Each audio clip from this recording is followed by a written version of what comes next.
And don't you worry, the defending champs are coming up shortly. But first up, it is a bi-coastal boxing battle, part of our Saturday night doubleheader of TCL Action Team Boxing League here on MeritTV Sports. Good evening, everybody. Welcome into our MeritTV studios. Justin Shackle, Dave Bontempo, and we have a New York-LA budding rivalry coming up. Look, these things need to happen organically. Year 3 of TCL Team Boxing League. There is that edge that both New York and LA are looking for. And tonight we have the LA Elite taking on the NYC Attitude. It's happening just outside of Philadelphia, Pennsylvania. Coming up a little bit later on, the Philly Smoke and the Boston Butchers. But when you take a look at this matchup here, Dave, I think it's important to note on paper, gets really interesting when you take a look at the strategy within TCL rules and concepts, because we know it's broken down into thirds, the launch rounds, the middle rounds, then the money rounds. Well, you have 4 fighters from each team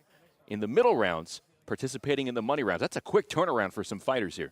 It is, and a big testament to that is Diego Dominguez, who's actually in all 3 rounds. Very unlikely. And like a baseball analogy, he's hitting cleanup. He's 4th in each one. That's how they're spacing out enough time for him to get back and do the next round. Now, what it means, he's fighting 3 different opponents, which is very unusual. So what the stakes involved are, if he would happen to get stopped, then he's costing his team in the 2nd round and in the 3rd round. But they think so much of him to carry the load that they think he can be an anchor in all 3 of those rounds. So Diego Dominguez is somebody to watch tonight. He is 1-1 so far in TCL action. The LA Elite are going for another victory. They were able to get into the win column with a victory over Phoenix. This happened a couple of weeks ago, back on April the 11th.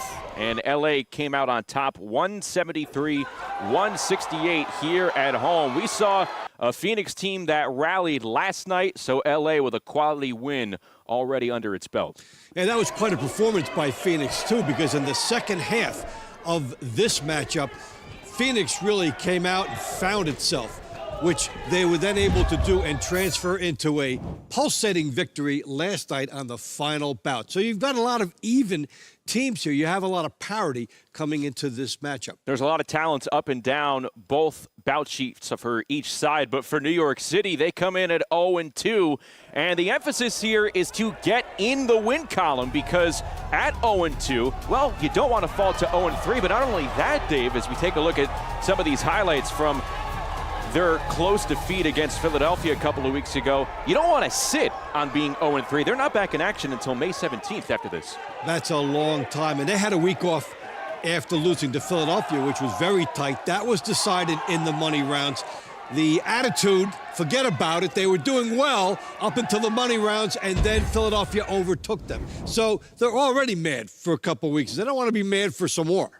Let's take a look at the TCL standings, and there you see Las Vegas and Dallas, the only 2 teams at 2-0. LA can join them with a win here over New York City. The Attitude trying to get out of the basement and get their first win of the season. All right, let's take a look at the launch round cards to start off rounds 1 through 8, happening over at Newtown Athletic Club. Dave, which matchup jumps out at you?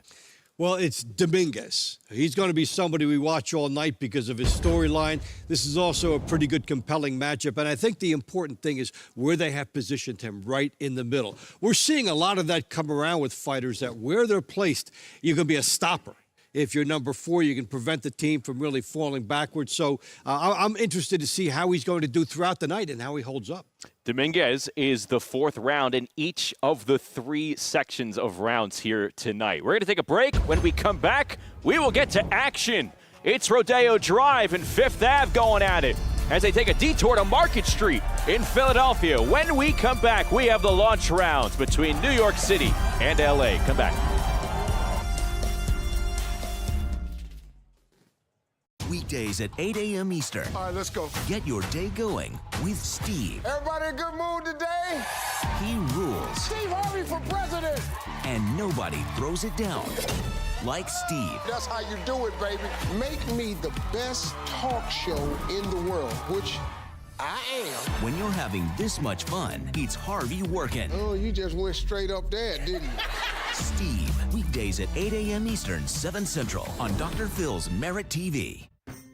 Whether you're mastering the golf course, nurturing your garden, or dancing the cha-cha-cha, maintain your well-being with Balance of Nature fruits and veggies supplements, a formulated blend of 31 whole food ingredients. Imagine the possibilities when you feel your best, exploring new passions, rediscovering old ones, and embracing every moment with renewed enthusiasm. It's time to redefine what's possible and live life on your terms. Start your journey with Balance of Nature. Friends, have you shopped at Husky Trailer Parts yet? Wait till you see our huge selection of in-stock parts. From axle kits to lighting, wheels and brakes to suspensions, we have it all covered. For more than 61 years, Husky Trailer Parts Company has been helping our friends and neighbors keep their trailers safely on the road. Order online anytime at huskytrailers.com. Husky Trailer Parts Company. Generations of trust delivered. Visit huskytrailers.com. Balance of Nature is a proud partner of the Team Combat League. As a preferred customer, get 35% off your first set when you use code FIGHT. Go to balanceofnature.com or call today. We are almost ready to go to meet the two teams squaring off over at Newtown Athletic Club in PA. That is the NYC Attitude and the Los Angeles Elite. NYC coming in at 0-2, Dave. And like we mentioned, they're not back in action after today until, let me rephrase that. They're not back in action until May 17th after today. In individual, regular, traditional boxing, what have you, it's a lot for a fighter to sit on a defeat. What's it like, you think, as a team? I think as a team, that might be hard, but there's also something good about the layoff. And I'm curious about how that plays in here, because you've had the 2 weeks to maybe let some of the bumps heal. You've had some coaching therapy. You've maybe looked at some things, and you've had a chance to regroup because you've probably had a few good practices, teams rallying around each other. And we're seeing it for both teams here. So these are both teams coming in off 2 weeks away, and I think they might be sharp. All right, let's meet the two teams as they make their respective ring walks to Newtown Athletic Club. We go with Alex Barbosa.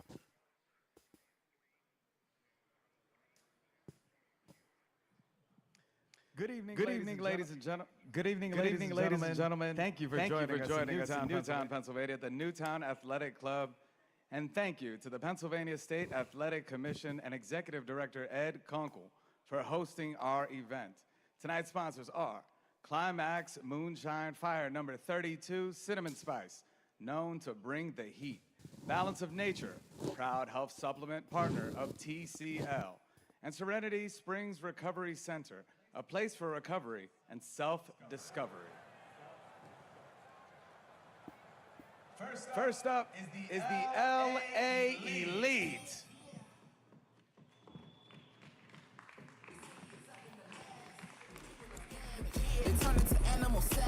Here come the Los Angeles Elite again, entering the day at 1-0. And there you see Edgar Hasso, part of head coach Manny Robles' coaching stable. And the Robles coaching stable, well, they have coached a handful of world champions, and they are at the helm here of the LA Elite, who took home their first victory back on April 11th. They beat Phoenix 173-168. Manny Robles, the head coach, over 30 years in the sport. Lead trainer for several world champions, like we mentioned, among the likes of Andy Ruiz, Oscar Valdez, among others.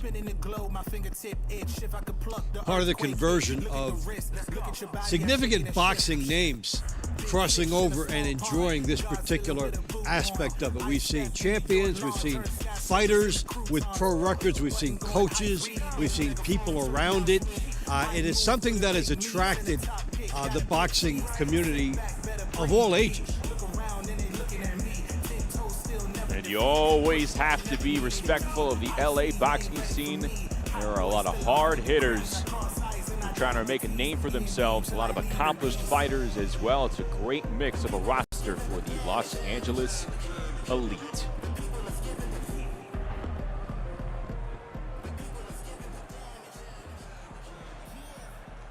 From Coach Manny Robles, LA Elite. Bantamweight, Hernandez.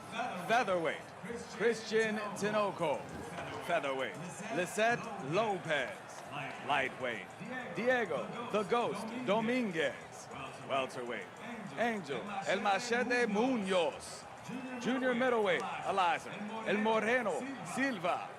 Middleweight, Gerardo Vergara.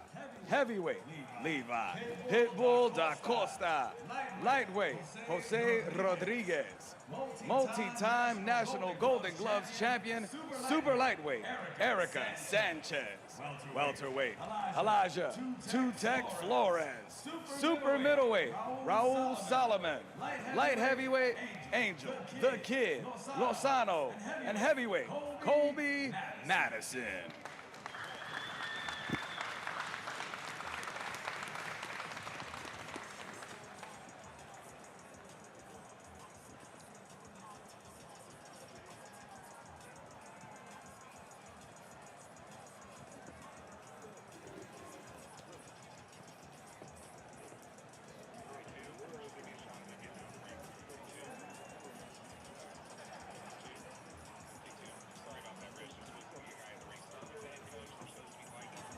You mentioned LAO, Forum Boxing, Oscar De La Hoya, the Goosen brothers, that family out there, very, very well known and established in Los Angeles.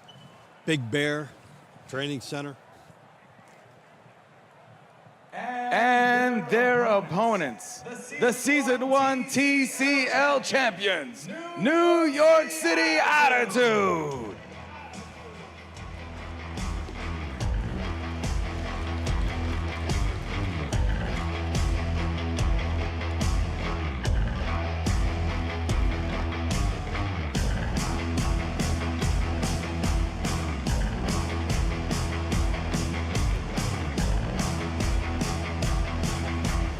Well, the camaraderie may not be tighter anywhere else in the United States when you take a look at local boxing scenes than in New York City.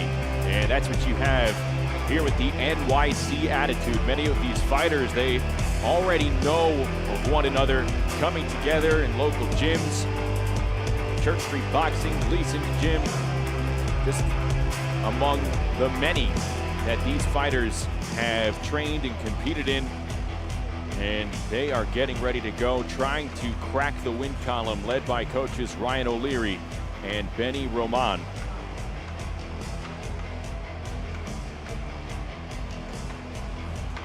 I don't think there could be a more perfect nickname for a city team than NYC Attitude. I'm with you. The coaches, they cover the entire city. I mean, Ryan O'Leary, guy who's Yonkers born and bred, north of Manhattan. Then you have Benny Roman, part of the New York Cops and Kids gym over in Brooklyn. They got it all covered. They do. A couple of great venues, too, that people can gravitate to. Famous New York Golden Gloves for the amateurs. It is a real hotbed and mecca. Again, the NYC Attitude 0-2 to enter tonight. They lost to Philadelphia back on April 13th in this very venue.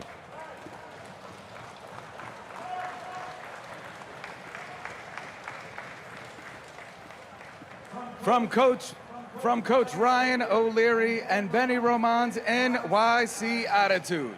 Unprecedented 10-time New York Golden Gloves champion, multi-time national champion, and 2020 Puerto Rico Olympian bantamweight, Christina Hell's Kitchen Kid Cruz.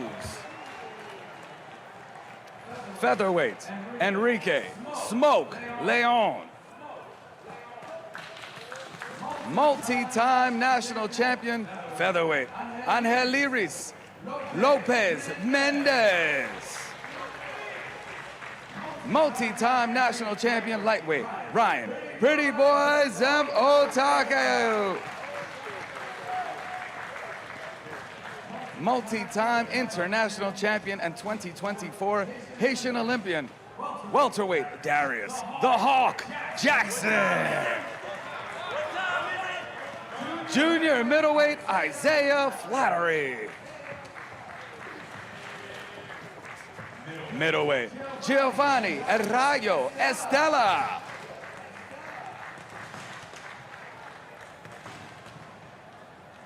Lightweight, Sherbert, Rock Matulov.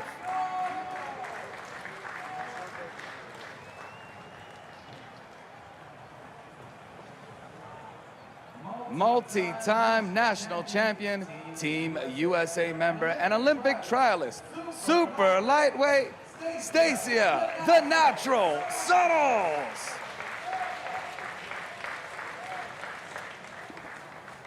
Welterweight, Lionel, Taz, Santana.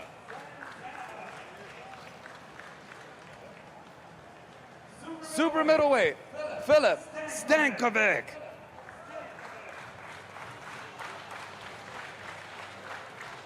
Light heavyweight, Isaac, Sanchez, Spiritus, Carbonell. Former #1 ranked U.S. heavyweight, Bryce Taylor.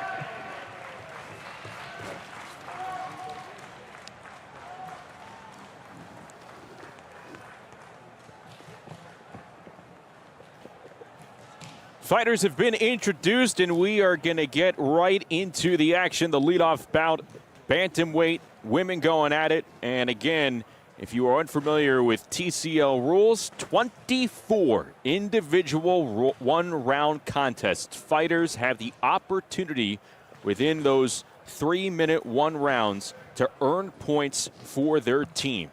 Each roster made up of 12 males, 4 females. Roster talent ranges from accomplished amateurs, as you heard in the fighter intros, to former Olympians, to seasoned vets, title contenders.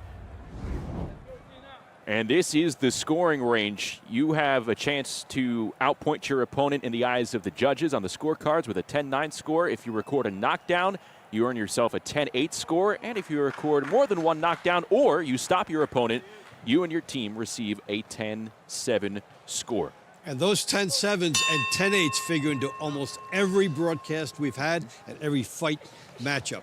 Here we go from Philadelphia. It's the Attitude and the Elite, and this is veteran versus a young, accomplished amateur talent. Christina Cruz, the 42-year-old, the Hell's Kitchen kid in the green trunks for New York City, and Morari Vivar, the 23-year-old who is East LA, born and bred in the gold trunks. And both women in their first TCL seasons.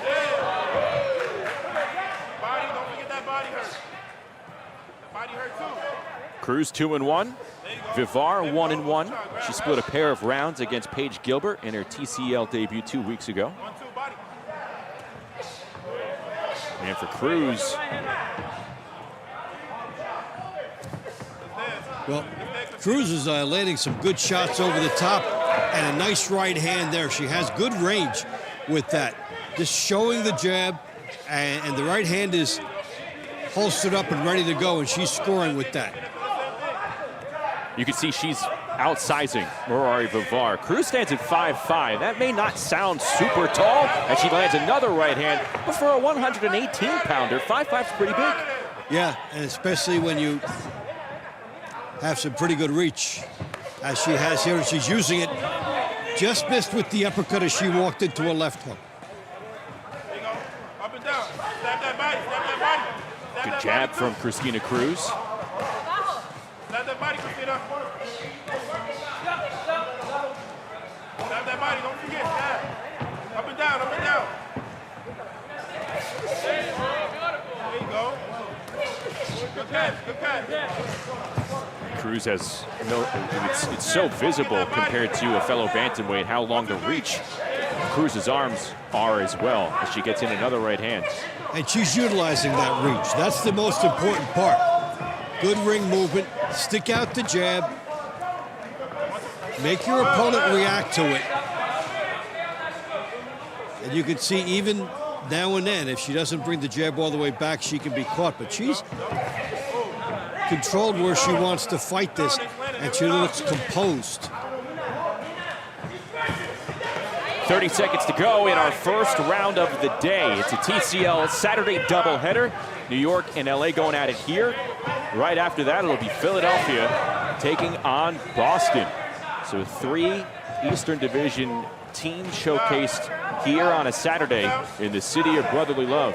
And Vergara trying to get some type of rhythm going in the final seconds. These two are going to meet up in the first round of the middle rounds. Again, the 24 rounds are broken up into thirds. Launch rounds here, rounds 1 through 8. The middle, rounds 9 through 16. And then the money rounds, rounds 17 through 24. And this one has ended. And it looks like Christina Cruz, calm, comfortable, and in control of round number 1. I'm giving that one to her. Let's see how the judges have it.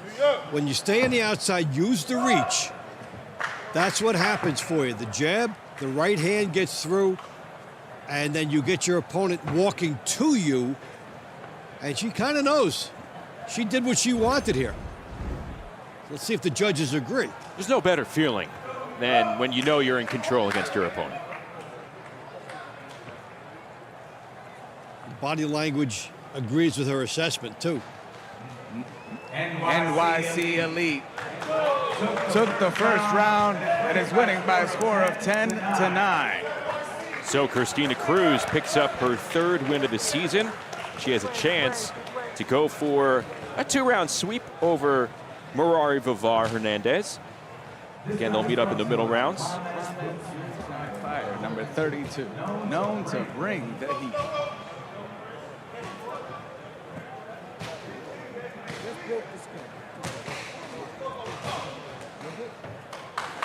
Here we go. And next up from the LA Elite, Christian Tinoco. Go, baby. And from the NYC Attitude, Enrique Leon. Leon there in the white trunks against Christian Tinoco, a 20-year-old featherweight. 2 126-pounders going at it. Tinoco 2-0 here this season, his 2nd in the TCL. He's in the gold trunks. And Enrique Leon, we talked about the size of Christina Cruz, Dave. How about Enrique Leon, 5'9", as a 126-pounder. And he has all those natural tools, which he starts to show off there. You can sit back and pop that jab, almost like you're in a rocking chair, if you're able to utilize that pretty well. Now, on the flip side, if you're fighting him, you have to throw a jab, try to do something to open up a right-hand lead. Try to get the fighter with the reach advantage to get out of his own comfort zone. Leon so far showing that he has the speed, the height advantage, and the footwork, all happening within the first minute. That's not a knockdown. It is a slip by Leon, who's 4-4 in his TCL career. Originally from Brooklyn. He lost to Rasheem Brown of Philadelphia 2 weeks ago. Might have scraped Tinoco with that left hook. But there, right there, he just leaned over a little bit in with that ranging jab. And when you see the height and reach being used effectively, if the action heats up here, you understand why coaches go crazy when fighters don't use this gift. If they try to open up and their style says they really shouldn't, I mean, they think it's a gift to have these type of tools, and they like to see the fighters use them. Tinoco got in a right hand to the body. One of the few that he's connected on because of that range that Leon continues to show off.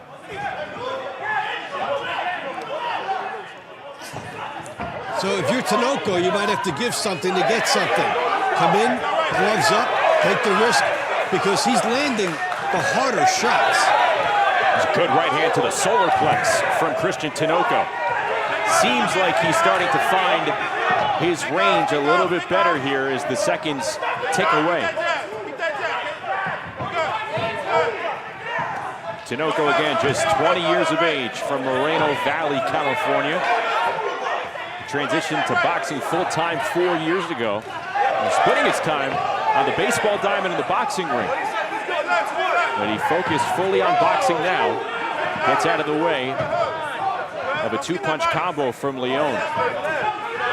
Tinoco adjusted well, and then Leon adjusting back in these final seconds. And we are not scheduled to see these two fighters the rest of the way. They're only set to fight one round. But I thought that was phrased perfectly, Dave. This was a round of adjustments over the 3 minutes. It'd be fun to watch them go at it again. It really would, and maybe somewhere else during the season we would, because we had the scenario of Leon out in front doing everything he wanted, then Tinoco rallying and feeling quite confident with about 30 seconds to go, and then Leon adjusts back. That's a lot in 3 minutes. These guys showed some excellent composure.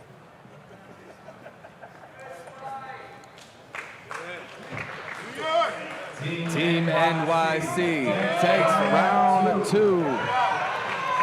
Leads by a score of 20-18. So Enrique Leon Jr. gets a 10-9 decision over Christian Tinoco. The height, the reach, wins out. And a sense of timing about when he had to turn it up again and try to make a closing argument with the judges, which he did. Next up in the 126-pound division, from the LA Elite, Lopez. From the NYC Attitude, Ellis, Lopez, Mendes.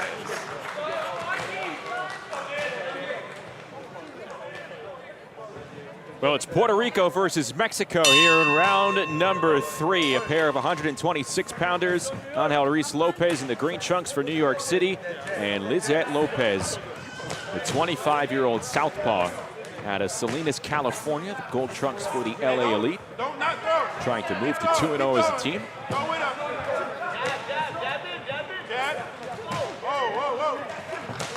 So it's Lopez versus Lopez. Jab, fake. Fake, jab, hook. So if you like Lopez in this fight, you got a shot at Probably being right. going to win, yeah. Lopez Mendes for New York. Busier fighter is Lizette Lopez unleashes a 3-punch combo. Angel Reese for New York City, again in the green trunks. She has lost 3 straight rounds. Trying to reverse the trend here. We're going to see these two in the money rounds. This is trench warfare because they both have an idea and a path to get to victory. And it's going to be decided in tight who can make the head adjustments. As you see Mendes trying to operate, slip a jab and go to work, but the target was elusive. Lizette Lopez, no stranger to the TCL squared circle. Her 3rd season. 18-9 in her career. 2-time TCL All-Star already. And a bout of the year winner in season 1. But Lopez Mendes shown good head movement for the most part. Mendes knows that her path to victory is going to be the body shots, or at least getting close enough to do body shots and then try to go upstairs. The annoying jab disrupts. It's an excellent shot of how just putting your jab in your opponent's face makes them reset.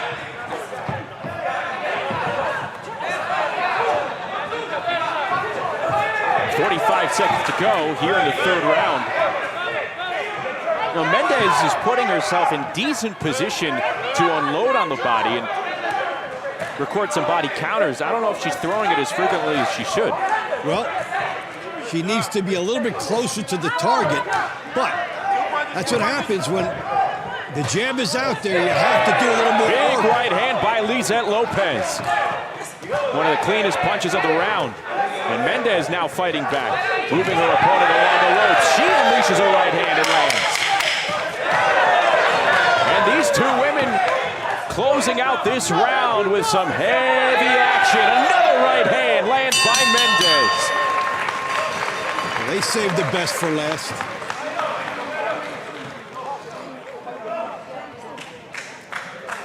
This was an excellent battle of tacticians and the power. You see the one right hook gets in.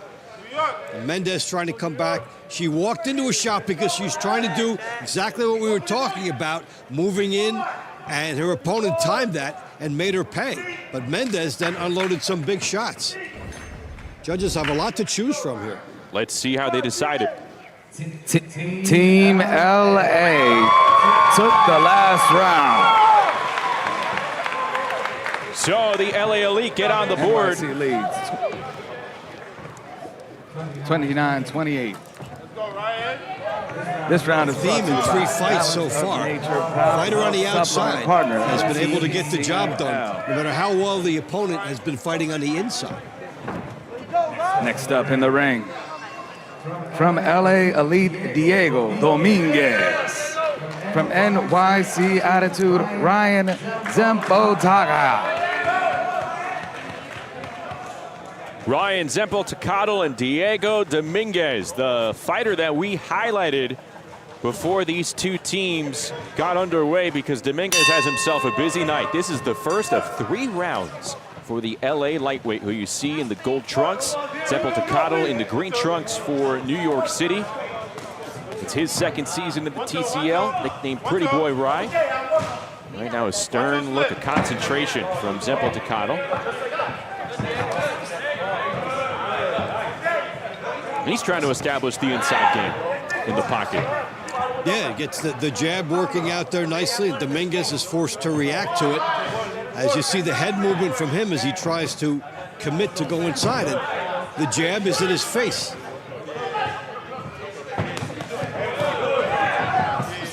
A couple of left hooks from Diego Dominguez, who is 2-0. Scored 2 wins in his TCL debut a couple of weeks ago against Joel Ribas of Phoenix. Their earned Fight of the Night honors. Born in West Covina, now lives and trains in Fontana, California. Just 21 years of age. These are two very young fighters. Zempoaltecatl 20, Dominguez 21.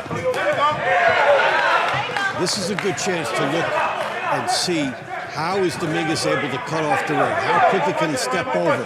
There's a lot of good gamesmanship. This has been an excellent display by both teams through 4 fights of technique.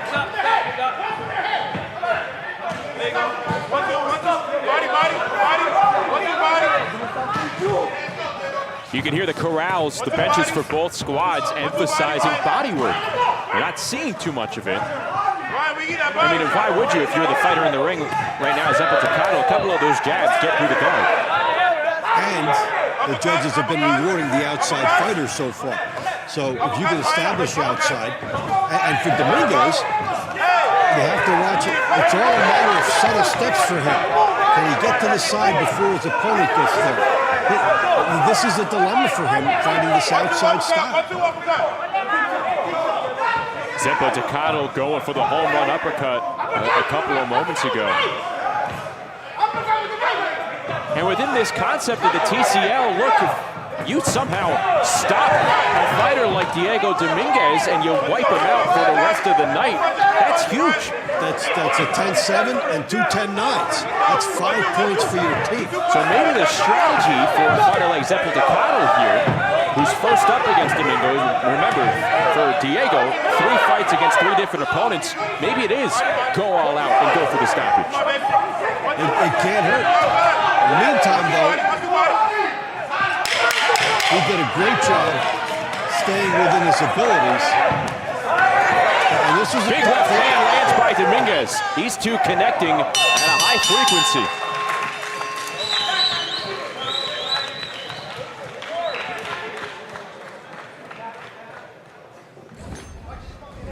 Through 4 rounds, this has been some good boxing from these two squads. Well, we're seeing every fighter so far has been true to his mechanics.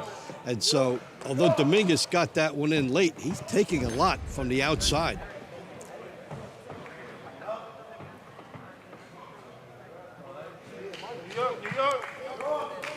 Team LA took the last round. We are tied.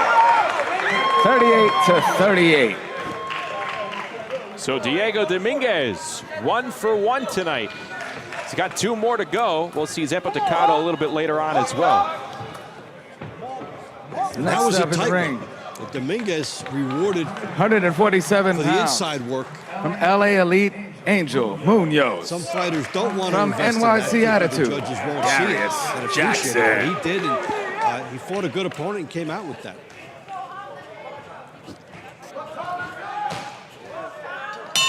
Getting ready to go for a pair of welterweights. Darius Jackson for New York City in the green trunks. And Angel Munoz in his second season in the gold trunks for Los Angeles. And they get right to work.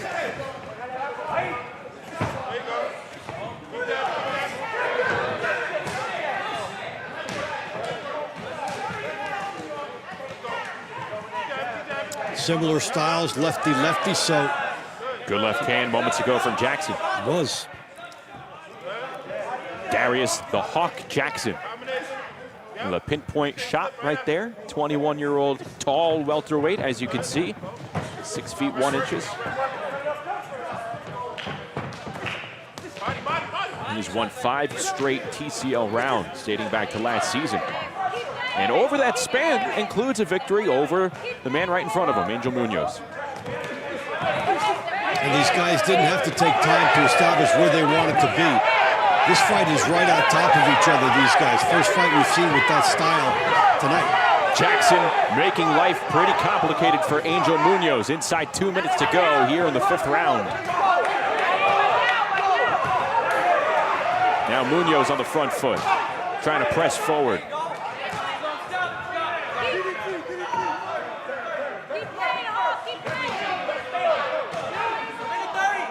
Munoz fighting from the southpaw stance. 5-5 in his TCL career. Right uppercut from Darius Jackson may have scraped Munoz. Good jab from Munoz himself.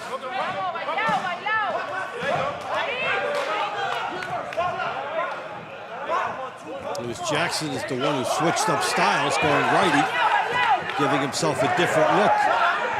But he ate a left hand by doing that. And he dishes out a 2-punch combo on Munoz. Started with a chopping right, followed by a left hook.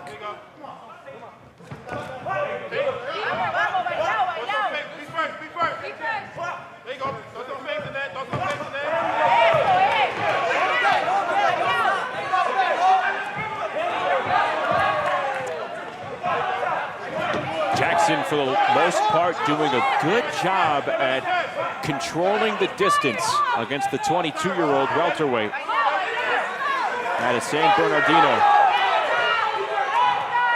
He's excellent in all the launch round fights so far.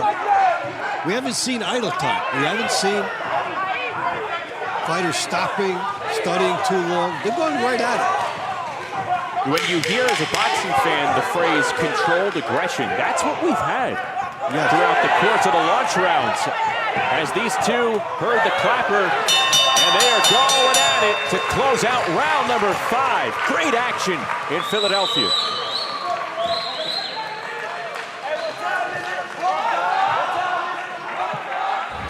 We'll see if that performance breaks a string of 2 straight rounds won by LA. Good shot on the right side by Jackson, who went back and forth with different styles in this fight. He ate a jab as he was in the midst of a switch. Let's hear the judge's decision. Team NYC took the last round and is up by a score of 48-47.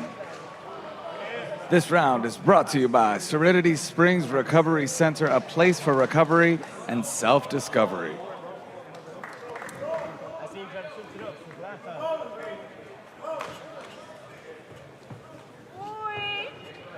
Next up in the ring, 154 weight class. From LA Elite, Eliezer Silva. From NYC Attitude, Isaiah Flaherity.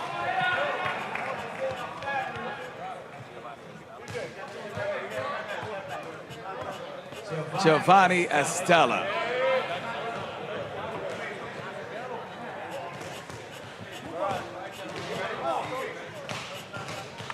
So here we go with round number 6. Giovanni Estella in the ring for NYC, who's taken a 1-point lead over Gerardo Vergara in the gold trunks for LA. A pair of middleweights going at it.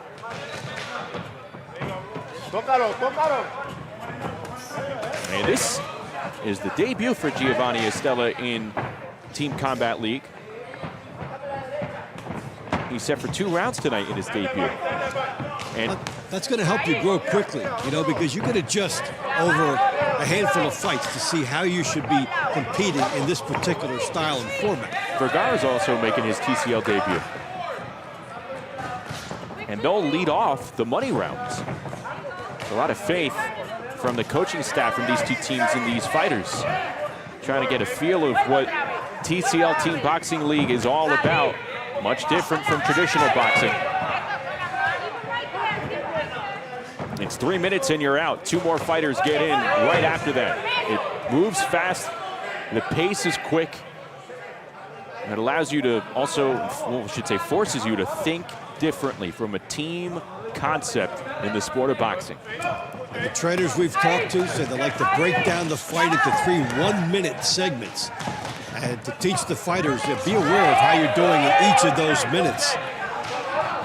If you control 2 of the minutes, you're going to win. Estella fighting himself out of the corner. That right hand has been the primary weapon for Giovanni Estella. Holds a 14-2 record in regular boxing. Vergara, meanwhile, 20-1 with 13 knockouts. He holds a top 75 ranking if you follow the algorithm set by BoxRec.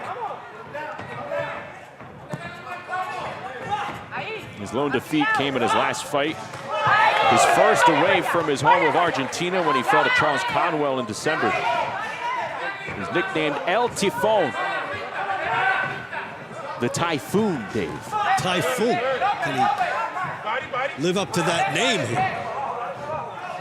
Sneaks in a couple of left hooks that land, followed by a right as he has Estella pinned to the corner. Giovanni has done a good job fighting himself out of those precarious positions.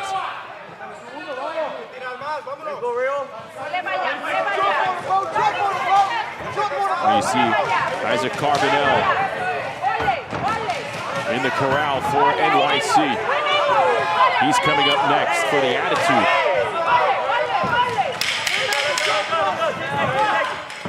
This round has followed the rhythm so far of this event. Good action, controlled aggression, no slopiness from either fighter. No wasted seconds.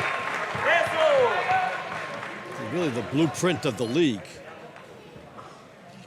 has shown itself in these first few fights.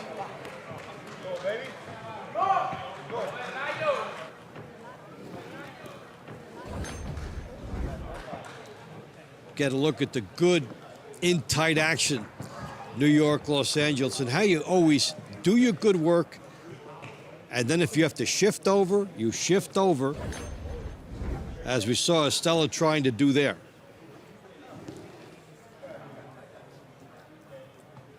Team NYC took the last round. Takes us to a score of 58-56. And the Attitude of New York City with Giovanni Estella build a 2-point lead in the overall score, 58-56. Up next in the ring, from the 175-pound weight class, from LA Elite, Angel Lozano. And from NYC Attitude, Isaac Carbonell.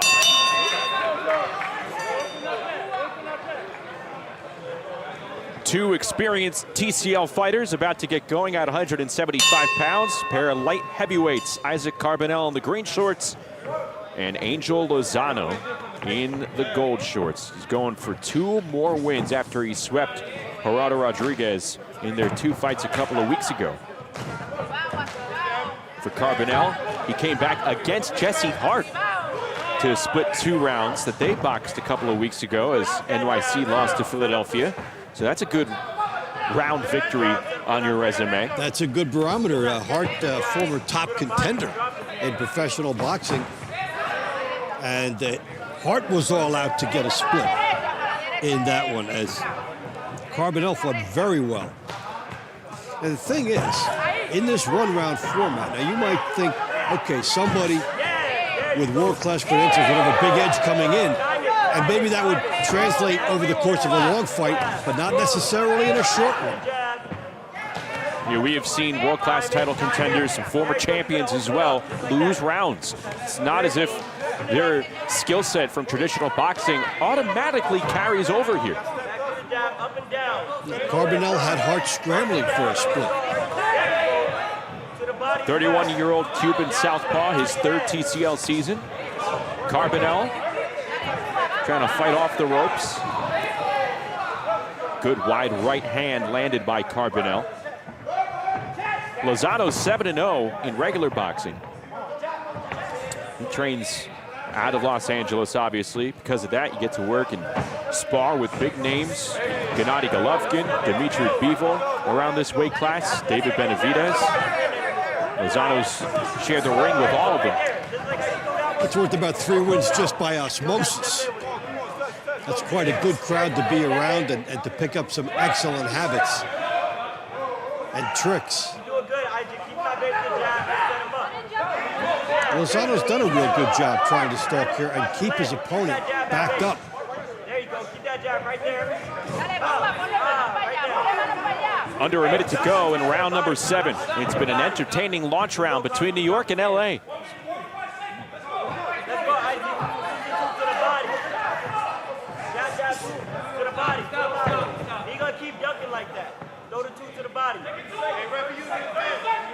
Risky maneuver to throw your opponent down. As we saw in the Texas fights last night, point deductions, which are massive in this format. Well, so far, this has been the polar opposite of the style of fighting we saw last night in Texas. Really physical, really chipper. Fighters mouthing at one another as well. Whereas those fights had stylistic gridlock, these have been clean, pulsating, and well-paced.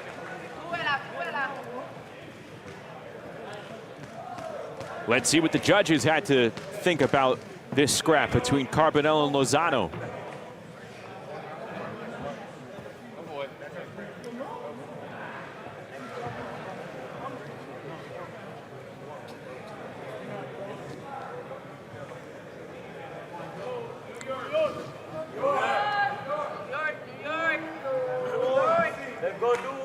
Team NYC Attitude takes the round.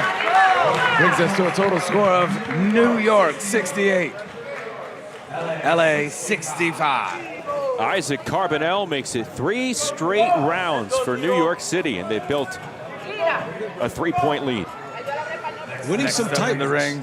We have the heavyweights. From the LA Elite, Levi da Costa. And from the NYC Attitude, Igor Plevako. There is Igor Plevako, the heavyweight for New York. In his first season, 1-1 so far. And Levi da Costa, the 39-year-old southpaw, looking to add to his 2-0 record in his rookie season in TCL action. He's in the gold trunks.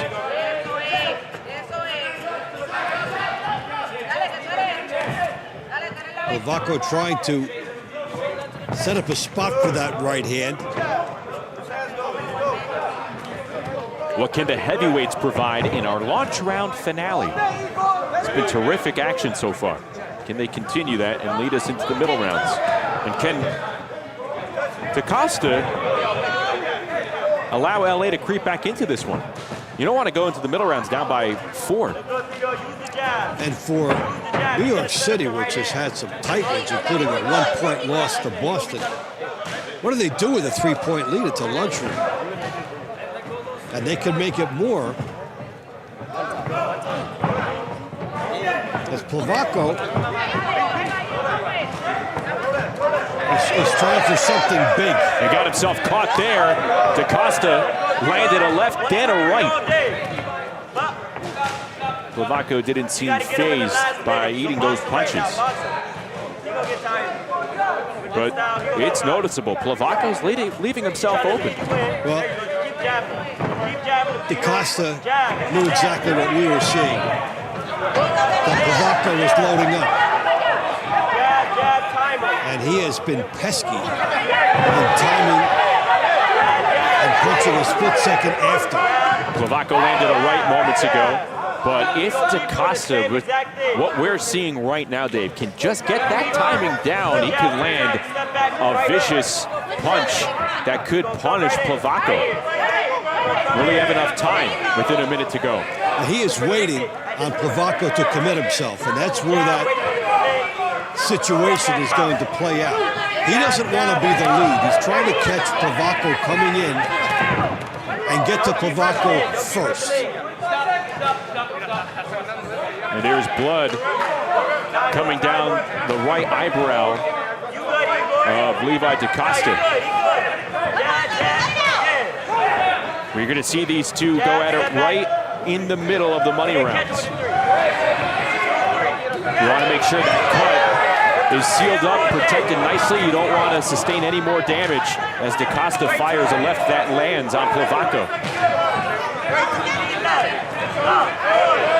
We saw a cut wipe out last night in Texas, and Plevako with a good combo there as the blood continues to pour from the face of Levi DaCosta. Excellent finish for Plevako. Excellent finish to the launch rounds. Yeah, he was getting peppered, but he figured it out. And in the last 30 seconds did his best work. Well, we'll see if the training staff can seal that baby up and allow DaCosta to compete later on in the event. Good fight. Igor, the warrior. Good fight, both of y'all. That is a nasty spot. It is not in the eye. That's the important distinction. Well, it's the mark of a combat fighter right there. The cauliflower here from Levi DaCosta. Team NYC Attitude takes the round. That brings us to a total score of New York 78, LA 74. Well, Plevako supplying another victory for Team NYC. 4 straight rounds to close off an action-packed and entertaining launch round segment. Up next, it's the middle rounds from Philadelphia. And coming right back into the ring, a pair of entertaining bantamweights, Christina Cruz, Hernandez. They will start us off. We'll be back after this on MeritTV. We're not going to just tell stories. We're going to go inside the minds of these killers. He told me his name was Ted and he was a law student. Let's break this down for a minute. This was a man who'd make the devil blush with his sins. I want you to walk in the shoes of both perpetrator and prey. Mystery and Murder. Subscribe on your favorite podcast service. I was drinking every day. I was hooked on oxys. My husband turned into someone I didn't recognize. The addiction crisis. Worse than a pandemic, we have a growing epidemic. There are approximately 20 alcohol and drug-related deaths per hour every single day. Addiction is a disease. Like any other disease, it may have serious harmful effects and may lead to death if left untreated.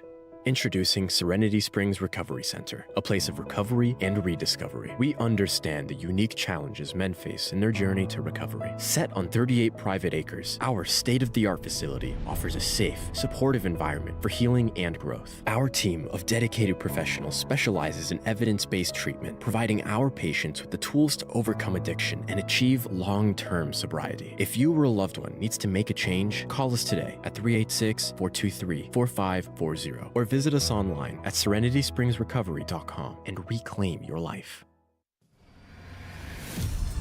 Team Combat League Boxing is brought to you by Serenity Springs Recovery Center, a place of recovery and self-discovery. End of the launch rounds in Philadelphia, and New York City has a 4-point lead, 78-74.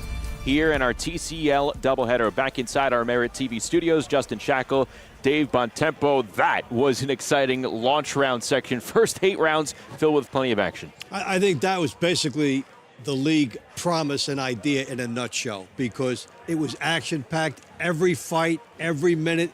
strategies going back and forth. Both fighters in each case knew what they were trying to do, and each fighter also knew what the opponent was trying to do. So there was a lot of gamesmanship along with what they were trying to score with. And there were some occurrences that could portend what we might be in store for later on in this event. Right now, let's get to the launch round highlights. And they are brought to you by Balance of Nature. And we focus in on round 3 first. A pair of women featherweights going at it. Anel Reese Lopez against Lizette Lopez for Los Angeles. And Anel Reese Lopez Mendes put up a nice fight. But it was Lizette, the TCL veteran, outpointing her opponent. And LA picking up a 10-9 decision right there. That's a good matchup that we were going to see later on. Yeah, it got LA rolling a little bit. And then the heavyweights in round 8, Levi DaCosta, Jaeger Plevako. Plevako coming away with the 10-9 decision to make it 4 straight rounds for New York City. But here, Dave, a big cut for DaCosta. And the commission will have to make a big decision because this fight, their rematch could get scrapped, which would become another victory for New York on top of what they already got. And I think that cut, beg your pardon, occurred right at the end of our highlights right there. You saw Plevako's head leaning into the right side of the face of DaCosta. Interesting cut, too. It's like it's vertical. We usually see the horizontal cuts. Usually the most dangerous cuts in boxing that get fights stopped are the ones over the eye. It's a 50-50 call if it's out the side. Then they have to decide how deep is it. Do they want to go into, they think it's a risk. Over the eye, almost certainly they stop it. Where it is, 50-50. All right, let's take a look at the middle round card coming up. The middle rounds 9 through 16. And the round to watch coming up, it's going to be Price Taylor and Colby Madison for Los Angeles. And we're going to see that one at the very end of the middle round. So again, strategic placement in the fight order. And where are they going to be on the scorecard at that point? How deeply will Los Angeles have cut into this New York lead, if they have? And there's a look at the full fight card for the middle rounds. We are getting closer to leading off of the action again. A pair Welcome to the middle rounds. First up, in the 118-pound division, from the LA Elite, we have Hernandez. And from the NYC Attitude, Christina Cruz.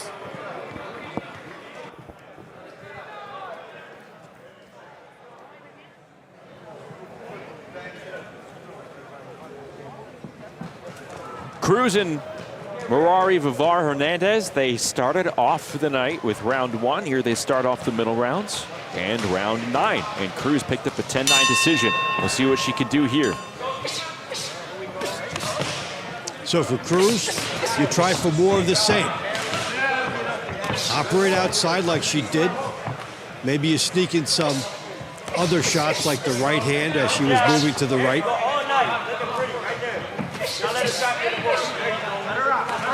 And for Hernandez, you have to gamble perhaps a little bit more to get to the inside in order to get your shots off. You see what the movement does here by Cruz. She forces Hernandez, who is coming at her, to suddenly turn and reset. Her whole body turns, and she has to start over. That is the beauty of when you use your height and reach effectively.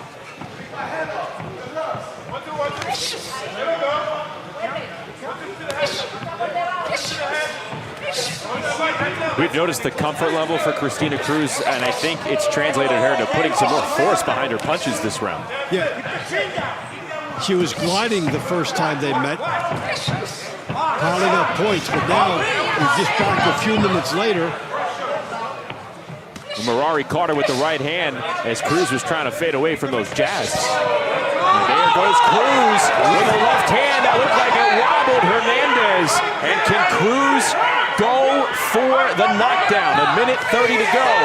Another big right hand that lands on the side of the head, and Merari is hurt. She's holding on for dear life with plenty of time for the Hell's Kitchen Kid to do some damage. Opportunity knocks for New York. Another right hand. She has to try and make sure she does not smother herself. Cruz needs punching room. She got that in mind. Well, for this body of work, it's almost as if Cruz has to get more than a 10-9 decision. She knows she has her opponent hurt with another vicious right hand by Cristina Cruz. She can't miss with that shot now. Can she put her opponent down? Coming from down under with the right uppercut. The right hand has been all money for Cristina Cruz. Hernandez looks like she can go with a series of punches. Lopez seen it all. Cruz gets the stoppage. They don't even stop on the way to 10-8. It becomes 10-7 with the stoppage. She followed all the fundamentals, found punching room. If she felt smothered, she stepped back outside and made more room for herself, and then it was all accuracy. Now take a look at how much punching room she gives herself. Here she's tied up, knows that that's not going to be the answer, finds a way outside, and then is comfortable moving, and these big right hands will tell the story. This is like winning Team NYC wins the round. That brings our total score to New York 88, LA 81. Just a massive swing for New York City. Not only have they won 5 straight rounds, but that was a 10-7 round for Cristina Cruz. And an appropriate call by the referee. Fire Moonshine number 32, known to bring the heat.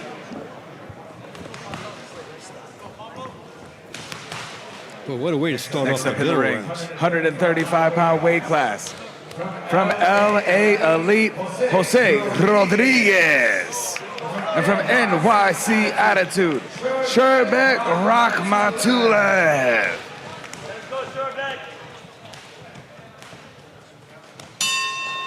Here we get our first look at the night from Jose Rodriguez and Sherbek Matulov for New York City. Matulov in his 3rd TCL season, 28-year-old southpaw out of Uzbekistan, now lives and trains in Brooklyn. And he's just trying to take the baton and run with it, baby. Yeah, he is. New York City has been running with the baton from the start. Good left hand, a stiff left hand coming from way back by Matulov, and he is rocking Jose Rodriguez early on. Excellent sharpshooting, the power shot and the jab, and he moves over. Jose Rodriguez in his 2nd TCL season. He split 2 matches with Abel Mendoza of Phoenix 2 weeks ago. You're going to see him later on in the money rounds against Ryan Zempoaltecatl. That's if he can survive here against Matulov, who has some serious force behind his punches in the first minute and change. Yeah, he's been able to sit down on his punches very well. Plant just that split second where you can then harness more energy coming through the hips. And the first part of that is he is studying the situation extremely well. He is reading the style of his opponent. Waits for some movement from the jab, uses that as a key, and then comes firing back. It's all off the timing of where he thinks the left hand is coming. There's still plenty of time for LA to come back into this event. They do trail by 7. But with the way that some of these Attitude fighters closed out the launch rounds and really started the middle round action, the Attitude are in a very nice spot.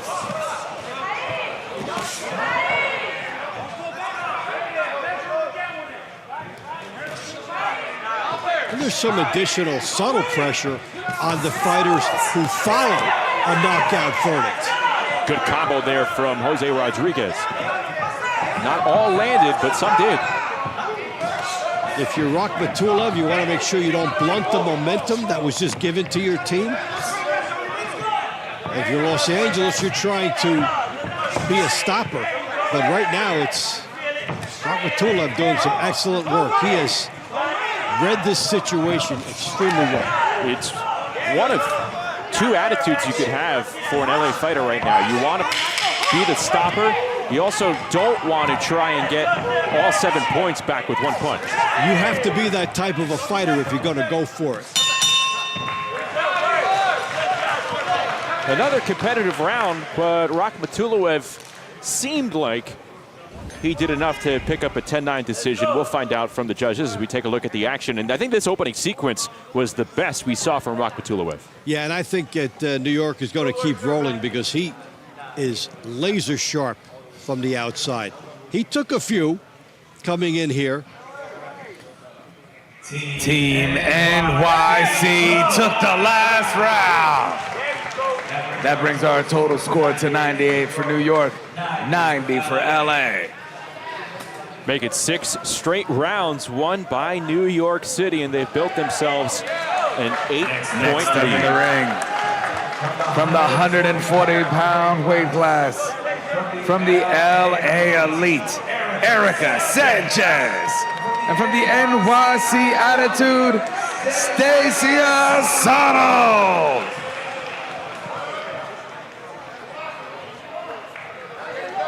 We have 2 women who had decorated amateur careers going at it here. Erika Sanchez for Los Angeles in the gold trunks. Suttles in the green trunks for New York City. Suttles, a 5'9", 126-pounder, fighting up here at 140 pounds. And that's a gigantic step up in weight. And normally, it's a challenge to bring your power with you. But she has been a power source for New York, one of the best fighters. So Suttles has 9 inches on the 5-foot Erika Sanchez. 2-time National Golden Gloves champion as an amateur with Sanchez. She's 27 years of age. Suttles, meanwhile, a 4-time member of Team USA, 9-time national and international medalist. I like what she said at the outset of this season. Suttles said that her ultimate goal is to make her younger self proud. That is really insightful because you grow, you look back. How many times we talk about having conversations with our younger self and what would we think? I'll tell you what, this 9-inch reach advantage, not only is she using it very well, but the options that come off of that are excellent. For instance, she can make her opponent walk right into an uppercut. You see what you have to do to get inside a fighter that uses her height and reach well. You have to commit and you have to leave yourself open. And Sanchez has found herself in the pocket. She's thrown some effective punches, but Suttles has done a good job knocking her back out of the pocket. This is a good scrap between 2 fighters who have a 9-inch difference in height. And for Suttles, more than many other fighters, she can win this fight one-handed. She can win behind a jab and move the entire fight. And because of that, opponents have to take chances they normally might not want to. Sanchez trying to answer back. Clocks Suttles with a right hand, but Suttles, the busier fighter, as she has her opponent lodged on the ropes, and she is attacking that body, trying to break Sanchez down with inside 20 seconds to go. Sanchez doing a good job getting herself in better position. These are punitive body shots.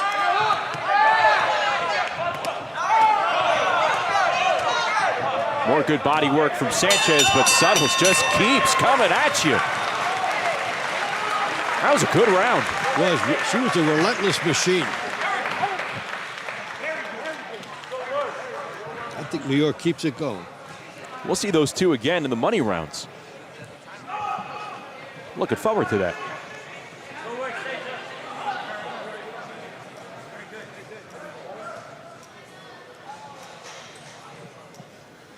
Team NYC took the last round. And that brings our total score to New York 108, LA 99. 7 straight rounds This for the round is brought NYC to you by Attitude. Balance of Nature, proud health supplement partner of TCL. All right, it's going to be our second look at Diego Dominguez for LA. And Dave, Diego Dominguez was the last LA fighter in the ring to win a round as they enter the ring. Isn't that something? 147-pound division. From LA Elite Angel Munoz. From NYC Attitude, Lionel Omar Colon Santana. All right, so we're going to wait for Dominguez. The names on the bout sheet not matching up for us. And it's going to be Taz Colon.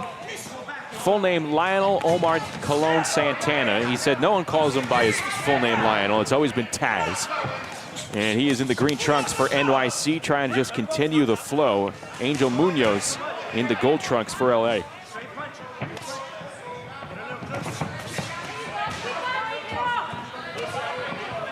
Munoz is trying to be aggressive off the break it here. But the quick hands beat him to the punch at the point of exchange. Munoz dropped a 10-9 decision to Darius Jackson in the launch rounds. He's now 0-3 on the young TCL season. And Taz Colon is making his TCL debut. Just 20 years of age, resides just outside Orlando in Ocala, Florida. He grew up in Puerto Rico and moved to Florida when he was a teenager, finished high school in Florida. Well, Munoz wants some redemption after dropping a launch round. He wants to try and snap this skid for LA. They're down big now. And right now they're just facing a more talented squad.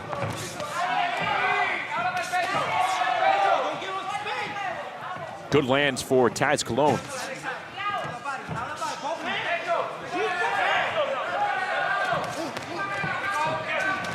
Munoz connecting with a left hand.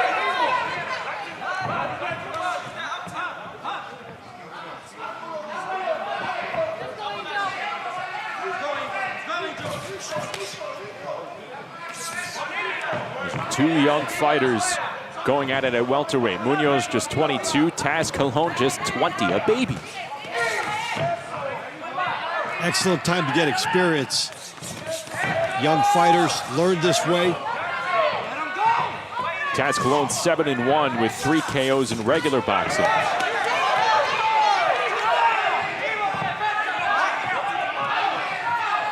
Munoz also 7-1 in traditional boxing. He fought on the Tank Davis Lamont Roach undercard in Brooklyn back in March. He's had experience in big-time arenas.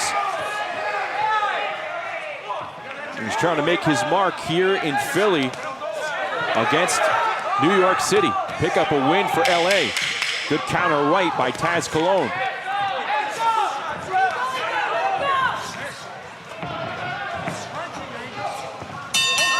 Another fight, no wasted seconds. No, I would say this is probably the first round that's been really difficult to score.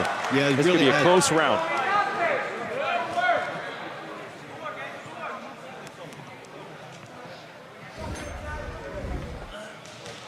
Okay, so who do you like? You got the action on the outside. That's a great combination, but he gets hit walking in against the fighter on the ropes. Team NYC took the last round. Last score of 10-9. And that brings our score to New York 118, LA 108.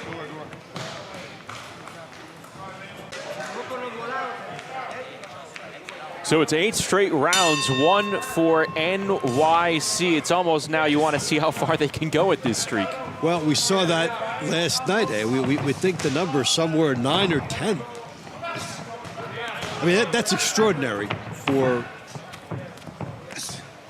a type of format in which we have seen a lot of parity.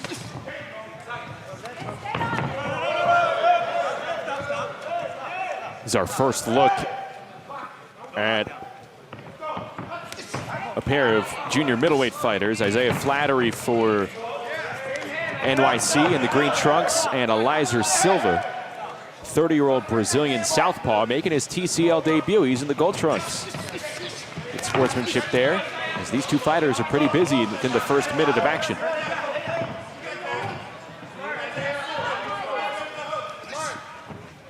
NYC has itself a 10-point lead.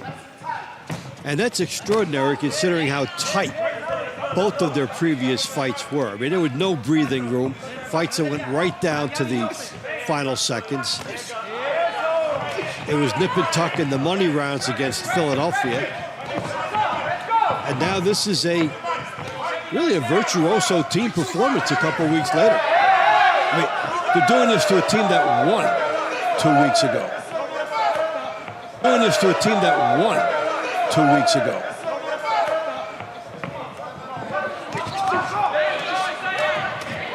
Good uppercut landed by Silva.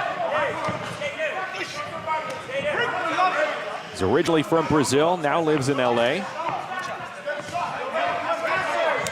He is nicknamed El Moreno, which translates to the dark.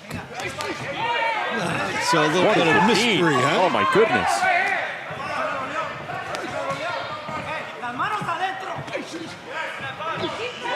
Because if you don't have a nickname in boxing, no. Then what are you? It's like not having professional trunks. Yeah. If you don't have a nickname, you're not really a boxer. We can't market you as a hustling, determined fighter. That's right. Ellis is a former training and sparring partner of Anderson Silva, the UFC star. And he hustled his way to the U.S. Ellis sold chocolate truffles in the streets of Brazil in order to fund his trip to Los Angeles. And once he made it to California, Ellis received the offer to be part of Anderson's fight camp. He hasn't looked back. He's stayed here ever since. You have to love those type of stories with, you have a blue-collar driven ethic like that. Just to get here is a major victory. Nothing else is really going to scare you. It's not a knockdown. Flaherty losing his footing. Oh, but he eats a big left hand at the bell by Silva. And that's a punch that counts. Flaherty respected it. I think LA gets off the schneid here. I think so.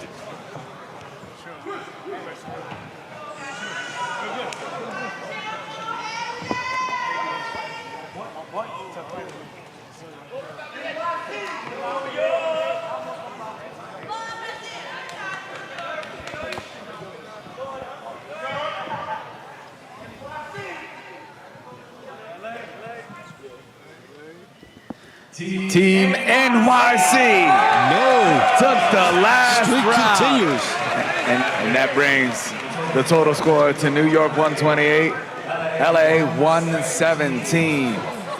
9 straight rounds. By Serenity Springs Recovery Center, a place for recovery. That was the first one I thought that they might not get.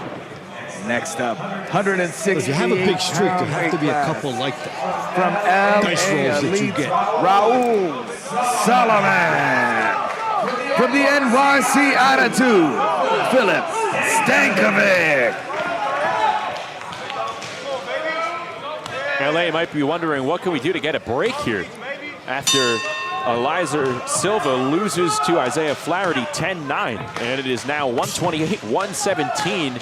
New York City is cruising. And Stankovic for NYC in the green trunks, peppering Raul Solomon with some impressive jabs early on. These are two money round fighters. So we'll see them again a little bit later on, and that's what we talked about. There's a quick turnaround for some of these middle round fighters. 4 fighters from each team in the middle rounds will be involved in the money rounds. And that varies fighter to fighter, how quickly you can recover, how much stamina you have. And we've seen that play out. The rubber meets the road in these money rounds, where there's a very good chance at some point you will be gassed. Solomon connects with a right counter on Stankovic, who continues to come forward. Raul Solomon has an 11-0 record in TCL action. It was all from a terrific 2024 campaign where he was an all-star. He's walking into shots thrown with impunity here. Stankovic's head snapped back by a jab from Solomon, and now Solomon winding up with a series of right hands, and then a right uppercut. And he may have had Stankovic's number here, and now Filip Stankovic along the ropes holding on. He may have hurt him here. Good punches from Solomon getting around the guard of Filip Stankovic. It took him a while to figure out where he wanted to go, and he studied the situation correctly. Now, you can see the adjustment as he starts much closer to Stankovic.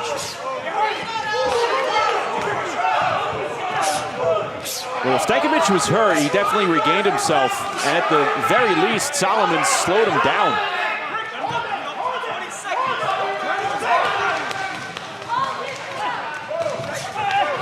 .40 seconds to go. Stankovic coming back here in punch volume.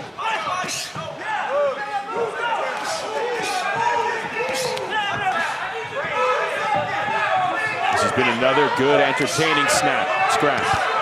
Yeah, you see the bullying, you see the punching off of the break as they get positioning. This is another one that will not be a slam dunk for the judges. Two super middleweights making it interesting here in the middle rounds. Did Solomon do enough to reverse the tide and break this string? Gets in another quality right hand. Well, what do you value more, accuracy or volume? And how much time and control? Stankovic had more of it, and then Solomon had some quality shots. That was an excellent right hand, driving him back. Right hand landed on the top of Stankovic's head to start off that sequence. I wonder if that was the one that looked like rattled him a bit. Then the uppercut followed that. That was the best sequence for Solomon. Team LA took the last round. That brings our score to New York 137, LA 127.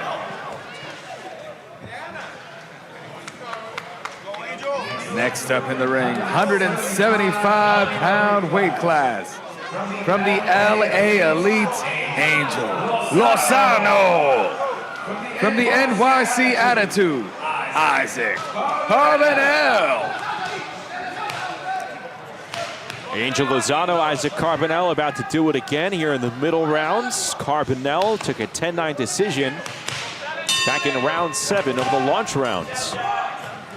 Carbonell in the green trunks and Angel Lozano in the gold trunks. Glad to have you with us here for TCL Team Boxing League. Along with Dave Bontempo, I'm Justin Shackle. Action from Philadelphia right now. First half of our Saturday doubleheader. NYC Attitude all over the LA Elite, 137-127. Coming up a little bit later, it's the defending champs, the Philadelphia Smoke, in action against the Boston Butchers. Hey, what's one thing different from this New York team than over the last couple? To a fighter, the first set of shots getting in have been hard. There has not been the, well, I'm going to feel this out, see where it's going. They've come out, and the first couple of shots have been meaningful and trend-setting. And this was one of the better fights from the launch rounds. And Lozano earned a split in his meetups with the tall Cuban.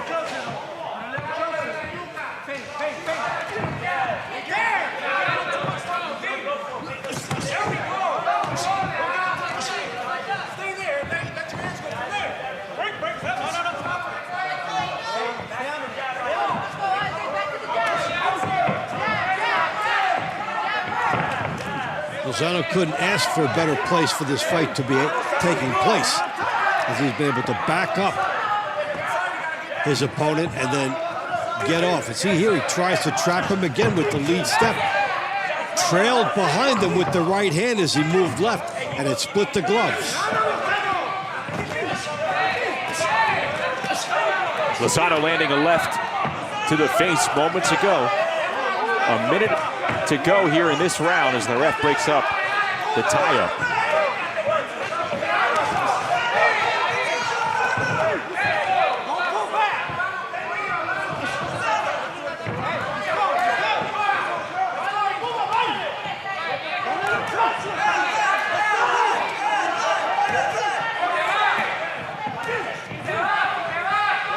Yeah, these fighters keep taking turns landing some good shots.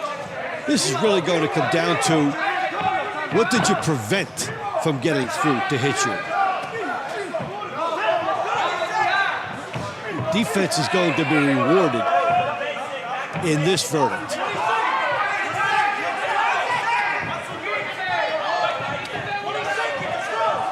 Who showed a better guard?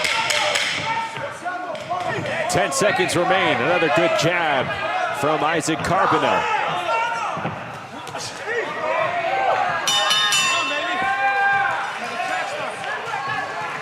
We'll see if NYC continues to separate itself or if LA has won a second straight round. Well, Lozano, much more aggressive and had far better positioning in this matchup than in the first one. So he made adjustments, he improved.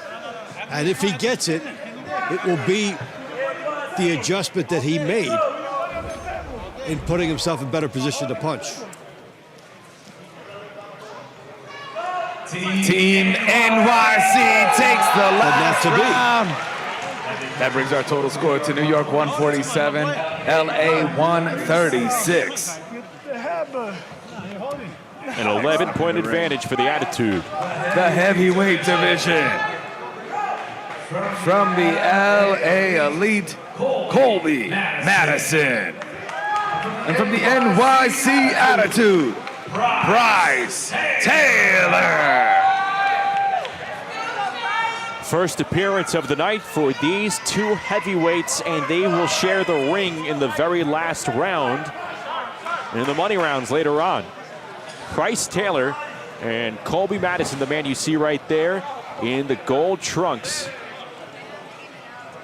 41-year-old heavyweight from Baltimore in his second TCL season. He stands at 6'3" against the 6'4" Taylor in the green trunks. Taylor, a TCL veteran, 17-7 in his career here in Team Combat League. This is his TCL debut in 2025.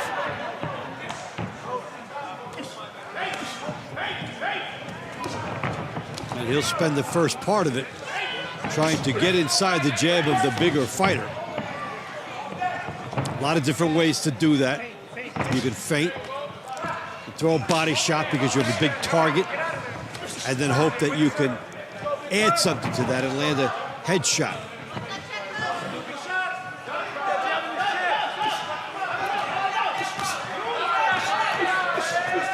Taylor landing some jabs to the body.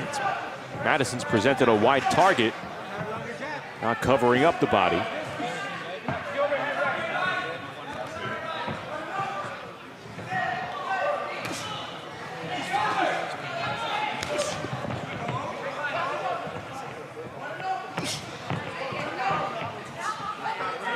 Sticking that jab into the tummy at will here, Dave. Yeah, that was the first opening we saw that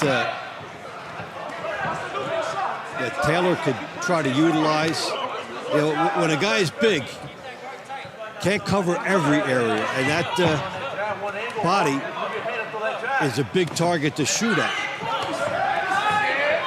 And now Colby Madison picking up the punch counts.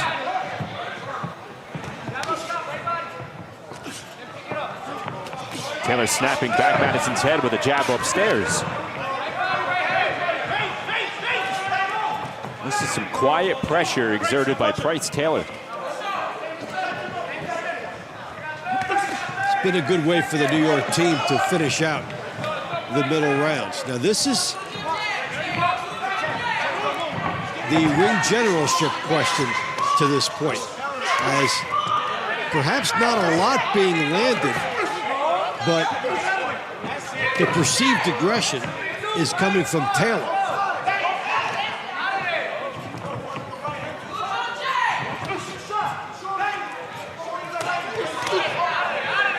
And if you're going to fight off the ropes, you must be exceptional. You almost have to be twice as good in a scoring format like this.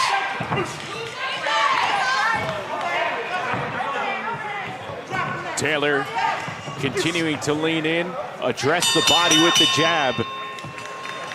And I tell you what, if you just counted that one punch alone, I think that might have been enough for Bryce Taylor to squeak out a round and then add all the other type of work he did.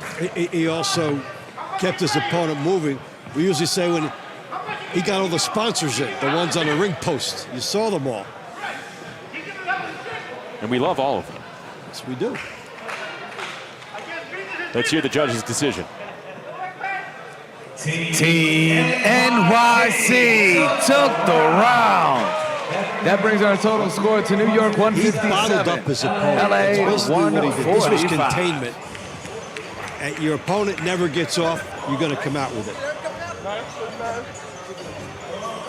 Another victory for NYC. They are pulling away. We'll see what happens. Money rounds coming up, but Christina Cruz in full control. She highlighted a dominant middle round section for Team NYC.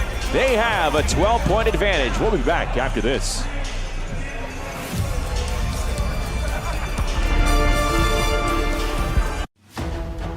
You were tortured as a child. My mother taught me how to be a very good liar without any conscience. This was a homicide masquerading as a suicide. I'm a 79-year-old powerlifter. I set 4 state records for New York State for my age bracket. I set a national record on the deadlift. And I found for me, my body adapts better eating healthier food, putting better things in me. I take balance in nature because I've seen the benefits for me. I'm reaping the benefit of this product. There's no question in my mind. Otherwise, I wouldn't take it. Forget about it. Get 35% off your first set as a preferred customer. Claim this offer by using discount code Sleep Cream is the revolutionary all-natural cream made of organic oils and plant extracts. Simply apply Sleep Cream at bedtime and start enjoying. Sleep like a baby and bright-eyed, bushy-tail mornings. I mean, you do want to start sleeping better, right? Try Sleep Cream today. To order, visit sleepcream.com to start sleeping better guaranteed. And for a limited time, get free shipping on your first order by using code PHIL at checkout at sleepcream.com. In a world that's flooded with noise, remember this: the truth doesn't always just show up on the surface. You really have to uncover it yourself. Presenting the facts isn't just a responsibility, it's our driving force. This is the news on MeritTV. Oh, it is Philadelphia on a Saturday night. Nothing better than a boxing doubleheader in a city steeped in rich boxing history, the city of brotherly love. Philadelphia Smoke coming up in the second half of our doubleheader right now. NYC Attitude have a sizable 12-point lead on the LA Elite. Justin Shackle, Dave Bontempo with you as we get set for the money rounds. But NYC, my goodness, they've won 11 of the last 12 rounds. But when you take a look at the styles round to round, it doesn't seem like one team would have this sizable a lead over the other. Yes, because the styles have been similar. A lot of righties versus lefties, and all the fighters have been going at it with excellent intentions, high pace. They've really been doing a nice job, but New York's just been a little bit better. Coming in, first shots have been hard. And, of course, they had the breakaway power of Christina Cruz, which set the stage for the middle rounds. New York turned the middle rounds into their own money rounds. Hey, Christina Cruz, let's examine closely what Christina Cruz was able to do at the start of the middle rounds. And at the time, as we take a look at the middle round recap brought to you by Balance of Nature, New York City had won 4 straight rounds, and here Cruz showing that the experience was just in her favor. She was comfortable from the outset. That was the case in the first round against Hernandez, but here, those right hands landing at will. This is when the floodgates open, and you go right from 10-9 to 10-7 with the stoppage, and it was a good call by the referee because she had it figured out. She was on the outside. She did not smother herself, and then she got the knockout victory. And then here in round 15, Carbonell and Lozano. A very tight round, tough to score, but Carbonell came out on top for a second time. Yeah, even though he was backing up a lot, he was rewarded for what he was doing on the fly. Money rounds coming up, and again, it is a 12-point lead for NYC, and we talked about it for the Attitude. They enter tonight 0-2. They have a long layoff after this. You have a double bye week before New York City is back in action. If they could continue this, man, what a tasty way to go into this break. It will be a very pleasant experience for them, and also to win with dominance after they lost 2 very tight contests to start the season. They'll say to themselves, we could be 3-0 with a couple breaks. Well, let's take a look at the fight to watch for the money rounds coming up, and we want to highlight a pair of women where it is Erica Sanchez and Stacia Suttles, because this was another interesting fight. Suttles has a 9-inch height advantage over Sanchez, who's making her TCL debut. She held her own. 140-pounder coming back in, making her TCL debut. Suttles, though, coming up from super featherweight. That alone is very impressive. You're going from 126 pounds to 140. It's a wide gap for women boxing, and she did a terrific job. 2 weight classes, which is a lot to ask, but that 9-inch reach advantage, reach will travel.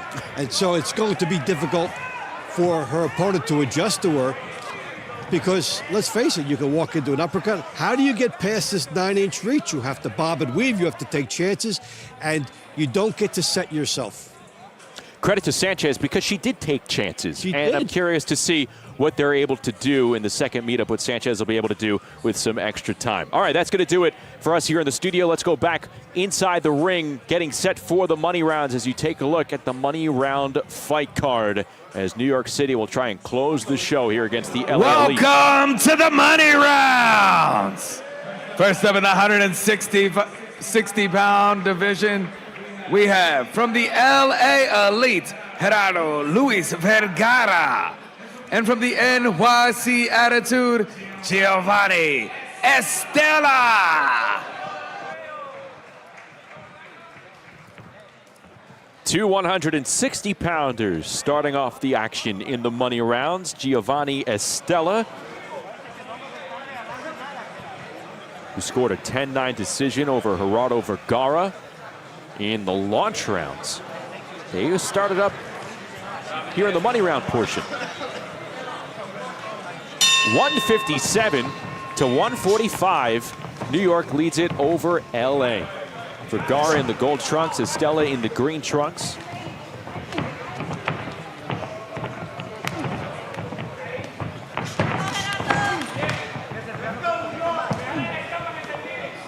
Now it's tempting for LA fighters to think, well, we're going to try to go for it, try to go big, maybe score a knockout. You have to stay within yourself at the same time. Do what you do best. If a situation opens up, then you try to put your foot to the pedal. But the idea is to protect yourself, to fight the way you normally fight, and try to get a win. And conversely, for fighters with the attitude, they have to be held in check by some of their New York City teammates. I feel like it could be very easy with a 12-point lead for a fighter to say, all right, we're good here. This kid's probably in the bag. I can work on the things that I really want to work that may suit me from an individual aspect. No, still team concepts. You still have accountability to your teammates. And the point I'd like to make through this, but you've had, in this case, 2 weeks to think about your next assignment, all being brought out in 3 minutes. And in this case, you have 2 opportunities. I mean, this is showtime for you. You're being evaluated by your coaches. You're being evaluated by your teammates. So you do have to cover all those bases. Estella lands a left hand, but Vergara coming back with some authority, going first to the body, then back upstairs with the right hand. Vergara fighting on the front foot, doing a pretty good job. Estella able to turn out.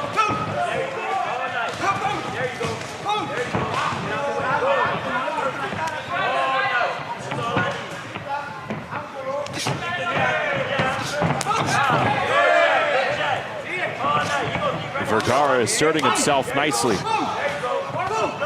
wants to earn a split here in the rounds with Giovanni Estella.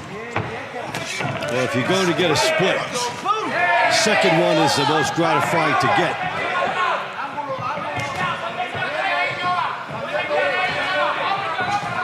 This is round 17. First round here in the money round portion.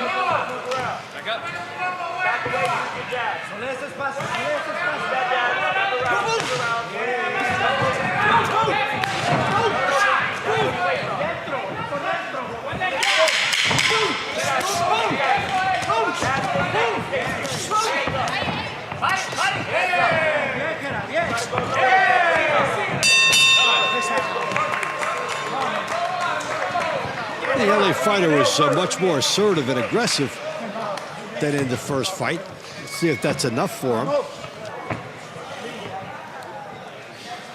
Yeah, Vergara did a good job bouncing back.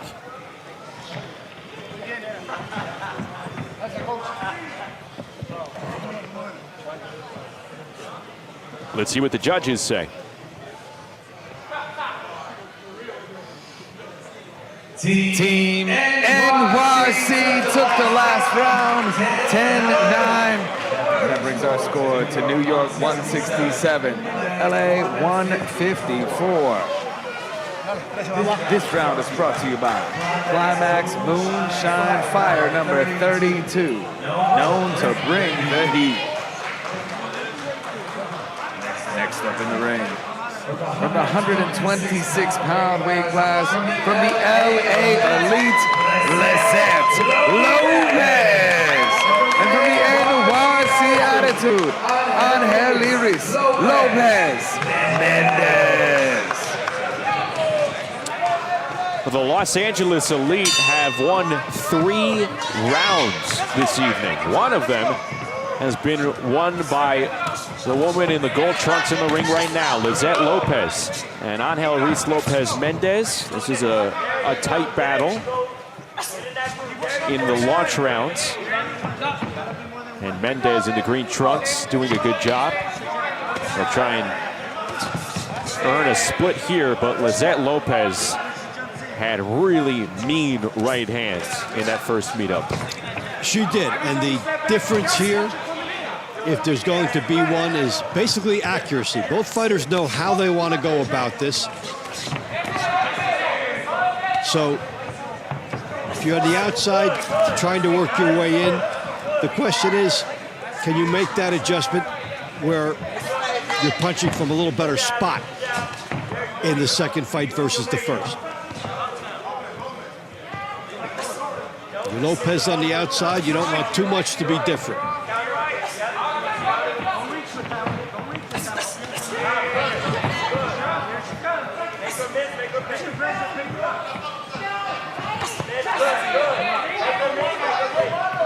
Referee telling Mendes to keep those punches up. She had her right hand near the belt line. Now she raises it. Lands flush on the body.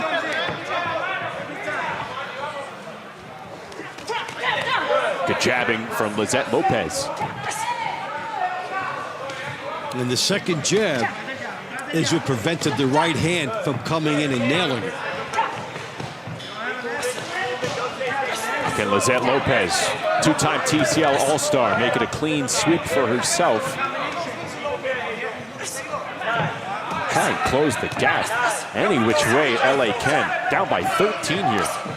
This is the widest margin that a lead team has had this season.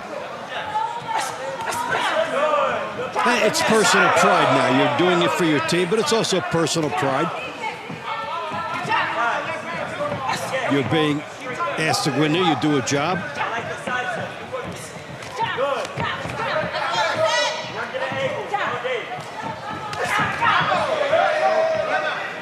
Lopez coming in, Mendes answering with some counters.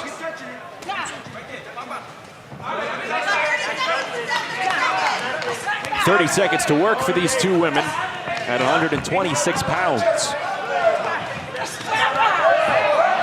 And Mendes has had the better punches. Lopez has had the better position. And that's what the judges are going to weigh when they put this all together and determine a winner.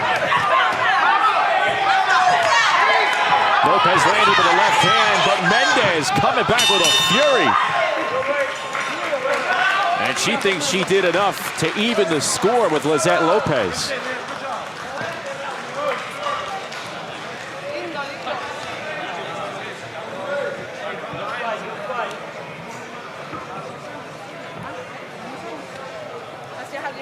See how they score it. Tell Mendes didn't want to be the only one on the bus back to New York without a win.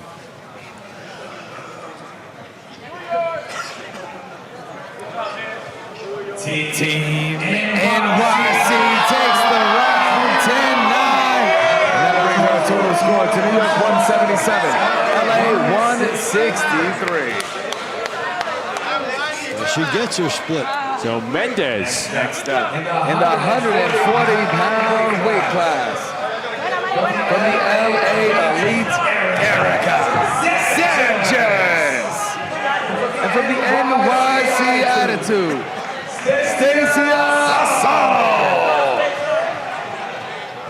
this was the round to watch for us heading into the money rounds.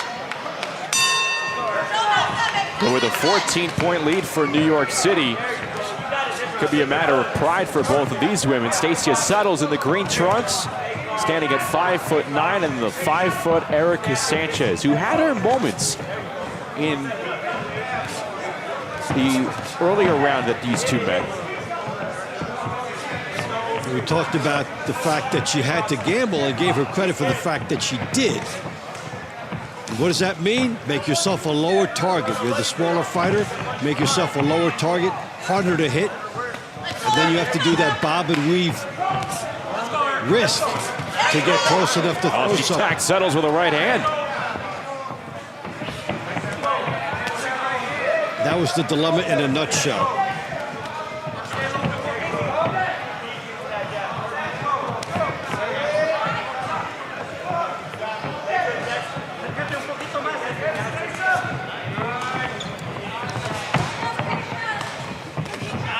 Suttles' best tool is that lead left hand against the shorter Sanchez.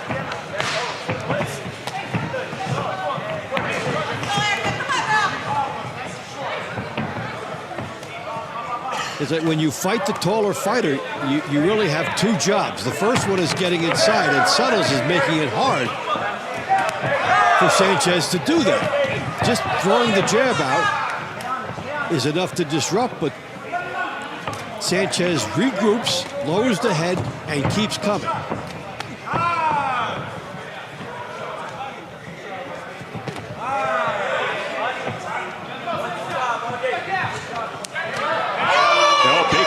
Again from Sanchez as Suttles continues to lead with that left.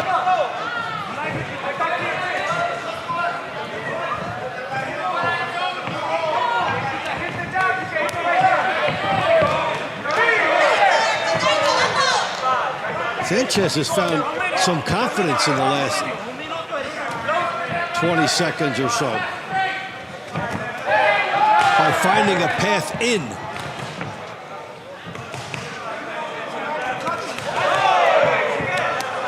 Good exchange there. You got to credit Suttles just knowing what to do in this type of situation and sticking to that game plan.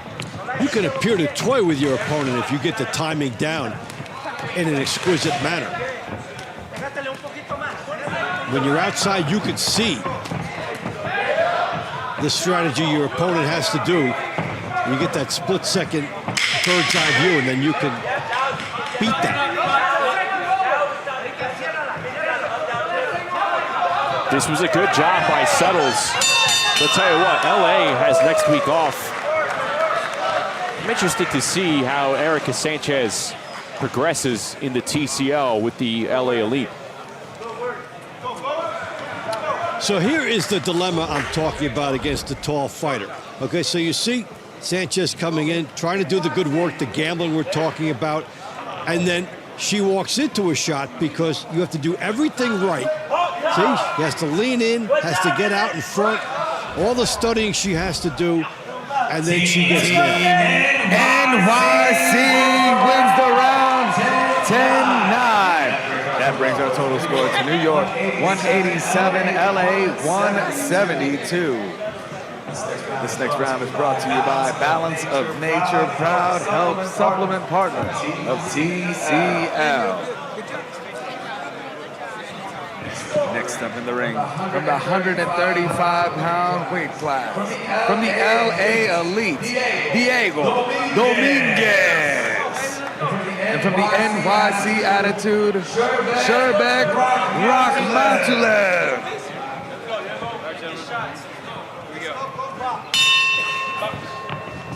Sherbek Matulov meeting up with Diego Dominguez here at 135 pounds in the money rounds. It's round number 20. New York has built a 15-point lead on Los Angeles. Matulov in the green trunks, Dominguez in the gold trunks. This is a good time to emphasize another element to all this. Regardless of the team score and regardless if a fight event is out of sight, you're coming in here, you have a nationwide television audience seeing you maybe for the first time. So this is the most amount of eyeballs ever put on your performance. And that alone is going to motivate fighters to excel. It's a big opportunity for fighters to showcase their skills no matter the score, no matter the situation. How many fighters will say after a few years, boy, I never got on television, or this is my first time on television, and there's another dimension awaiting them. So that's basically a reward stage for everybody, regardless of what is happening in the team competition. See the vast TCL experience for Sherbek Matulov and Diego the Ghost Dominguez, 5-5 in his TCL career.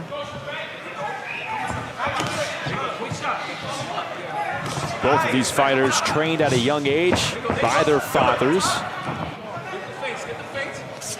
Matulov started when he was 13 at the guidance of his dad and his uncle in Uzbekistan.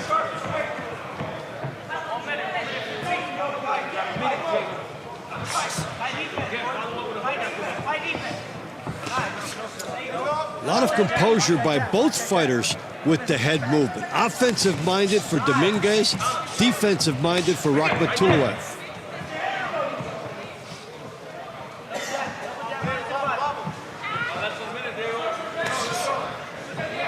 .50 seconds to go in round number 20. And this is the first meetup of the night between these two fighters. Matulov came away in the middle rounds with a win over Jose Rodriguez. Dominguez beat Zempoaltecatl in the launch rounds. Now take a look at the head movement of Dominguez. Even though it's been subtle, it has little by little given him room to get inside to take his best shot. Each one cutting off just a couple inches until he reaches the point where he can throw some shots.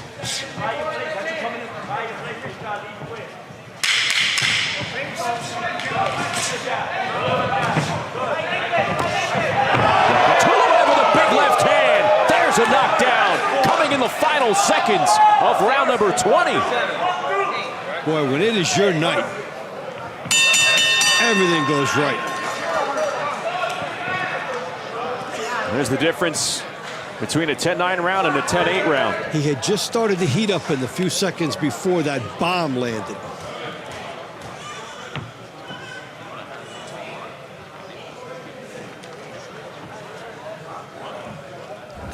So he showed you the head movement going back and forth to what was going on. And from outside, Matulov, we might call that, we might invent the category, the insult to injury shot. To 197 to the team is already up big.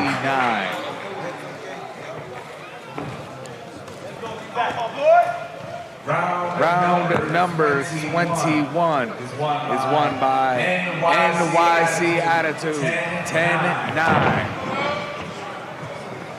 Well, round number 21 has been wiped out.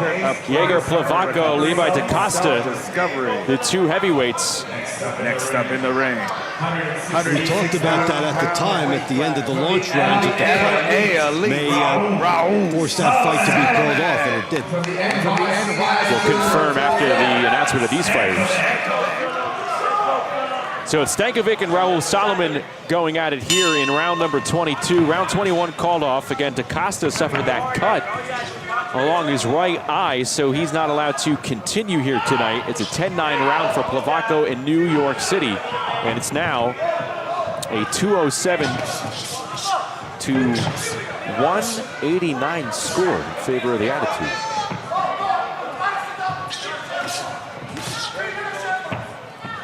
And Dave, we're getting word also that round 24 has been scrapped because there was an injury between Colby Madison and Price Taylor. One of the fighters rolled their ankle outside of the ring, not within the round. So that's going to be scored a 10-10 round. We see a few of these freak and bizarre situations. Some of them you expect as a carryover from fighters who have been at it in the launch rounds, but that just comes in like a freak injury. Well, most of the time it adds to the intrigue of the money rounds, but New York City obviously pulling away here in this battle with LA. I'll tell you what, it's going to set up some discussion now about who are the best teams in the league and which division might be the best one, because we've seen some Southwest action that made us believe that, hey, maybe the teams in Texas were going to make a big move this year. And we're seeing more of the East here. And this has been a great performance by a team that came in 0-2. Yeah, what's that say about teams like Boston and Philadelphia, who are going to see next the two teams that beat New York City?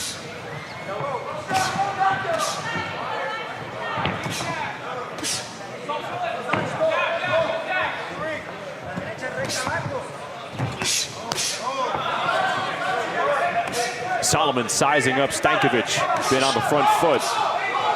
He's been finding a home for a lot of these punches. And it was Raul Solomon who picked up a 10-9 win in the middle rounds over Stankovic. That broke the trend of 9 straight rounds won by New York City. And Solomon teeing off now on the Serbian. You think about what a rallying cry this is going to be for the New York team to win with dominance and doing so impressively against the team that had won 2 weeks earlier. New York City, the season 1 champs, perhaps feeling that some championship form has returned.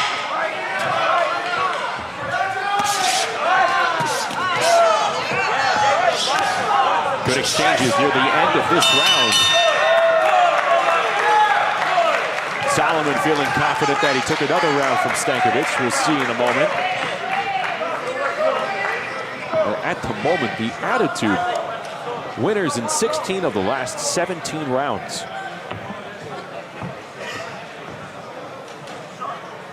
That is staunch.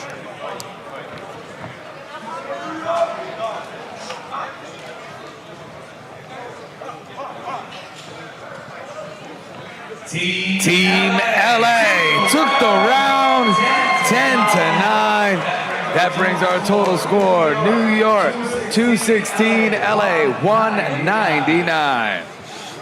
So Solomon breaks the streak again. Next up in the ring, 135-pound weight class from the LA Elite, Jose Rodriguez. And from the NYC Attitude, Ryan Zempoaltecatl.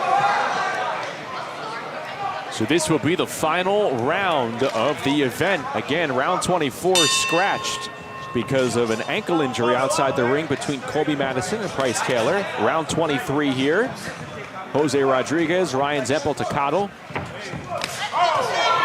And Zempoaltecatl coming out with flying fists. and just trying to maul Jose Rodriguez. I think when you're opening the show and when you're closing the show, there's a little extra adrenaline regardless of what's happening on the score.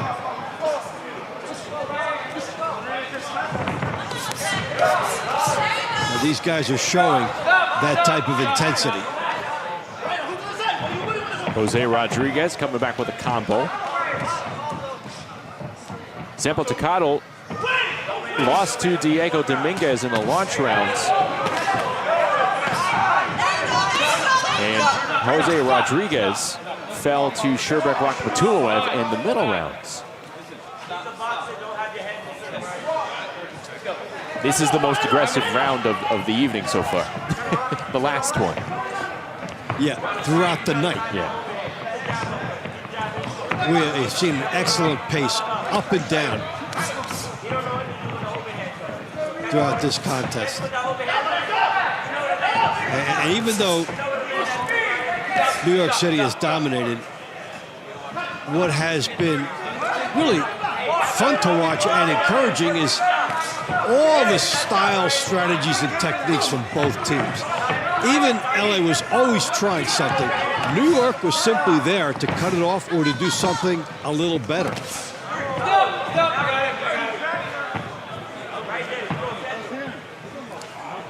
For the most part, we did not see what we viewed as lopsided matchups. We just saw an edge in execution. We have a cut on the right eye of Jose Rodriguez. Fortunately for him, it looks like it's under.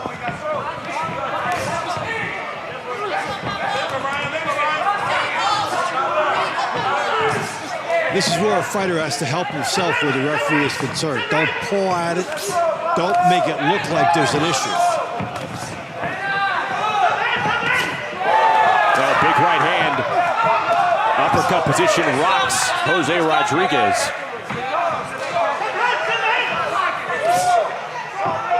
Levi Costa did a good job at that. Didn't really act like it was bothering him at all, the heavyweight. And despite that, he was still scratched. The cut just too big, too deep for him to continue tonight. Scratched for the next fight, but he got through that fight. And that was the important thing for him, and that's what's important for the fighter, not to have it stopped inside the distance for the fight you're in, because it is bothering him. If this was a regular boxing match, that happened early, I don't know how long he'd be able to go here, but it's not. 3 rounds are over, fight's over, the event comes to a close, and New York City, with a terrific performance, will get the final scoring from the judges in the moments on this one. Final action as both fighters going at it heavily. Elbow up did not help for Los Angeles. Fortunately for New York, nothing called there, but everything went for New York tonight.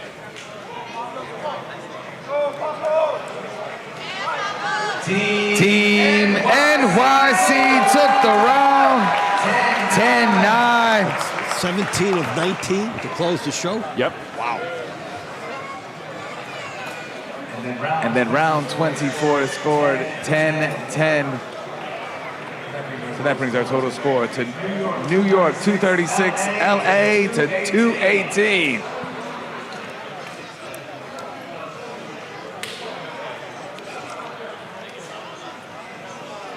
And that's the final. 236 to 218. New York City doing everything right. They won 9 straight rounds at one point, 7 straight rounds at another point. And the Attitude pick up their first win of 2025. They do it in style and with dominance, beating LA by 18 points in Philadelphia. We'll be back to talk about it after this.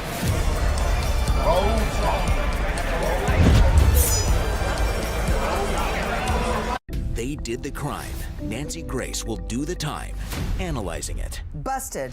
Join us on Crime Stories with Nancy Grace as we investigate missing people and unsolved homicides. Weeknights at 6 p.m., 5 Central on Dr. Phil's MeritTV. I was drinking every day. I was hooked on oxys. My husband turned into someone I didn't recognize. The addiction crisis. Worse than a pandemic, we have a growing epidemic. There are approximately 20 alcohol and drug-related deaths per hour every single day. Addiction is a disease. Like any other disease, it may have serious harmful effects and may lead to death if left untreated. Introducing Serenity Springs Recovery Center, a place of recovery and rediscovery. We understand the unique challenges men face in their journey to recovery. Set on 38 private acres, our state-of-the-art facility offers a safe, supportive environment for healing and growth. Our team of dedicated professionals specializes in evidence-based treatment, providing our patients with the tools to overcome addiction and achieve long-term sobriety. If you or a loved one needs to make a change, call us today at 386-423-4540 or visit us online at serenityspringsrecovery.com and reclaim your life. Step into a world of tranquility. Enjoy private accommodations. Let go of distractions and embrace the calm. Start your quiet exploration in jail every weekday on MeritTV. Team Combat League Boxing is brought to you by Climax Moonshine Fire number 32, a drink not only made to tingle your senses with hot cinnamon flavor, but also made to pay tribute to firefighters all across America. This drink will put a kick in your step with its bold, hot smoothness. And let's take a look at our Fire number 32 KO of the night as New York City routed Los Angeles, and this was a big focal point. Christina Cruz picking up a big stoppage to kick off the middle round.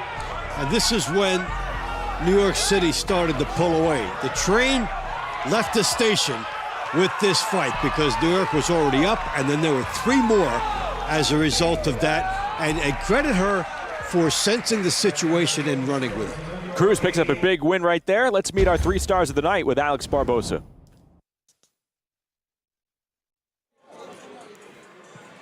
The final score tonight is the New York Attitude 236 to the LA Elites 218. The New York Attitude win. Tonight's 3rd star, Raul Solomon. The 2nd star, Igor Plevako. The 1st star of the night, Christina Hell's Kitchen Kid Cruz. And the round of the night, Angel Munoz versus Darius Jackson.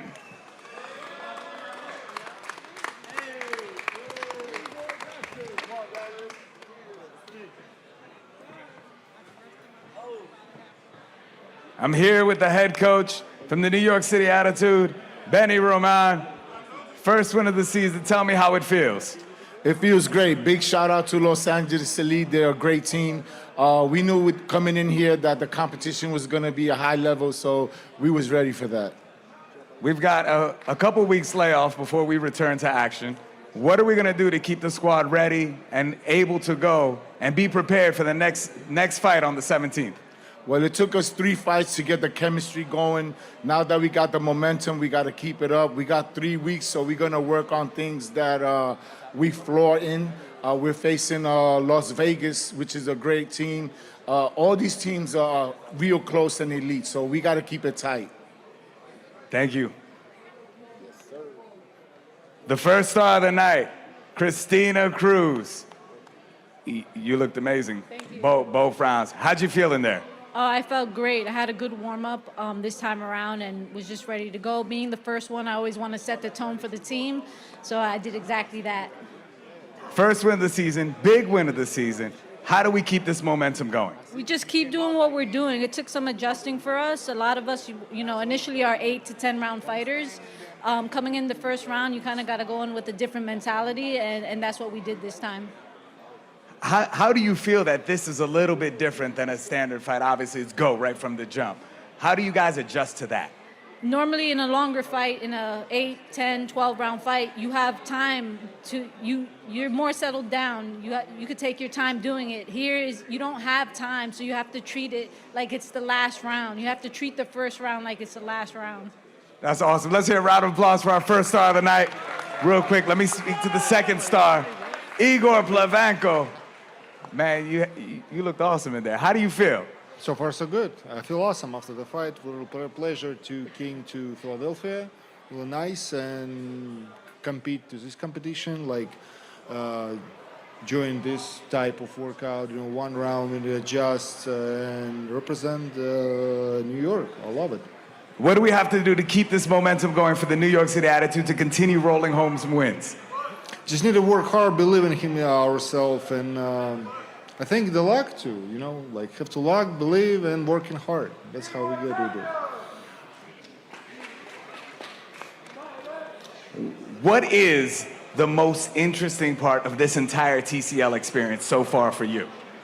The most interesting part is, you know, it's new, literally new sport, literally new like feeling, like you can adjust, right? Like you have only short period of time to adjust. You don't have 4 rounds, 6 rounds, 10 rounds. You you have to do right here, right now. It's a little different. Like we need to just adjust to that and like try ourselves. I believe in TLC. It's really good sport, and I believe in the future of that.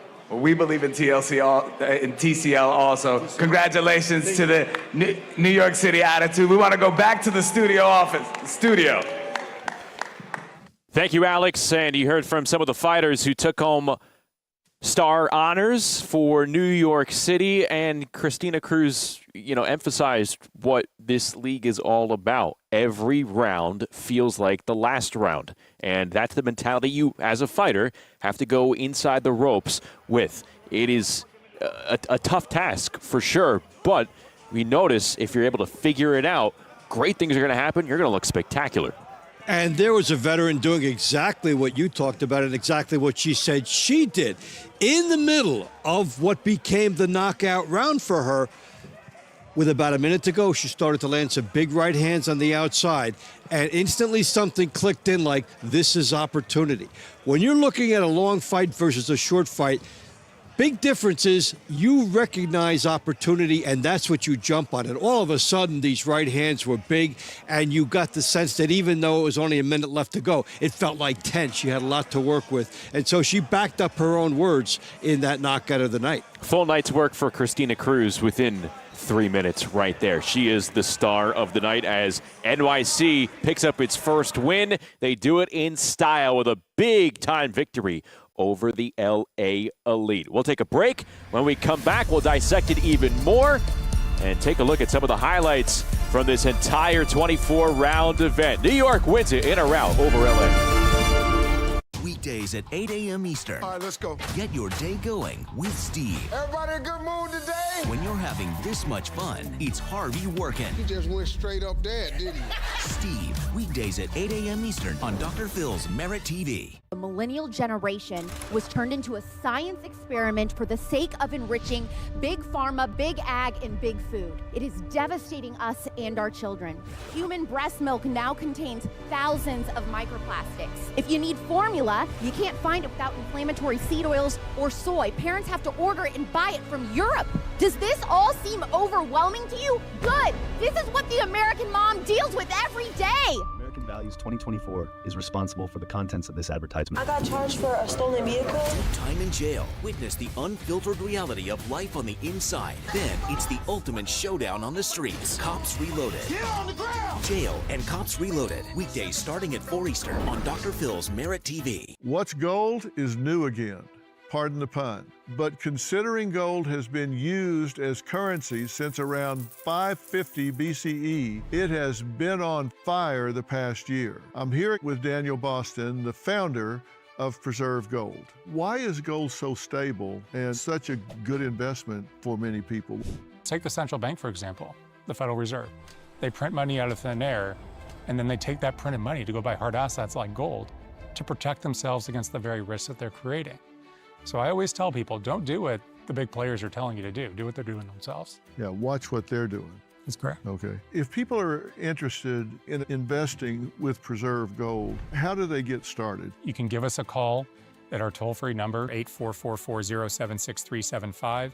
You can text Phil to 50505, or you can check out our website, www.drphilgold.com. All right. No way you can miss it. New York wins it 236-218, but we are not done yet. Stay tuned to MeritTV for tonight's second matchup of our doubleheader. Coming up 15 minutes following the conclusion of this broadcast, it is the Philadelphia Smoke taking on the Boston Butchers as TCL Boxing continues tonight only on MeritTV. Welcome back inside our MeritTV studios. Justin Shackle, Dave Bontempo with you. 236-218. New York Attitude win it over the LA Elite.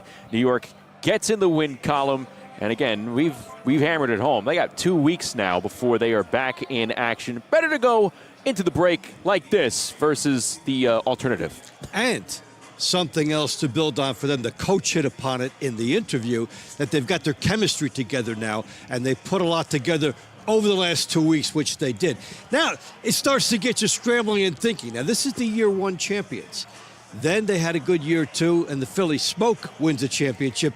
You can make the argument that this may have been the best ever regular season performance by this team, to win by 18. To come from 0-2 and then to win by this, you'd have to go back and compare. But my first gut feeling is this may have been the best individual event that the NYC Attitude ever had. I think you could be right. Also lends to question whether or not the period of overreaction to start a season. When did it actually end here? Because they were 0-2, and then they come out with the most impressive victory in the league so far this year. That was domineering.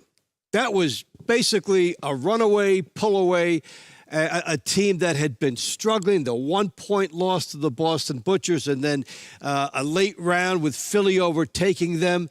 And now here you go with a performance that is the best one in the league so far. So not only does that build confidence, but each match is about, I guess, about 12% of your season. So it is monumental and huge. But what they're going to be doing in the next couple of weeks in New York, did you see what we just did? Did you see what we just did? To win like this going into the break is terrific for them. Yeah, it certainly did not look like an 0-2 team after this one, and they aren't now, 1-2. And LA, as we take a look at the highlights now, throughout this event over in Philadelphia, they are brought to you by Balance of Nature. About middle portion of the launch rounds, it was like LA just started to fall into quicksand here. Yeah, New York putting on the pressure, the inside, attacked by their fighters. And that really was it. They just won at the line of scrimmage, so to speak. Here we are. They both knew what to do, but the inside fighting for the New York. That was round 3 between Mendes and Lopez. LA took it. Diego Dominguez would take round 4 for LA, but then 4 straight rounds won by New York City, and it was capped off with this one by Igor Plevako, one of the stars of the night. It was compounded by a cut sustained by Levi Costa. So it basically became another victory for New York. And this was just before the Cruz fight. This is when New York was starting to open the gap a little bit at the end of the launch rounds. Yeah, that was round 8. 9th round to start the middle rounds. Think about it. New York had won 4 straight rounds, and then this happens. Cruz senses she hurts her opponent, and then she steps on the gas. You sense that she was already ahead to make it 5 in a row, but as she said in the interview, you have to adjust to the time, and that's what she did. Cuts it off and unleashes these right hands. They are things of beauty. And you make a closing argument with the ref, who made an excellent call based on the health of the fighter, then now you've got 3 points for your team. 4 becomes 7. That was the highlight of a stretch where New York won 9 straight rounds. Raul Solomon for LA broke that stretch, but then the very next round, round 15, Isaac Carbonell doing some work here against Angel Lozano, gaining the momentum right back for New York Attitude. And that brought us into the money rounds. It was already a sizable 12-point cushion for New York. They continued to add for it in the rematch. Mendes and Lopez. And Mendes got some redemption here. Yeah, working well to the body, and she was more accurate. She got closer, and then she was rewarded for some of these shots landing accurately and hard. And it was a tight fight, but she deserved it. Fast forward to round number 20 after 2 more rounds won for New York. Shurbek Rakhmatuliev, the Uzbek lightweight, outpointing Diego Dominguez, and then near the end, putting Dominguez on the canvas. This was sudden. That's how 10-9 became 10-8. Perfect placement for a punch. Get your opponent going back straight into the path of it, and that's a symbol of how everything went right for New York tonight. 236 to 218, the final. New York wins it. They pick up their first win of 2025, now 1-2 on the season as you take a look at the standings.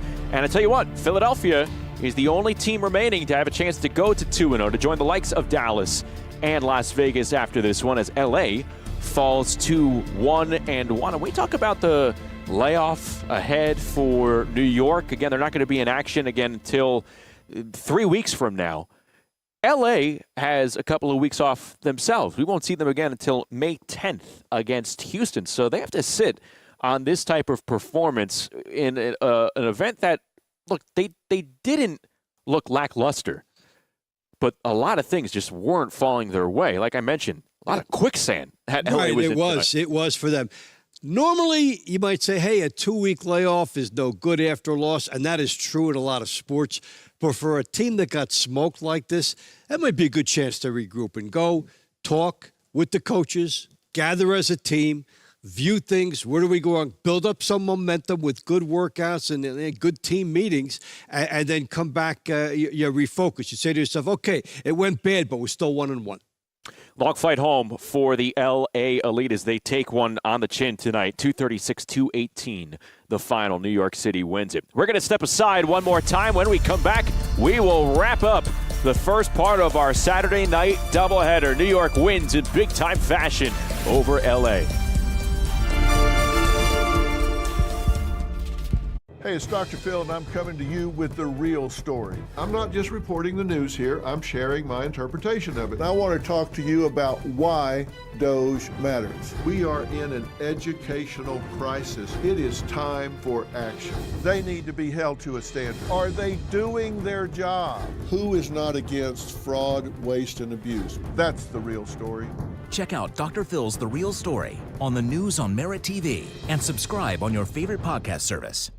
Trouble sleeping? We can help. It's not another prescription or drug. It's a cream. Sleep Cream is a safe topical cream made from natural ingredients and plant extracts. Just rub it on your skin. It truly works. Better sleep from the very first night, and your purchase is guaranteed. To order, visit sleepcream.com to start sleeping better guaranteed. And for a limited time, get free shipping on your first order by using code PHIL at checkout at sleepcream.com.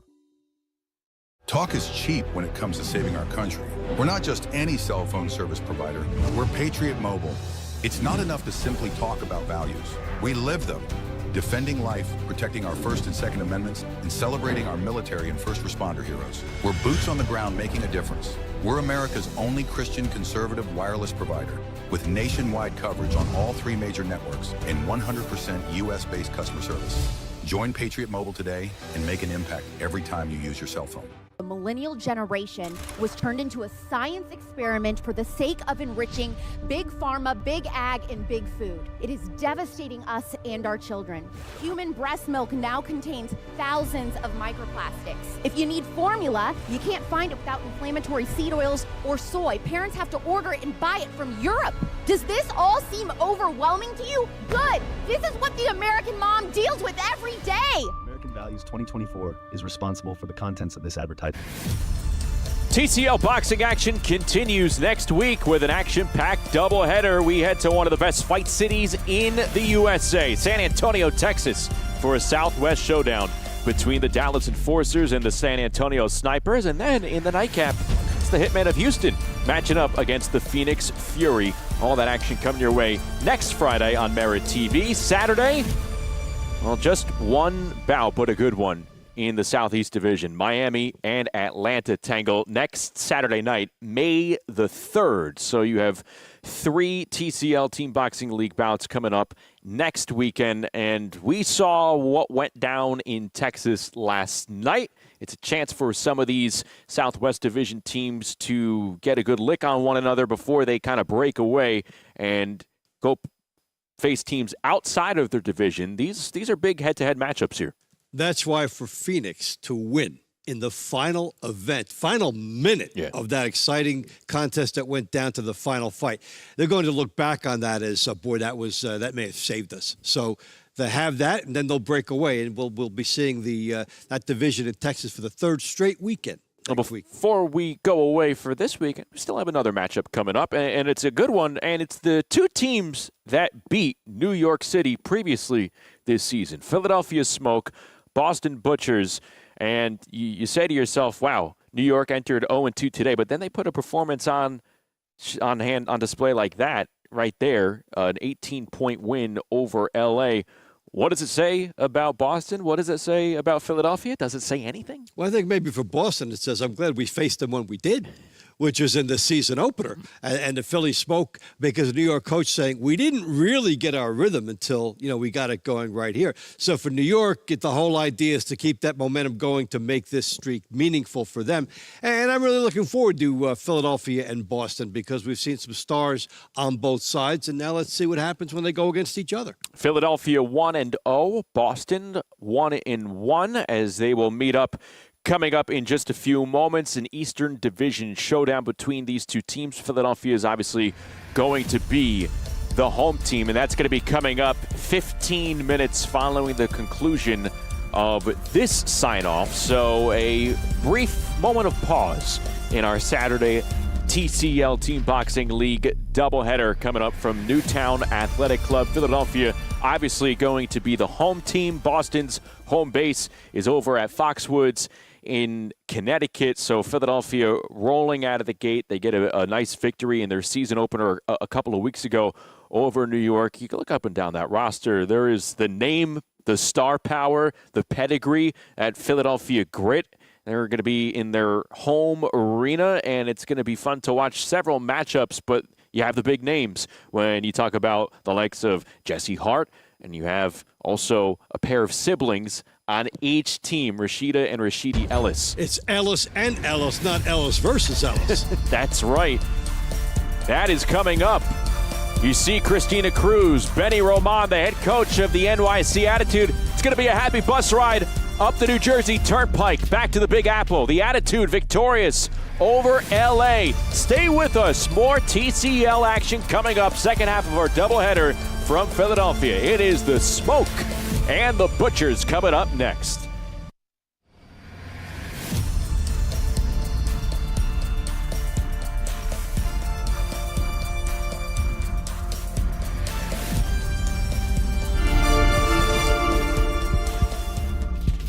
Sleep Cream is the revolutionary all-natural cream made of organic oils and plant extracts. Simply apply Sleep Cream at bedtime and start enjoying. Sleep like a baby and bright-eyed, bushy-tail mornings. I mean, you do want to start sleeping better, right? Try Sleep Cream today. To order, visit sleepcream.com to start sleeping better guaranteed. And for a limited time, get free shipping on your first order by using code PHIL at checkout at sleepcream.com. When news happens, Dr. Phil's MeritTV is on the scene. Secretary Caroline Leavitt is in the media press briefing area, and wait until you see who's in that new media seat today. We have Lindsay Keith. MeritTV launched 1 year ago and creates and distributes content across diverse platforms. We're glad to have you with us, Lindsay. Please kick us off. With White House correspondent Lindsay Keith on the front lines. Can you help explain to the American people how tariffs will help them? Absolutely, and I'm grateful for the question. The news on Dr. Phil's MeritTV. What's gold is new again. Pardon the pun. But considering gold has been used as currency since around 550 BCE, it has been on fire the past year. I'm here with Daniel Boston, the founder of Preserve Gold. Why is gold so stable and such a good investment for many people? Take the central bank, for example, the Federal Reserve. They print money out of thin air, and then they take that printed money to go buy hard assets like gold to protect themselves against the very risks that they're creating. So I always tell people, don't do what the big players are telling you to do. Do what they're doing themselves. Yeah, watch what they're doing. That's correct. Okay. If people are interested in investing with Preserve Gold, how do they get started? You can give us a call at our toll-free number, 844-407-6375. You can text Phil to 50505. or you can check out our website, www.drphilgold.com. All right. No way you can miss it. I'm here today because I have something to prove. There's no backing down. I got to fight. They're going to be so scared, and I would be scared of me, too. You hit us once, we hit you 2 times. You hit us 3, we hit you 4. I want to fight the best. I don't care who's in front of me. I'll fight the best. You gotta like the heat. I love the heat. I want to make a name for myself. I want to be somebody. Somebody might get dropped. Somebody might get knocked out.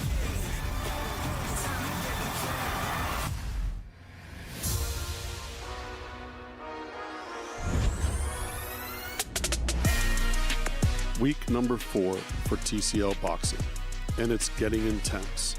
These fighters have been going round after round non-stop for weeks. It's painful, grueling, and extreme, and it's not over yet. This week we're going to do something special. We'll show you the highlights from a few of the best fights this season and give you an inside look into some of the most popular fighters.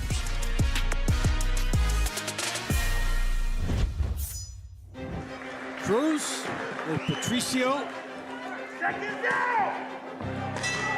And we are off to the races. My name is Christina Cruz, born and raised in New York City, and I'm representing NYC Attitude. Cruz going to try to stay on the outside. Notice something interesting here, the clock. 3-minute duration for the women.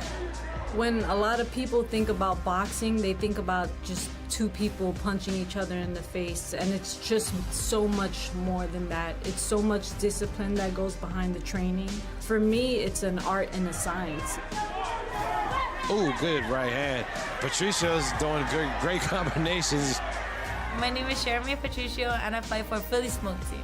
Fighting for the Philadelphia Smoke Team, it's very exciting. They're all loving, we all encourage each other. Nice right hand from Patricio. Now we get some good work on the inside.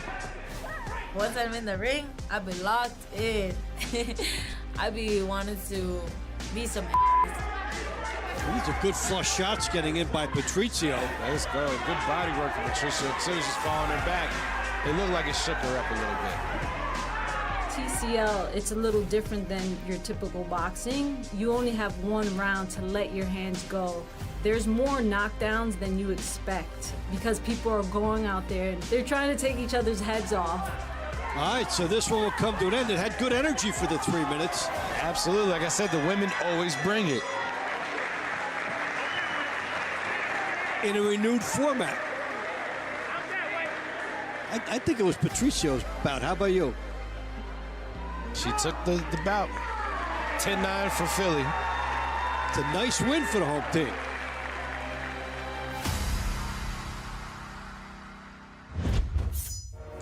And with Coach Sonny, you can tell that what he's trying is something new. He's seeing wow, good. Because he knows MMA fighters are used to. My name is Joseph Rivas, and I'm fighting for the Phoenix Fury. You're in the ring, the second the bell dings, everything just disappears. All your problems, everything in life is just you in that moment, and it just feels good. And they're going to throw a lot of punches and bunches.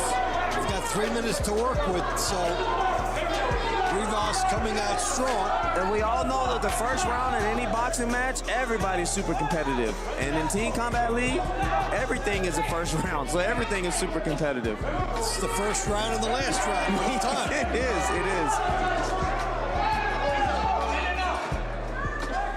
Joseph Rivas with some creative punching. He likes the inside. Domingo with a good hook. It's very, very continuous. It's very high pace, high pressure. I'm always in your face. Like, I never stop punching, I never stop moving. He's very strong. You know, sometimes we think that 3 minutes is a sprint, but for Rivas, in this case, it's a marathon because he started out quick and it went away. If you relate the 3 minutes in boxing, really the pace that you need to hold and the speed you need to hold is equivalent to an 800, a half a mile. It's the longest dash in track. And so you got to have some speed and endurance. And in boxing, you need this both. This is, the 800 is equivalent to this one round right here. This season on TCL, expect a lot of high intensity, high volume, power shots left and right, just coming at people non-stop. You're going to see non-stop action and explosiveness from me.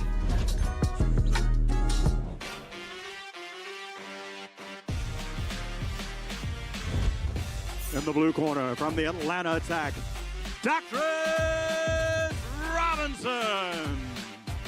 And in the red corner from the Nashville Smash, Austin Dooley. My name is Dr. Robinson, better known as Dr. Giant or just Doc, and I'm fighting for the Atlanta attack. Sometimes in the ring, time just slows down. It's like everything. Once you throw a jab, it's like an after image, man. You can see everything in slow motion. It's just like chess. The thing that I love about it a lot is you still get to keep like the individual aspect of it, of like you handling your business, doing your round, but you still got people on the sidelines like showing love for you, cheering you on, making sure you do the right thing. Doc Robinson also coming in, throwing haymakers, very tactical haymakers. He understands what he wants to do. He knows he needs to get close to be able to land on Austin, and he's hoping that he can catch Austin just in case with his hands down. This is Austin Dooley with the Nashville Smash. TCL, format, you got to go to work. There's no time to fill out and fill around with your opponent. You got to, right as soon as the bell rings, you got to go. You only got one round to make your, leave your mark. Dr. Robinson with some very wily moves. Earlier, he was a southpaw. He just switched back to orthodox. Maybe that throws off Austin Dooley's timing. Very smart. You got to be unpredictable in Team Combat League. The important is that you train for it. You just don't do anything off the cuff. You want to make sure that you train for what you're going to do in front of your opponent, because what you don't want to do is get caught with anything sloppy, because it can make a big difference towards that point system. Austin Dooley is throwing the hammer. I like those combos. There's still science behind it, so you got to be able to box and fight. For someone that's never seen me fight in a ring before, they can expect to see someone who's very crafty, switch hitting, not afraid to get dirty. Actually love to get dirty, man. Dooley in the white trunks with the yellow trim. And Dooley has found his mark more often here. Dr. Robinson is landing that overhand left. Good display of skills. Good form. Good fight. Ladies and gentlemen, Nashville won that round. You're watching TCL Team Boxing on MeritTV.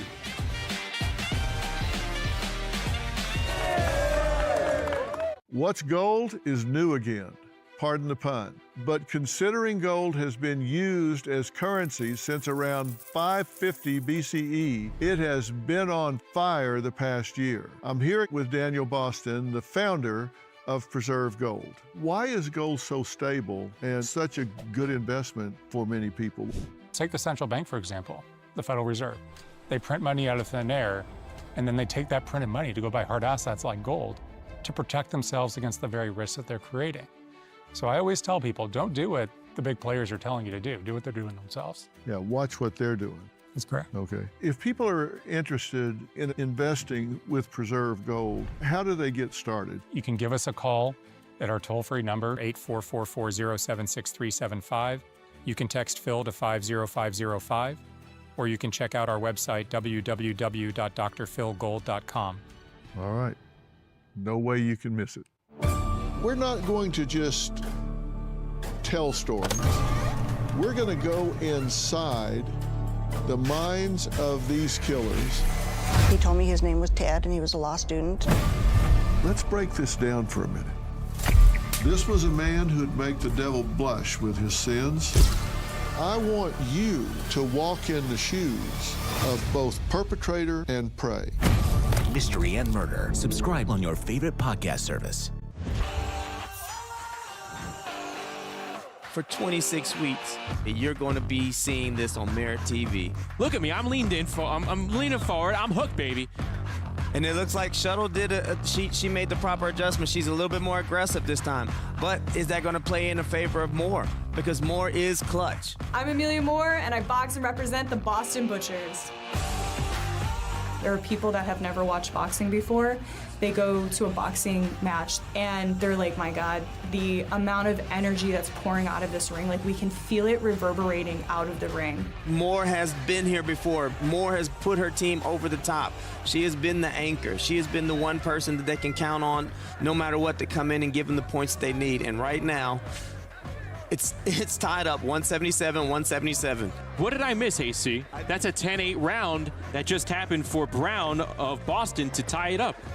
Maybe they just gave us Ryan's point. Maybe that's what happened. Maybe they gave us Ryan's point. You could hopefully get some clarification from Bubba, but right now, how about Stacia Suttles marking up the face of Amelia Moore? This was not expected here in the money round. It was not. I would say boxing is like one of the most naturally unnatural, natural things we have to learn because it's primal. All it takes is one punch. Suttles must have been playing possum. She sat back, she probably looked at what she needed to improve, and she's implemented that. The reigning TCL Rookie of the Year in trouble here for the Boston Butchers in the money rounds. What's unique about fighting for TCL, that 1 minute round for 3 minutes is absolute all go. The blood is absolutely pouring from the nose of Amelia Moore. 30 seconds to go. And I'll tell you what, Suttles can camp in the middle of the ring and keep peppering her with that jab. At the moment, it doesn't seem like Moore has a code to crack. I almost wondered, is Moore injured? Is it a broken nose? Is there something wrong with her eye? Because normally she's super aggressive, but right now she looks like she's kind of tentative. AC, this could be the turning point of the event. This could be it. This could be it. I know Boston was counting all these points right here. It was a good sequence from Moore at the very end. Your body can only take you, your strength can only take you so far. Like, you have got to be very keen in mind, and you have to be very strong in heart and will. That is 3 straight rounds won by the Dallas Enforcers. A lot of gamesmanship and showmanship blended into one here. My name is Rashidi Ellis, nickname Speedy Rashidi Ellis. I guess I show a lot of excitement in the ring. I love fighting. Sound a little crazy, but yeah, I love fighting. I love the man-to-man combat sport. You really do see the value of the coaching. We saw Philly Smoke pull away in a very tight contest with New York last weekend. After that had been neck and neck. And here this was neck and neck until Dallas's main performers come through. It's another action. You know what I'm saying? You gotta be a real fighter to be able to fight at TCL. Boxing really took me and molded me. I know you can't fight with anger. Yeah, I know you can't fight with emotions. You know what I'm saying? By me knowing that, you know what I'm saying, that molded me into the person that I am today, which is funny. In the lunch rounds where you look back with regret. Yep, points that were left out there. We saw Boston with the power pull ahead, and Dallas with a big bomb change the momentum. You know, you go in there fighting. We ain't going there playing tennis. You got punches flying at you. Somebody else trying to kill you, and then you trying to do the same. Rashidi Ellis can score a 10-7 decision here, and Boston will still come away as the loser. So you got one round, so you just got to rush in and do what you got to do right out the back. See Ellis talking to Mauricio King in the middle of the ring. You're looking for action, entertainment, anything in that nature, I'm your guy.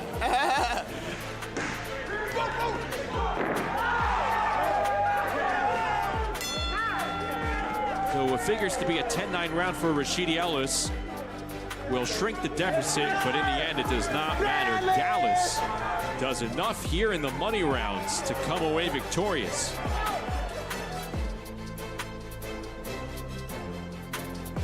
Boxing is back, only on MeritTV. Let's go. I'm here today because I have something to prove. There's no backing down. I gotta fight. They're gonna be so scared, and I would be scared of me too. You hit us once, we hit you 2 times. You hit us 3, we hit you 4. I want to fight the best. I don't care who's in front of me. I'll fight the best. You gotta like the heat. I love the heat. I want to make a name for myself. I want to be somebody. Somebody might get dropped. Somebody might get knocked out.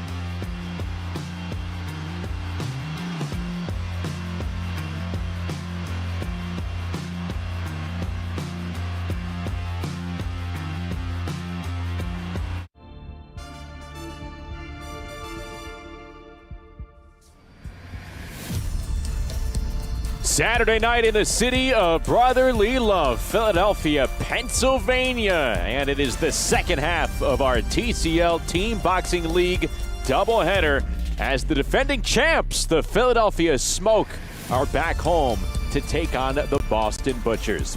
Hi again, everybody. Glad to have you with us inside our MeritTV studios. Justin Shackle, Dave Bontempo with you as we are getting set for the second leg of our Saturday double dip with TCL Team Boxing League, Smoke, and the Butchers. Philadelphia has a chance to join Dallas and Las Vegas as the only 2-0 teams in the very early portion of this season. And when you take a look at the defending champs, the roster, I think when you analyze traditional boxing, cross over to TCL, name recognition up and down the roster, the Smoke are loaded. Well, you have names like Ellis, you have names like Jesse Hart, people who have been in the boxing rankings, people who have been Olympians. So we're going to see that play out tonight. I am also curious to see how Philadelphia takes advantage of the 2-week layoff. The New York team came in and gave a virtuoso performance after a layoff. I think layoffs are good in this particular format. You get a chance to heal up the bruises and people to get healthy and come back. So I'm curious to see how that all plays out. Well, Boston, coincidentally, is jumping right back into the fray here. They fell short just a little bit last weekend against Dallas, and they enter tonight at 1-1. They put up a good rally, but Dallas was able to hold them off in this matchup. And again, you saw some pretty good performances from several names that we've come to recognize from these Boston Butchers. Names like Panetta and Nova and Brown. And now it's a tough test because you have to try and build on the rally that didn't actually lead to a W, but overall a performance that you probably could feel good about. Yeah, and they were right there, and really that was the heroics of Patrick Mailata that night that had a big impact. The 10-7 rounds are so critical in this sport, in this particular format. You can get a string of victories, and that's nice, but you need a couple of hammers, and we'll see how that plays out tonight. But this has been an excellent division. You know, Boston over New York by 1 point, Philly, New York tight, Boston tight in their last one, and the New York making some noise tonight. So there's a lot of excitement in the East. Philadelphia coming away with a victory in their opening contest against New York City. So they are 1-0, and the Smoke not losing a beat. And this was pretty impressive because this is a TCL newcomer that we're seeing, or I beg your pardon, the second season in bantamweight, Shirame Patricio, but then you saw some of their bigger names step to it. Names like Rasheed Brown and Rashida Ellis. And Dave was able to mention Jesse Hart, the Steve Cunninghams. And they took care of business against this Attitude squad. So now it's just about, again, building the blocks, the foundation for another successful season coming off a championship run in Season 2. This Philadelphia Smoke team knows how to win, and that might be their most dangerous weapon after all. That's right. And for Boston, if Boston is able to pull this off, all of a sudden, what a logjam you have in that East with the one loss here, Boston and New York jumping out on top tonight. And in their first matchup of the season, we saw Philadelphia pull out with the home crowd egging them on in the money rounds in their first title defense. There was something in that one about pride, so we'll see how if that carries over here. If you're tuning in to a TCL broadcast for the first time, you're hearing phrases like money rounds, launch rounds. This is how it goes. Every fighter has a chance to earn points for his or her team, and it begins with the launch rounds. Every event split up into 24 individual 3-minute rounds. The first 8 rounds, they are called the launch rounds. They are up first, rounds 1 through 8. There you see the fight card for the launch rounds. What jumps out at you?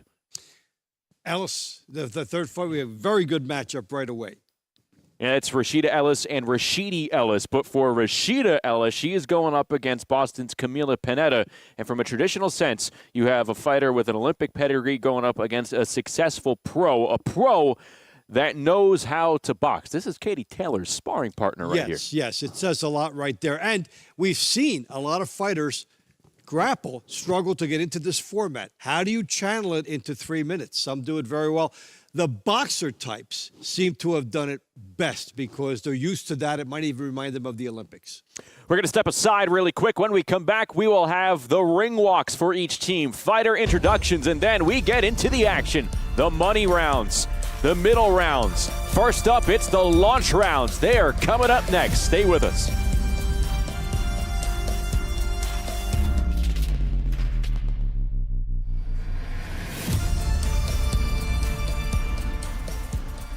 Who doesn't like a good old-fashioned car check? Get out of the car. How come you didn't stop? I don't want it. As far as dumb drunks, Give you guys a couple minutes to get dressed. And what brought you guys all the way up here? Sex. it's just plain stupid behavior. I'll see you for Cops Reloaded on MeritTV. Oh, by the way, you're under arrest. I was drinking every day. I was hooked on oxys. My husband turned into someone I didn't recognize. The addiction crisis. Worse than a pandemic, we have a growing epidemic. There are approximately 20 alcohol and drug-related deaths per hour every single day. Addiction is a disease. Like any other disease, it may have serious harmful effects and may lead to death if left untreated. Introducing Serenity Springs Recovery Center, a place of recovery and rediscovery. We understand the unique challenges men face in their journey to recovery. Set on 38 private acres, our state-of-the-art facility offers a safe, supportive environment for healing and growth. Our team of dedicated professionals specializes in evidence-based treatment, providing our patients with the tools to overcome addiction and achieve long-term sobriety. If you or a loved one needs to make a change, call us today at 386-423-4540 or visit us online at serenityspringsrecovery.com and reclaim your life. Balance of Nature is a proud partner of Team Combat League, and as a preferred customer, get 35% off your first set when you use code FIGHT. Go to balanceofnature.com or call today. Getting set for the Philadelphia Smoke and the Boston Butchers. Let's go inside the ring at Newtown Athletic Club with Alex Barbosa.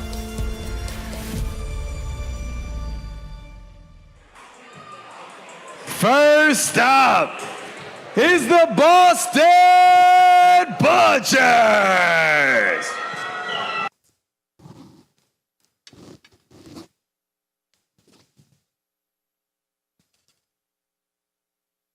All my life I had to win, give everything I had to give, got that fire in my soul.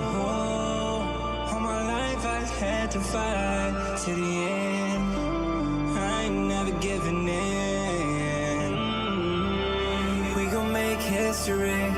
We gon' make history. Together we stand tall to secure victory. To secure victory.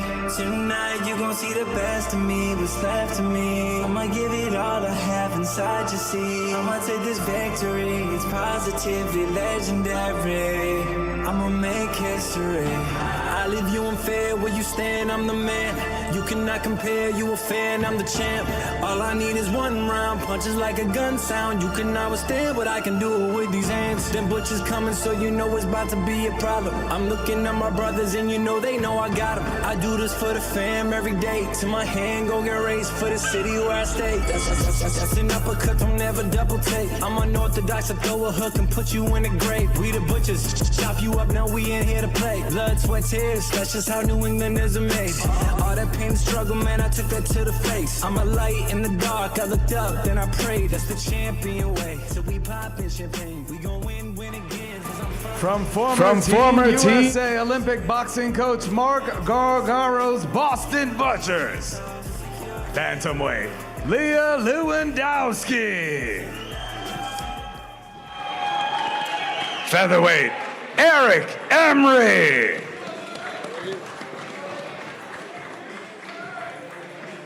featherweight Camila Panetta,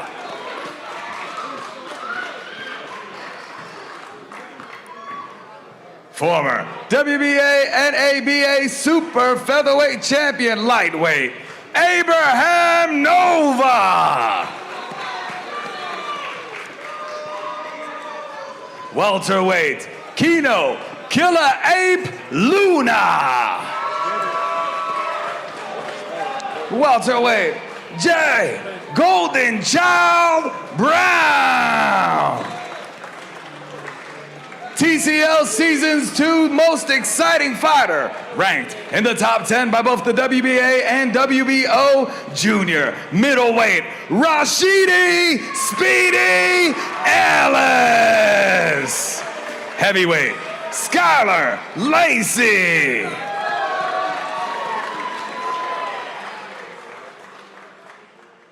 featherweight Brandy Flash Robinson,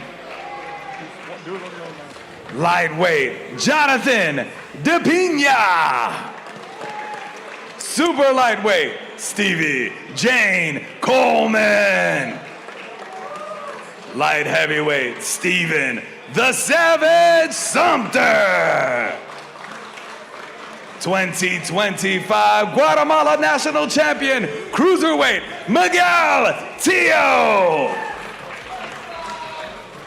heavyweight Quinton Sumter, heavyweight Mike the Beast Hilton,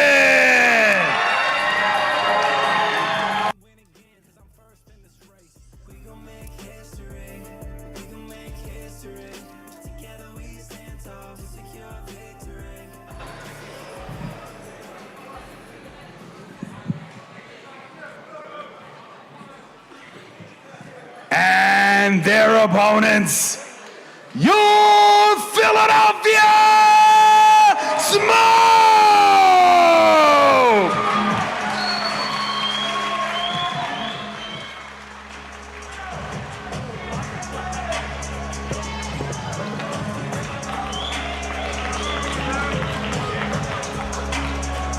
Here come the Philadelphia Smoke, again at 1-0. Victory over New York in their season opener a couple of weeks ago, 229-224. The final there, setting the tone, trying to improve to 2-0 here tonight. Led out by their head coaches, Bob Kane, Omar Aiden, Ron Dove as well.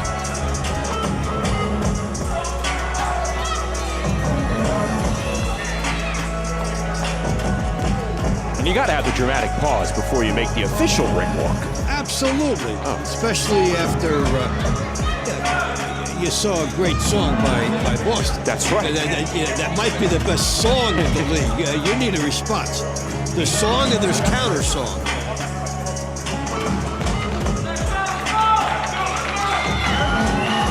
Now the Smoke back at their home venue, the Newtown Athletic Club, getting ready to go.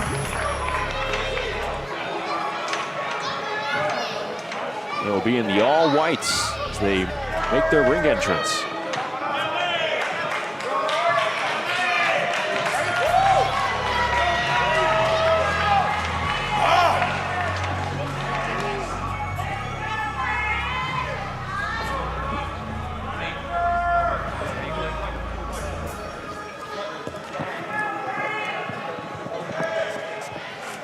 This is going to be an interesting test and something to watch for here. These two teams, they're facing one another tonight.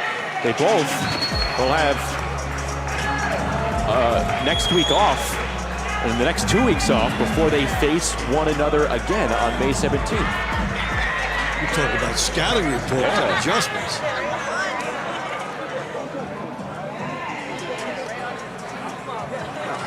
From the reigning and defending TCL champion, Bob Kane's Philadelphia Smoke!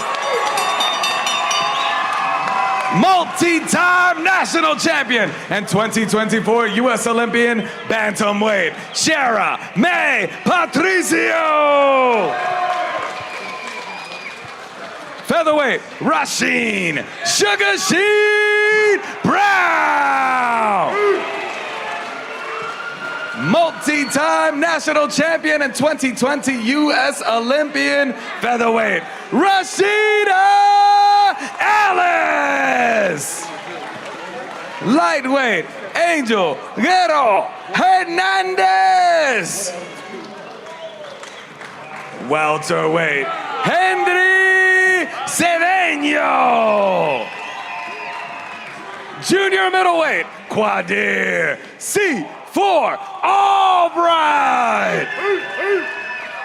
2016 U.S. Olympian middleweight, Paul the Punisher Kroll! Heavyweight, Kanja Don't Blink Nathan!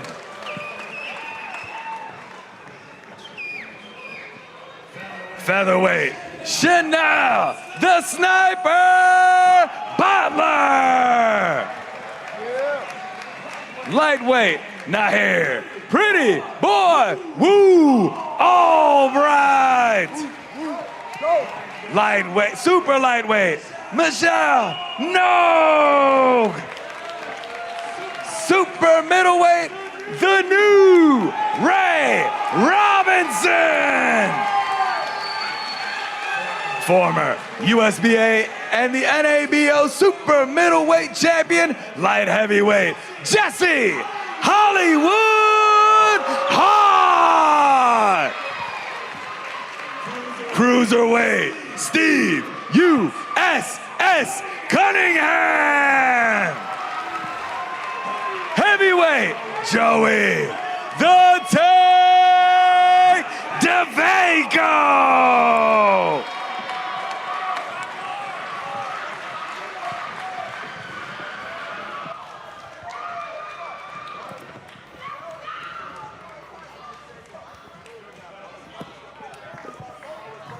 Fighters have been introduced. We are moments away from kicking off the action with the two bantamweights, Shara May Patricio and Leah Luwendowski, as the Butchers and the Smoke go at it. Philly and Boston. Two well-schooled teams and two well-schooled fighters at the top. It's really been nice to see this format of the men and the women fighting together on the same team, and each having a place and each contributing to the team aspect. Luwendowski. From the Philadelphia Smoke, Shara May Patricio. So two bantamweights going at it. There you see Shara May Patricio in the white trunks and Leah Luwendowski. As we get set to go here from Philadelphia, round number one underway in Newtown, Pennsylvania. Luwendowski 0-4 on the young season. Patricio 1-0, and she is laying some hurt in the opening seconds on Luwendowski, who's on her bike. Trying for some quick points. Get inside. You can see the jab not slowing her down, so she's just coming in, and this is muscle time. I'll tell you what, it's not often that you have a team who has an anchor at 118 pounds, but Philadelphia has one here with the 2024 Olympic team trialist and Shara Patricio. Just 22 years of age, a standout amateur, now 6-1 in the TCL.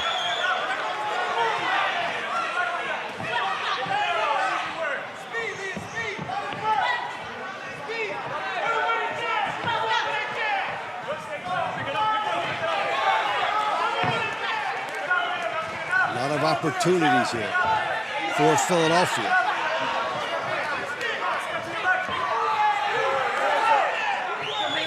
Patricio in the TCL. She has wins over Melissa Parker, Jamie Mitchell, former world champion in regular boxing, Jenny Fuchs, Christina Cruz as well. And that looks more impressive when we see what some of these fighters have done recently. And recently, Patricio outpointed Cruz, who was our star of the show in the first end of our doubleheader. And where is she doing this the best? Inside, but watch the power driving through the hips from Patricio. That's what separates average body punching from stellar body punching.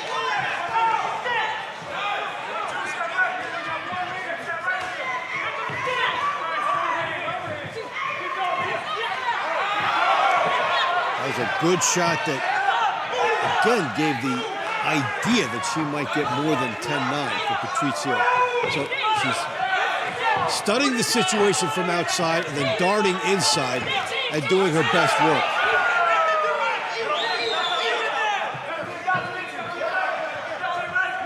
We're going to see Patricio and Luwendowski later on in the money rounds. It will be round number 22. Here they are, round 1. And Patricio so far outpointing her opponent in Luwendowski. And with nothing to fear, now opening up somewhat, trying for more than the 10-9. This is a concerted strategy.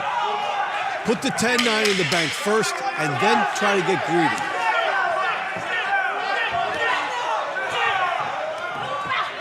Oh, big chin turner thrown by Patricio. A sequence of 3 punches. And if you weren't paying attention, that surely grabbed your attention. Terrific work by Shira May Patricio in round number 1.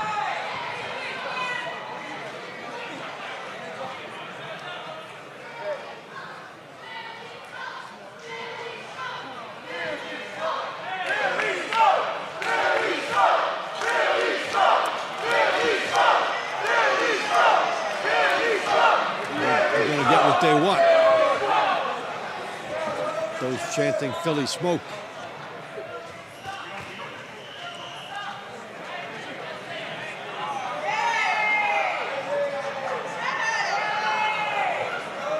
Here we go with our first decision. Team Philadelphia took the first round, 10-9. No surprise after the 3 minutes we just saw. Brought to you by Climax Moonshine Fire number 32, known to bring the heat. Next up in the 126-pound weight class, from the Boston Butchers, Eric Emery. And from the Philadelphia Smoke, Rasheed Brown. Getting set for round number 2, 126 pounds, a pair of featherweights. Rasheed Brown, 2-0 so far. One of the best TCL fighters since the beginning of last season, taking on Eric Emery, the 24-year-old out of Chicago, making his TCL debut. How about that? You make your TCL debut, you have to go up against a 15-1 TCL fighter. Welcome to the bigs. Well, eventually you're going to have to oppose the best fighters. So, conversely, if you come up with a good effort, make a good showing here, you're saying to yourself, I belong.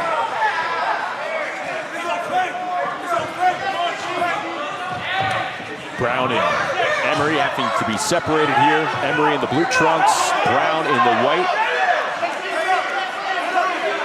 Referee's going to do a good job here of telling the fighters, look, I'm in charge of this fight. Let's have a clean match. And what will help that is if they're not both going lefty-lefty, which they departed for a second, and then Brown went back. Emery trying to punch with Brown. Emery's 4-0 in regular boxing.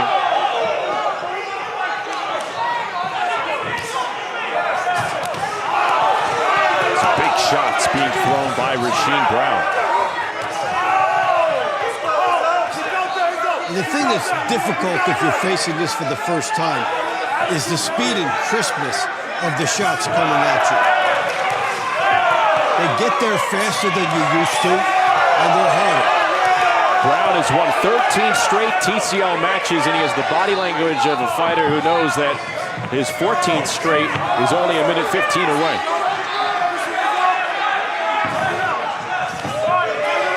Victories breed supreme confidence.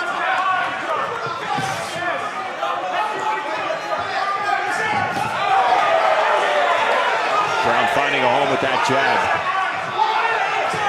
I really like his positioning. Jab, left hand, get out.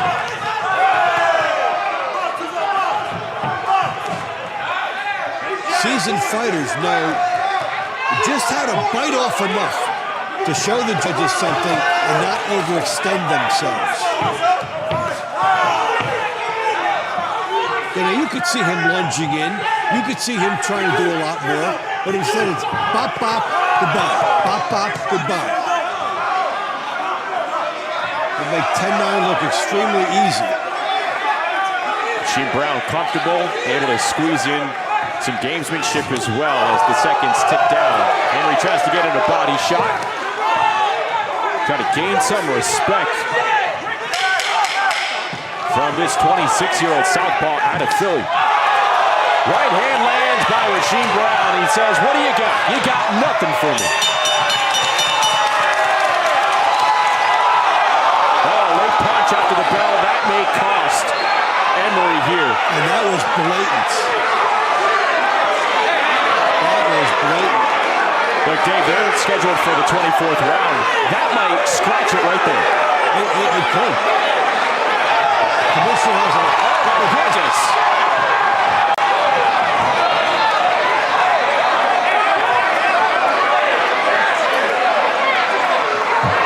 Order trying to be restored here by the referees and the commission. That may have undone the penalty.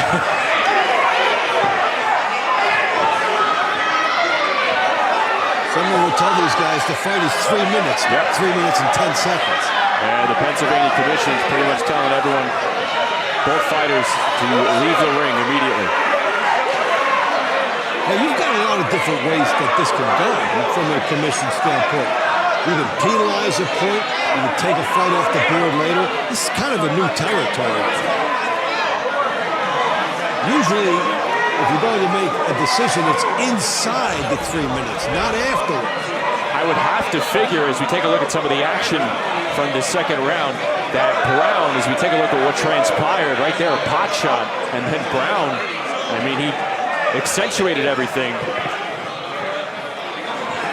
and made it worse by coming over to the corner of Eric Emery. But you'd have to wonder if the decision within the 3 minutes is just going to stand as is, and whether or not we are going to see these two clash again later on in the money rounds. They may end up being offsetting penalties because he went back and threw in again.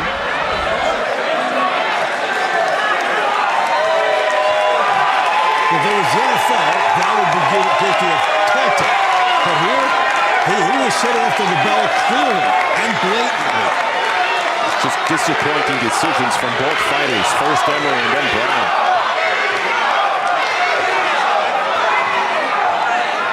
And I tell you what, it, for better or worse, raises the heat of this entire event. Yes, yes, the temperature has gone up in the room. Especially for the next fight, which is one of the fights we have down as one to watch. You'd have to imagine they're going to face some sort of punishment as individual fighters from the league.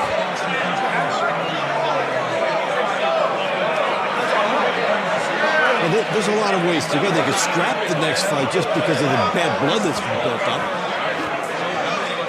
And then part of you as a fight fan, you want to see it. Exactly right. So we're getting the decision squared away. And again, I would have to imagine that the decision within the 3-minute round would stand, and then some type of penalty would be leveled in addition to the regular judge's decision. But we shall see. Like you mentioned, Dave, uncharted territory. Yeah, they don't usually run into situations like this. It's always within the confines of the round. You're ruling on a butt, you're ruling on low blow. But this was after the bell and flagrant.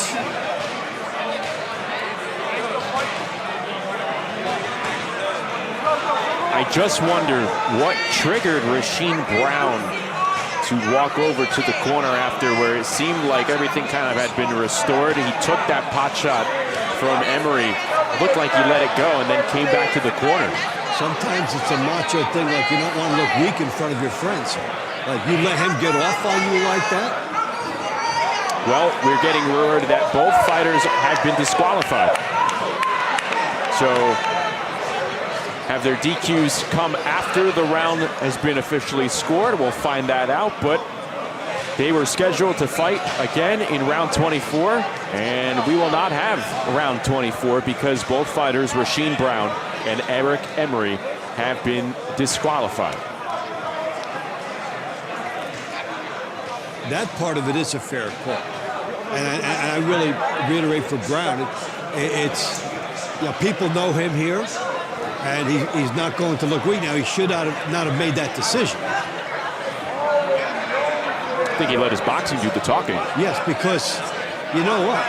He was so dominant that you get disqualified, you're probably costing your team 10 points in the money round because you want to win a game. Pennsylvania State Athletic Commission, both boxers have been disqualified from this evening's competition. That round will not be scored. Again, at the discretion of the Pennsylvania State Athletic Commission, both boxers have been disqualified and are eliminated from tonight's competition. Well, that's an interesting decision from the Pennsylvania Commission here. Look, you DQ both fighters. Can't argue with that. Everything that happened transpired after the round. So you wonder what led to the commission's choice to, everything happened so fast, cheers. What led to the Pennsylvania Commission's choice to wipe out the round entirely? That, to me, is very puzzling, and that would be not a good decision because that verdict was established. That was going to be a significant victory for Philadelphia. Now, you've really made a major impact on the scoring of this bout as well. All right, this is a round to watch, one that stuck out at us when we were taking a look at this bout sheet for these launch rounds. It's Rashida Ellis and Camila Panetta. And again, it is still 10-9. Philadelphia in favor or over Boston because that second round wiped out completely. Rasheem Brown, Eric Emery DQ'd. Their work that was done has been wiped out. So here's Ellis and Panetta. A major impact when you shake it down. That's a major development in favor of Boston, and it was their fighter that started it.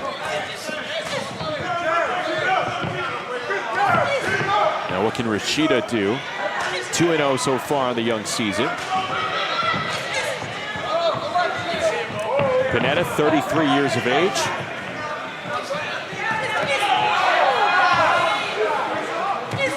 Originally from just outside of Rome in Italy, now lives in South Florida, trains under Javier Centeno with the likes of Christina Cruz and top male talents like Xander Zayas.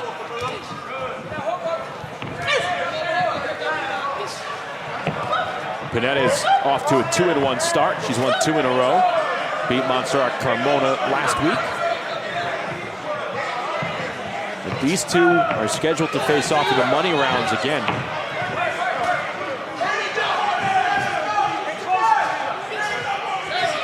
Ellis has been smooth all the way throughout her career. Very patient and gets inside the jab and throws the right hand and gets out. Key thing to watch for Ellis as she tries to taunt is you don't want to make the mistake of moving straight back. You're going in and out. That's been part of the strategy here. You don't want to go straight back, though, when you get out. Came close to clashing heads there. Over a minute to go between Ellis in the white trunks, Panetta in the blue trunks. Now he's getting a sharp right hand in.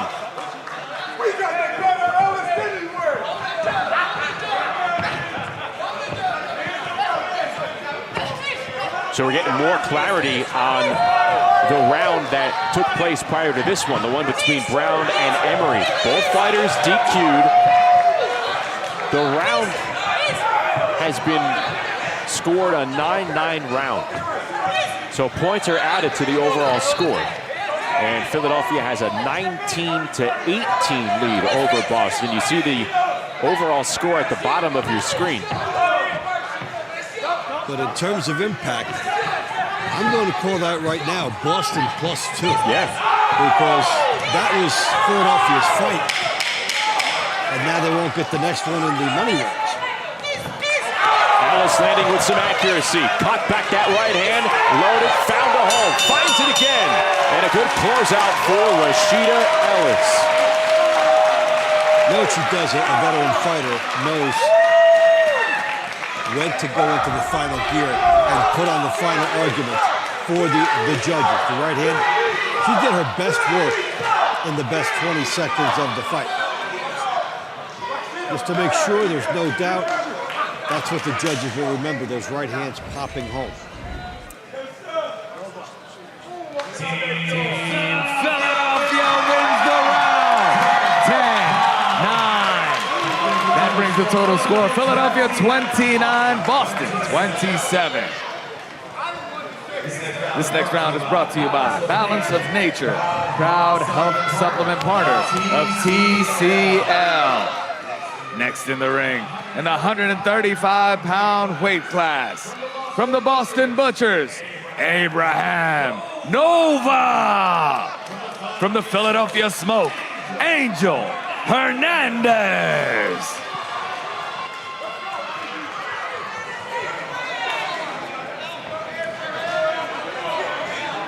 Well, a couple of 135-pounders will get round number 4 started. Abraham Nova for Boston, who you see in the blue trunks, and it's Angel Hernandez in the white trunks for Philadelphia. His second TCL season, 22-year-old.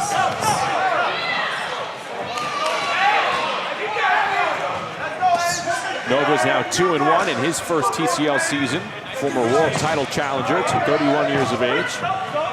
And Hernandez, 9 years, Nova's younger. Which makes the one-round format real interesting. That's a monumental start of a long fight. It can be negated in a 3-minute battle. Nova sneaking in that left hand. And again. Hernandez is sharpshooting, trying to counter. It's the right hand of Hernandez, the left hook of Nova. And they both have the confidence to try and get off first. It's a race to see who gets there first with those 2 punches. Hernandez and Nova at times punching with one another.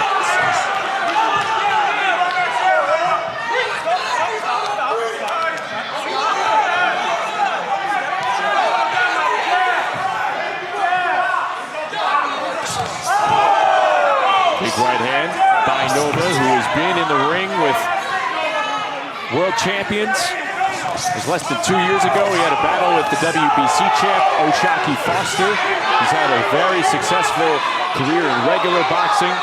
The 23-3-1 record. Hernandez, meanwhile, just getting started again as a 22-year-old, 6-0 in traditional boxing.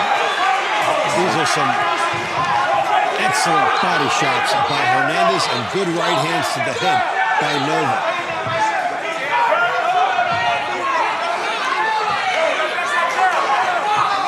Both of these fighters have timed this round well for their energy. What do you like more, the timing of Nova, the body work of Hernandez? And they still have some time to prove it because they've both been effective at what they have done. And that is what makes the judging of this type of fight difficult because... Big 1-2 combo by Abraham Nova. Neither fighter has been able to negate what the other one has done.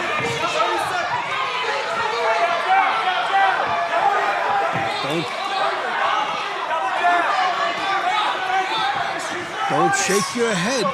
Judges will see that and take it the other way. In this sport, no means yes.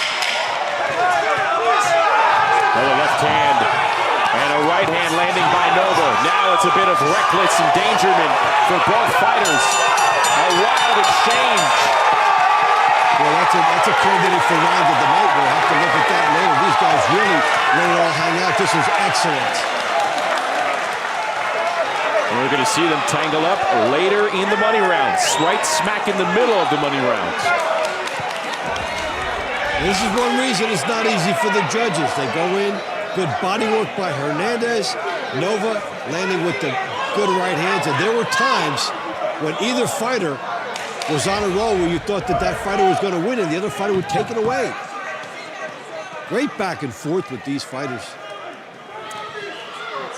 Team Philadelphia wins the round. 10-9. That takes our total score. Philly, 39. Go wrong, no matter how you saw that. 36. I mean, Philadelphia already won.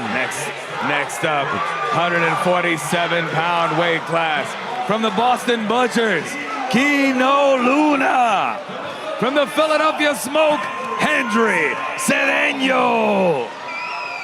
Philadelphia already won 2 of the first 3 rounds. They caught a break with the DQ of Rasheem Brown and Eric Emery.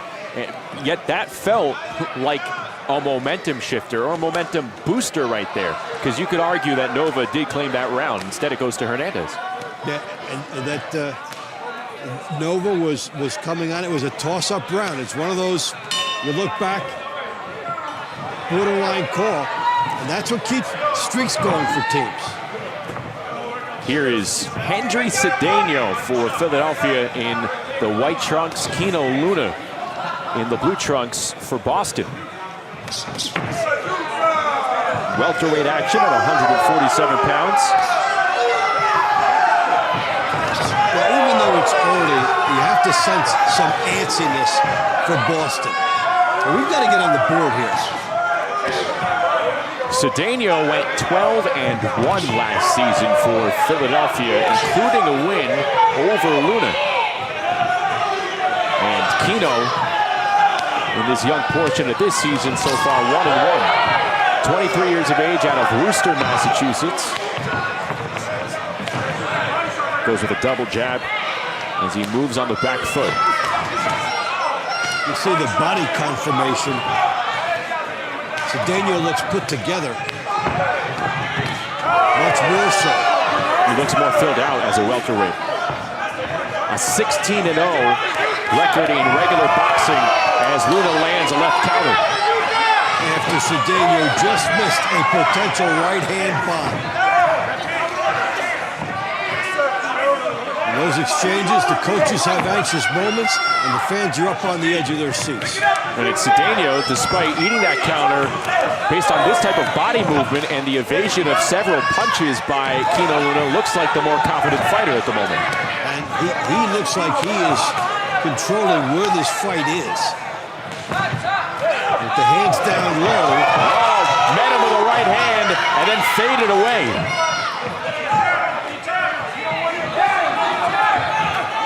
Another right hand that lands by Cedeño as the Philadelphia bench looks on in earnest. One of their big teammates, their big pillars, Rasheem Brown, gone for the night and potentially for a future fight as well. And that's a push into the ropes, no knockdown. Now, with the type of fighting Cedeño is doing, he can accomplish just about as much by keeping his hands up. Some fighters we talk about that like to keep their hands down and go with the up jab, and it's effective. He doesn't have to do that based on his reflexes and aggression. He could do much of the same thing with his hands up. It would be safer for him, so he wouldn't have to eat counters. These are scoring punches from Hendry Cedeño. Not inflicting much damage, just showing Kino Luna that, hey, if I could tag you, I will. And right there, Luna answers back. Comes back with a big left hand on Hendry Cedeño.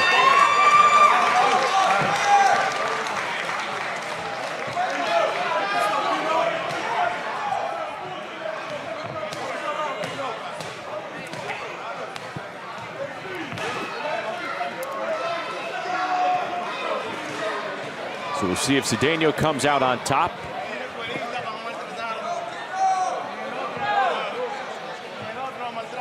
This was his 2025 TCL debut. We'll see if he gets his hand raised. Team Boston took the last round. Boston does break it. You know, we're talking about didn't have to keep his hands down low, eating some counters, and the judges thought enough of those got through. This round is brought to you by Serenity Springs Recovery Center, a place for recovery and self-discovery. Next up in the ring, from the 154-pound weight class, from the Boston Butchers, Jay Brown. From the Philadelphia Smoke, Quadir Albright. Jay Brown, Quadir Albright, and Albright in the white trunks wants to try and get one back for his team. The Smoke likely feel that Henry Cedeno was robbed there. But how about that? Luna able to stop the bleeding for the Boston Butchers. You wonder if that big left hand near the very end, how much did that have an influence on the judges? Talking just before that about how low the hands were of Cedeno, and you can get pot-shotted a number of times at the end, and if that's the last thing the judges see, you might get a surprise ending. It's going to be an educational fight for Cedeno going forward. Here we have two 25-year-olds at 154 pounds, Albright and Brown. Brown in the blue trunks. So far, undefeated in 2025. Off to a 3-0 start. Albright lost in the season opener for Philadelphia.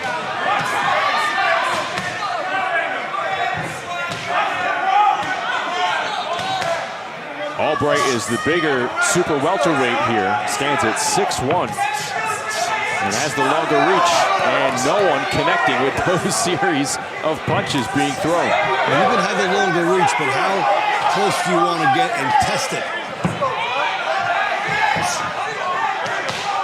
So far, for Albright, I'd like to be a little bit closer, and he probably will as this round progresses.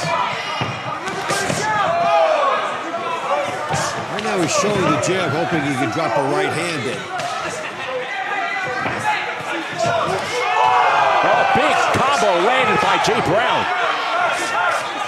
Brown trying to improve on his perfect record to open up 2025 and give Boston even more life after Kino Luna took a 10-9 decision. And the punches landing with more frequency, more accuracy from Jay Brown. Brown possibly sensing a stoppage. He has Albright in no man's land in the corner. Brown tries to send Albright downtown. A minute to go. What can Brown do for Boston? Good shot to the body. Albright trying to fight back. It's interesting how one punch can energize a fighter. A big right hand in the second minute put Brown up at another level, and he has been fighting with the intensity of someone trying to secure more than a 10-9. Jay Brown's skills on full display. The counter shots, and then the big-time punches landing. Goes over the top of the right hand, comes back with a left hook, doubles up the right. And a big uppercut from the right side by Jay Brown.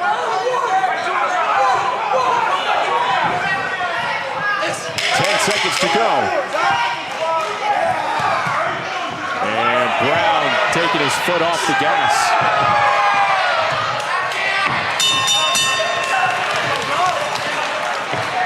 He brought the showmanship at the end. You wonder if he left points on the board. Well, I think he tried to get everything he could out of it. By that time, he figured that it hadn't worked out for him. He did try. That is true. Even within the 3-minute tight window, there is time for a fighter to probably know, hey, I probably can't put this guy down in front of me. In the last minute, he went after it. He did everything he could after the big right hand changed it. Going to work, trapping his opponent. We didn't see the dance until the final seconds when he knew that the judges were going to be took that last round, 10-9. That takes us to a total score. Philly, 57. Boston, 56. And that's a type of fight Next up changed in the ring, with one punch, one bomb in the middle. 160-pound weight class. From the Boston Butchers, Rashidi Ellis. From the Philadelphia Smoke, Paul Kroll.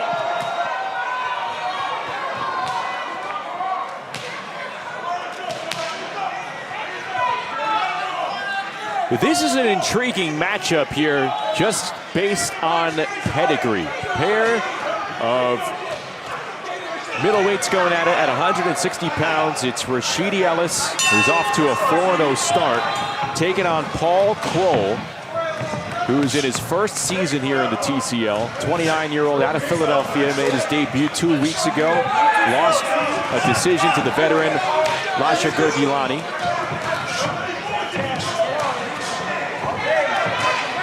Ellis, though, the active puncher here out of the gate in the blue trunks. Kroll in the white trunks. Looks like Kroll's trying to size up and download some of the information from Rashidi Ellis. But again, TCL, Team Boxing League rules, they're different from traditional boxing.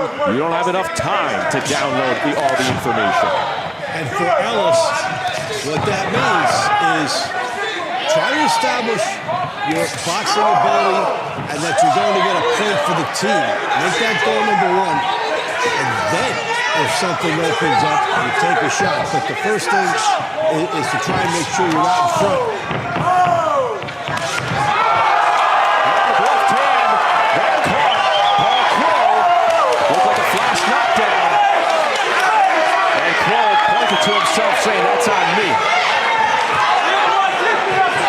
Doing exactly what was just outlined. Try for the win first, and then try for the power. Ellis, 2 years older than Kroll. And he is establishing himself as a superior boxer at the moment here in this 3-minute window.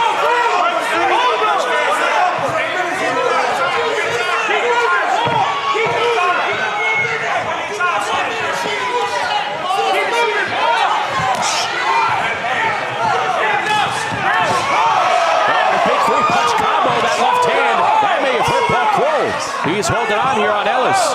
And we got a low blow. Time will be stopped. Ellis hit below the waistline. Opportunity knocking for Ellis and for Boston.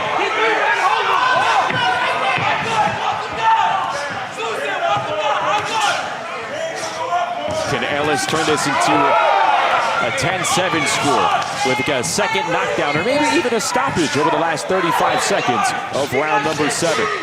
It's been an eventful launch round, that's for sure, in more ways than one. And another left counter by Rashidi Ellis. He tells Kroll, "Hey, stand right here, middle of the ring." Get right in the path of this bomb. These are electrifying shots from Ellis. And he does his best Neo from the Matrix impression.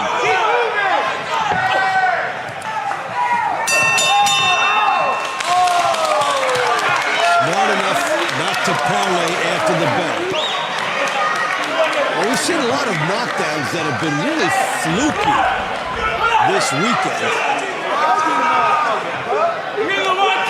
But that one was a good one. Good left hook that got in.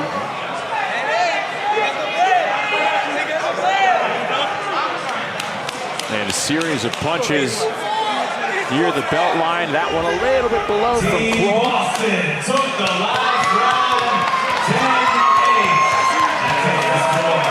Kroll was fortunate that no point was deducted for those low blows.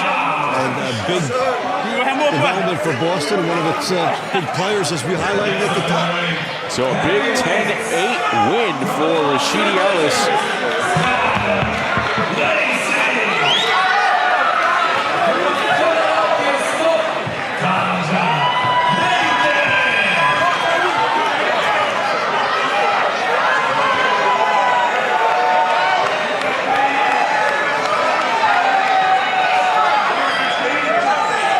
Boston's won 3 straight rounds, and they have taken a 1-point lead as we get set for round number 8. Last of the lunch rounds, Skylar Lacey, who you see on your screen, Kaja Nathan going at it as we conclude the launch rounds with this one.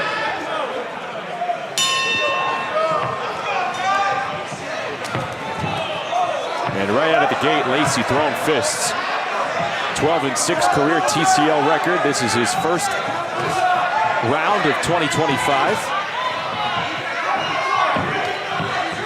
He's in his 3rd season.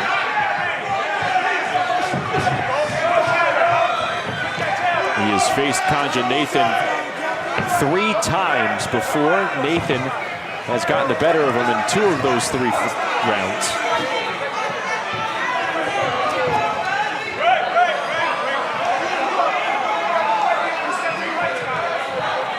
Nathan also in his 3rd season. 10-5 career TCL record.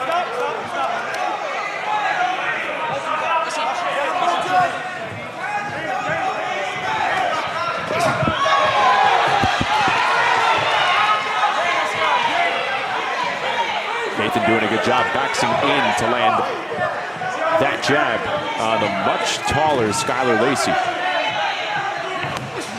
Same principle for Lacey as other fighters. Use your height and reach and hope that you can maneuver the situation into throwing a bomb. Lacey stands at 6'7". He's out of Indianapolis.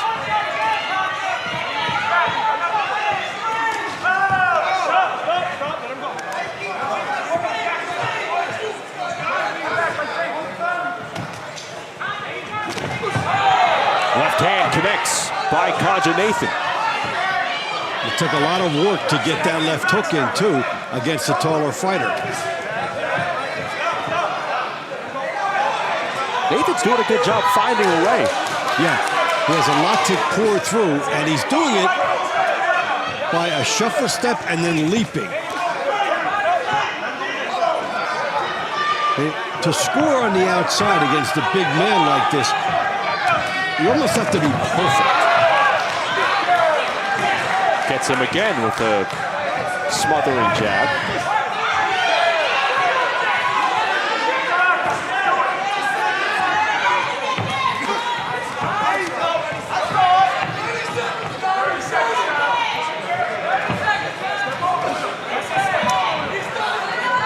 Now you wonder here, Dave, going back to Rasheed Brown and Eric Emery being disqualified, originally set for round number 24, Kaja Nathan and Skylar Lacey are penciled in as a swing bout. Might one of the swing bouts be inserted in for round 24 as Lacey connects right on the chin of Kaja Nathan as the seconds wind down. Maybe that tilts the judges into the favor of the Boston Butchers. We shall see. Good event for him. And toward that other question, that's a commission decision. We'll probably be notified along the way. It's a possibility. In any event, Boston with a big run in the middle and latter stages of the launch rounds.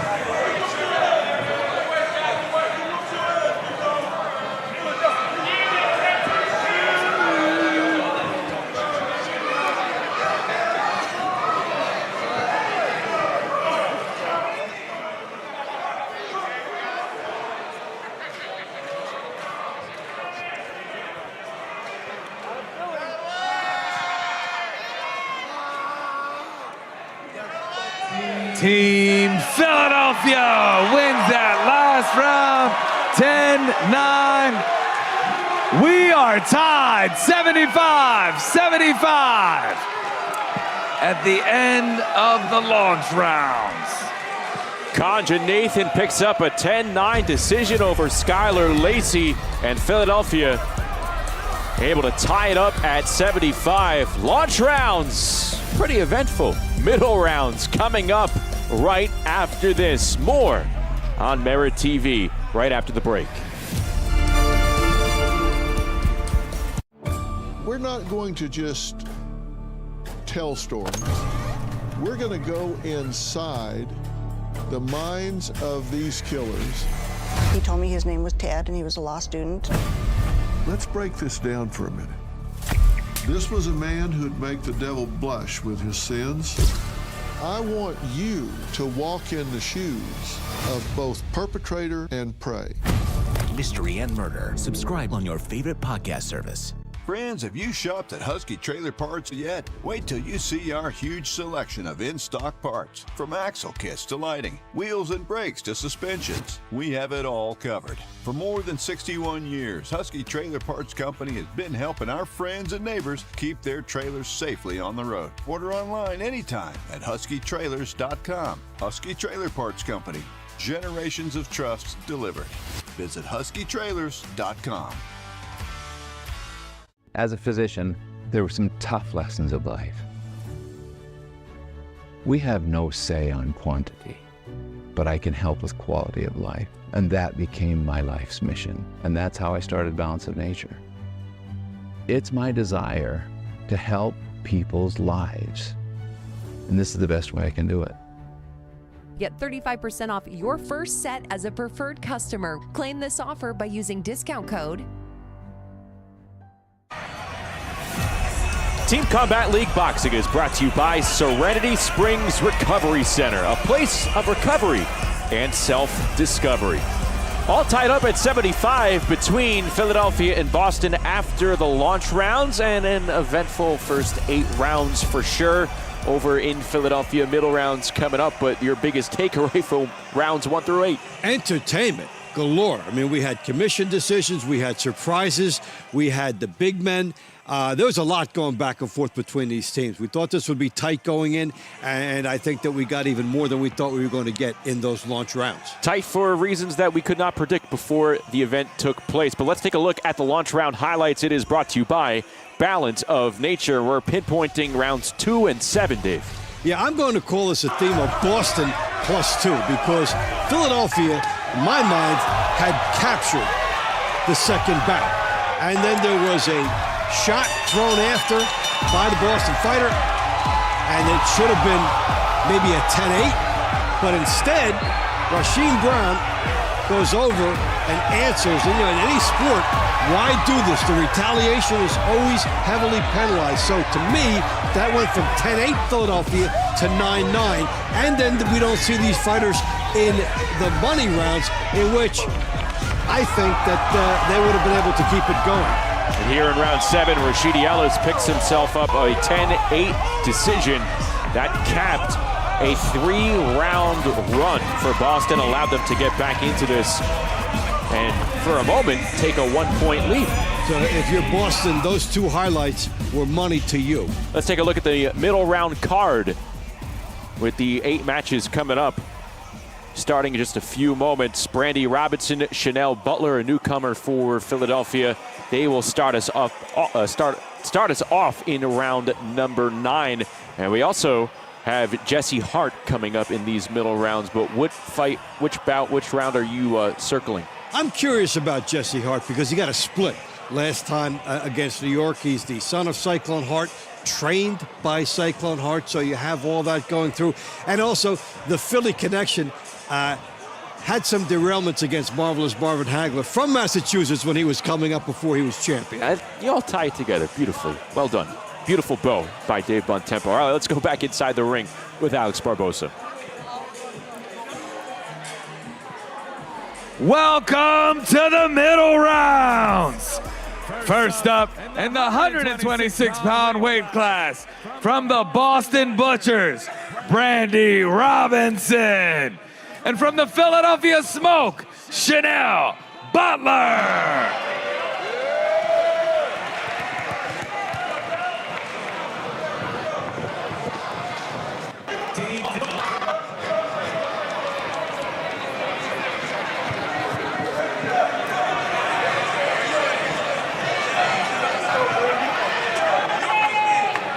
Set to go to start the middle rounds. Round number 9, a pair of female featherweights. Chanel Butler in her first season with Philadelphia and in the TCL. Started off at 1-0. Came away with a win over Carmery Vargas 2 weeks ago in her debut. She's wearing the white trunks.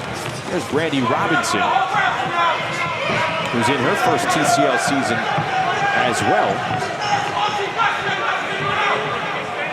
And ironically, Robinson came away with a pair of wins over Vargas back on April the 4th on opening weekend. It's Vargas who is winless in all this. Go figure.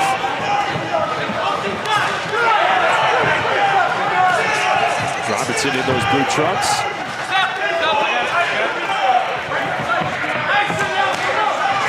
These two will square off again a little bit later on. Oh, they are a swing bout, so they may factor later on in the event. We shall see. They have a lot of time to recover if they are going to meet in the money rounds.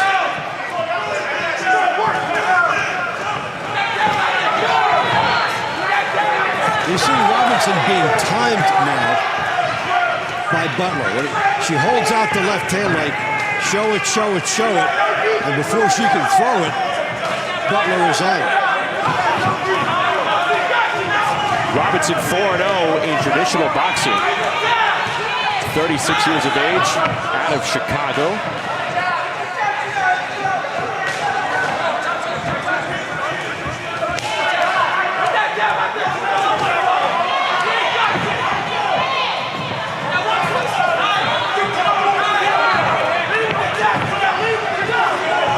Cutting off the ring effectively, and then got that straight left hand down to shoot.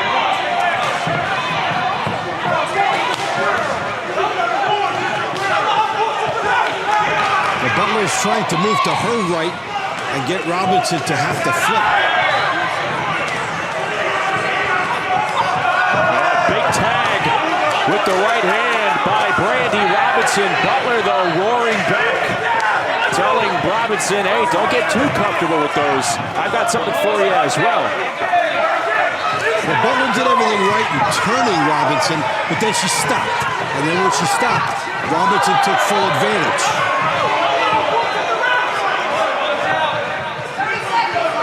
As seasoned fighters do. You give them that chance. Mark of a pro. Final 20 seconds.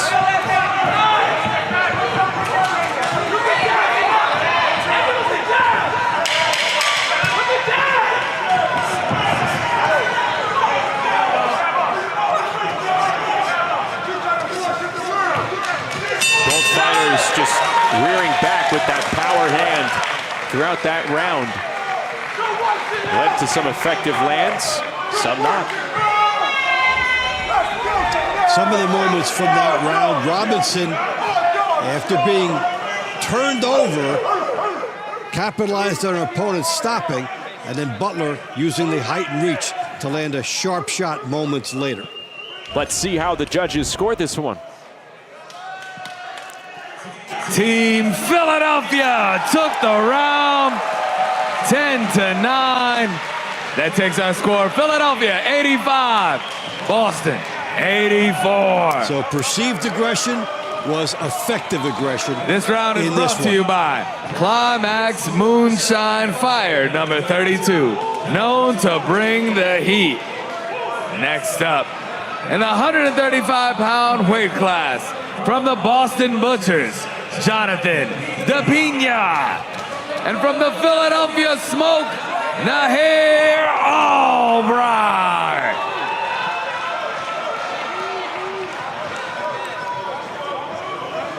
Albright and DePina locking horns at 135 pounds. These two will meet up in round number 3 in the money rounds. DePina 0-1, lost last week to Jack Sambiaku.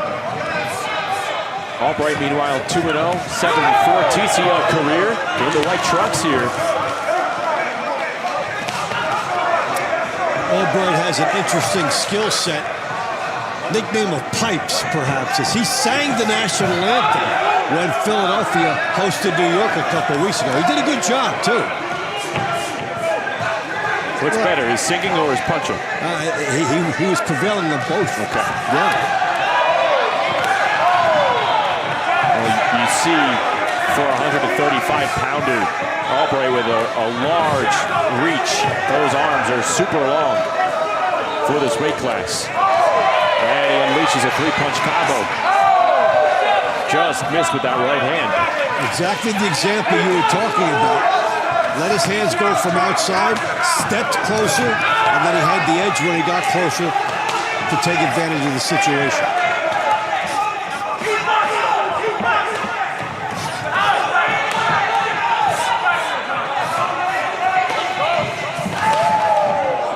Pena, 30-year-old out of Boston.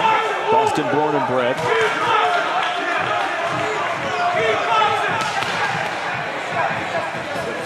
It's the second half of this round. Both fighters trying to make their mark. As Albright winds up with an overhand right that found the ear on the left side of Pena. A dangerous place for a punch to land. Yeah, right near the where the equilibrium factor can come in. Oh, good body work from the hero Albright. Yeah, he's feeling it right now. Good sequences of power from the outside, tying up. Again, Albright in the white trunks. Born in Philly, currently resides in South Jersey. He's gone 16-2 in regular boxing, and he has been in the ring with some terrific fighters as of late. The likes of Keyshawn Davis, Jermaine Ortiz, who's a New England fighter. Albright has gotten better as the round has unfolded. Big right hand lands by Albright. And that started with footwork, Dave. Yes, it did. Moving laterally, giving himself position, some punching room. And he has exasperated his opponent. Excellent steamrolling type performance by Albright, who just kept rolling more as the round progressed.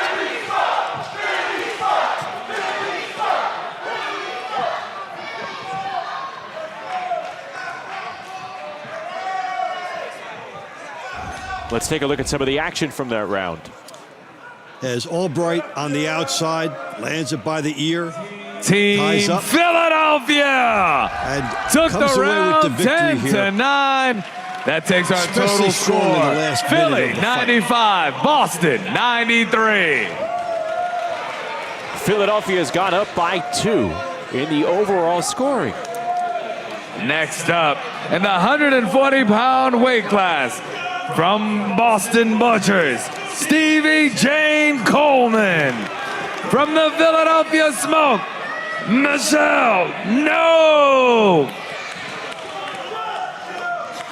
So it's Nogue and Coleman at 140 pounds. There is Michelle Nogue, a newcomer for Philly. And Stevie Jane Coleman, who's scheduled to fight in round 23 with Nogue, is trying to pick up her second stoppage of this young season. She's 6-2 overall in her TCL career. Oh, you get a good idea why she has that knockout power. Sure does. Exceptional right hand. And she'll look to plant that again. And they're on different levels. This is class 7. This is the farmer's daughter out of Columbia, Connecticut, unleashing lefts and rights at will on Michelle Nogue. And Stevie Jane Coleman has plenty of time to play around with Nogue. Almost got the stoppage right there. She's got a perfect zone for that right hand, and she's getting everything into it. There you see the Butchers warming up in the on-deck circle, trying to feed off the energy that Coleman's supplying right now in the ring. Well, Nogue was turning away, and it looked like Coleman was going to close the show.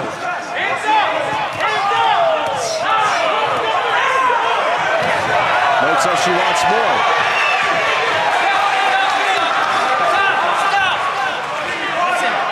This is her TCL debut.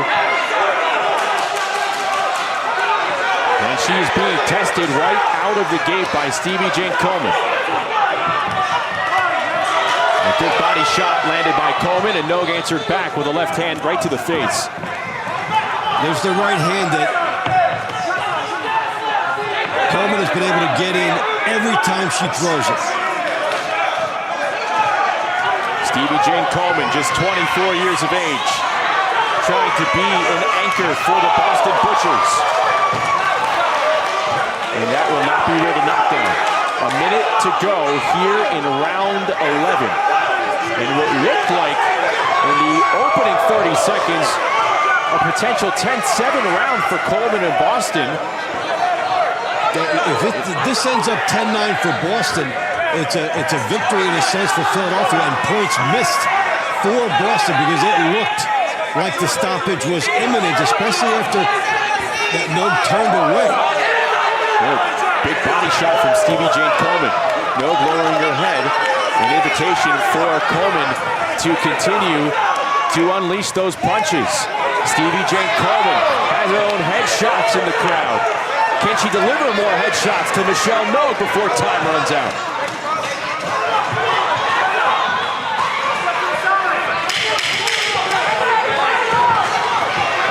Less than 10 to go, another effective left hand. And Coleman, like you mentioned, Dave, she tried for it, but this is a victory in itself for Philadelphia. She did. This could be a basically +2 for Philadelphia, 2 points that were not lost, because it certainly looked like it was going to be 10-7. So a lot of credit has to go to Nogue for surviving. I mean, these were the opening moments to this round. You wouldn't think that there would be much left after that. With a ton of time to work with, and Nogue looked like she wasn't ready for this, and she deserves a ton of credit for staying in there. Team Boston took the round 10-9. That takes us to a total score. Philadelphia 104, Boston 103. Yes, credit to the 40-year-old Michelle Nogue for hanging tough. When we talk about the team concept, she saved her team 2 points. Proud health supplement partner of the TCL. Next up, 147-pound weight class from the Boston Butchers, Kino Luna. From the Philadelphia Smoke, Henry Cedeño. Here we get a rematch of two welterweights who went at it in the launch rounds, and a surprising 10-9 decision scored for Kino Luna when it looked like Henry Cedeño may have done enough to secure the round win for Philadelphia. He gets another crack here at Luna. Pretty quick rematch, too.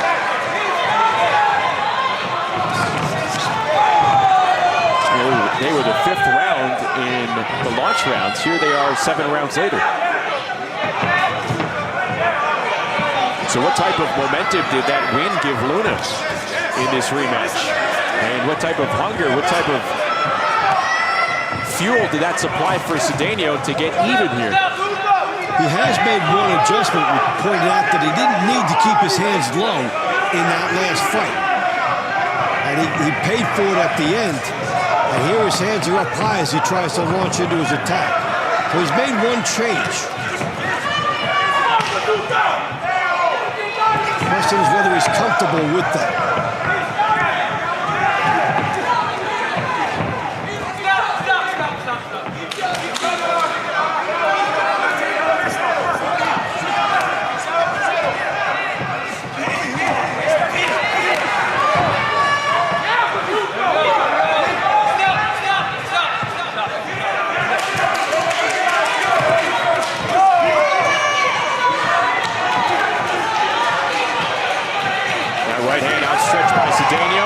Luna answering back with a counter shot. Right hand lands by Henry Cedeño.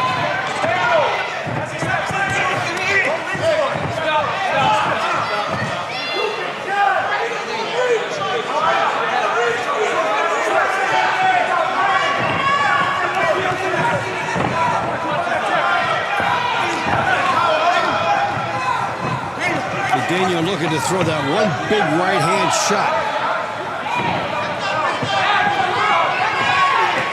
Cedeno trying to time him up, goes to the body, a wise move. Maybe try and throw off the telegraphing against Kino Luna here, the 23-year-old out of Worcester. Trying to pick up another win for his team. Boston in front, and then Philadelphia in front by 1. But Luna landing an effective left hand right there. And in a fight that's been lower scoring than the first time, a big shot in the 3rd minute, a definitive one, is big. The last one went to Luna. What will we see in the final seconds of this one? You get the sense Luna knows it's wise to make an impression on the judges here in these closing moments. He did the first time. Good scrap between these two fighters.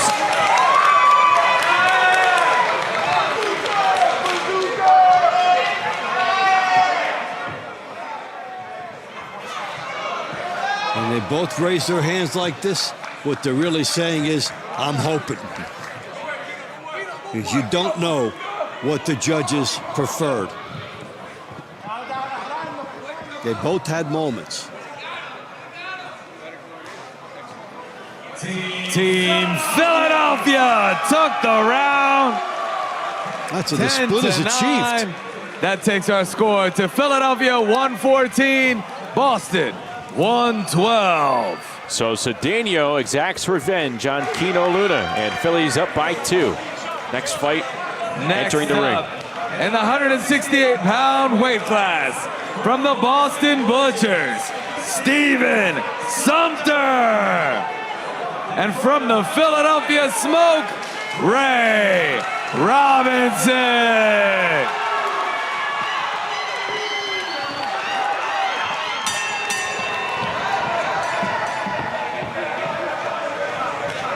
Here we go at super middleweight, 168 pounds, Boston Stephen Sumter. Getting busy with his hands. He's in the blue trunks. Ray Robinson in the white. His second season in the TCL. He's 2-0. 39 years of age, a 5'10 southpaw with a 78-inch reach. We're seeing both of these guys go right at each other. Sumter's trying to crack the win column for the first time in 2025.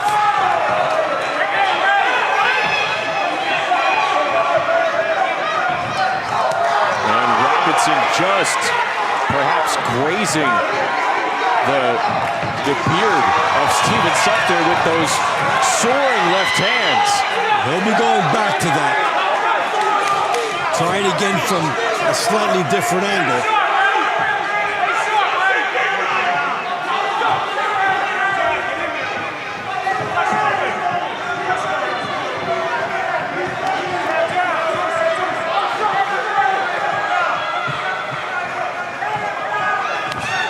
The 31-year-old Sumter, 4-4 in TCL action. Coming up empty with those swings.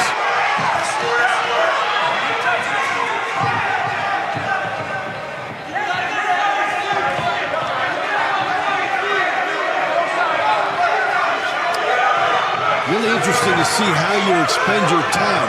Some of it has to be spent setting traps with this particular style for these fighters. You can't allot too much time to it, but you have to give it some.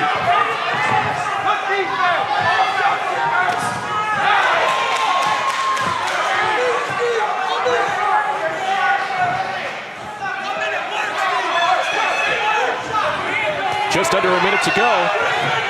Robinson looked like he was closing in on some distance in that last exchange. And I don't believe that will be ruled a knockdown. That's a slip. Robinson saying that's a slip, but it's a count by the ref. That will be ruled a knockdown. Interesting, because first he did this, and then he counted. Wow. So Robinson goes down. Sumter at the moment in line for a 10-8 round. And that would tie it up. What a development, as Robinson had been doing some of his better work.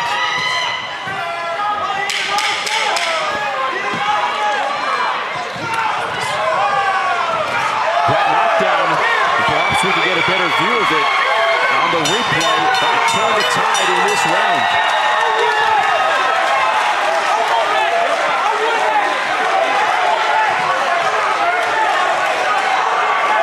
Robinson making his case. Knockdown zone by Munoz at this level. Let's take a look.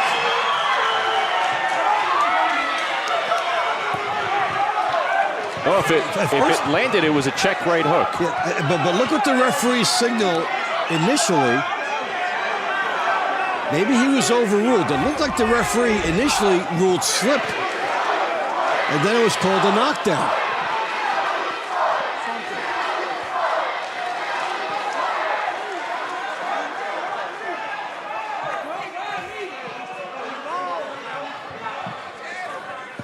Team Boston took the round 10-9. 10-9. That brings our total score. Philadelphia 123, Boston 122.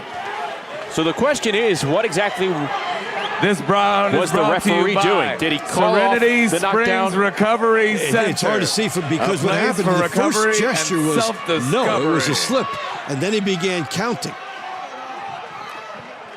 So either he was overruled, perhaps, by the commission. In the ring from the 175-pound weight class, the 10-9 from the Boston Butchers, Miguel Tio. From the Philadelphia Smoke, well, two of the best on each team go at it now. Here we go. Jesse Hart being unleashed late in the middle rounds. He's going to come back in the middle of the money rounds against Miguel Tio.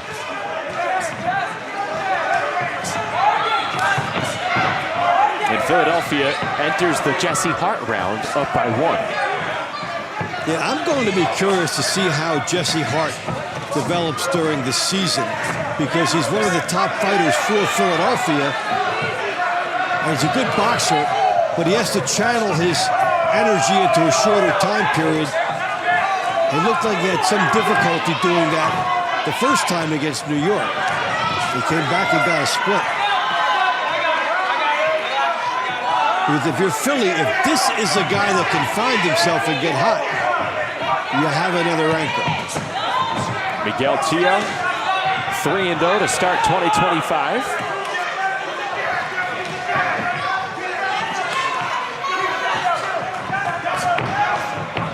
Trying to test himself here against one of the better fighters in TCL Team Boxing League. We see the battle lines here. It's the jab of Jesse Hart and the right hand over the top of that jab by Tio.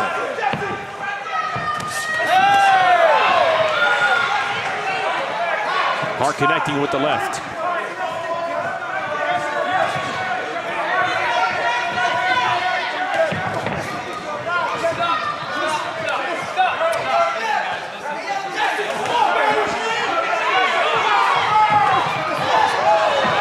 Tied at 122.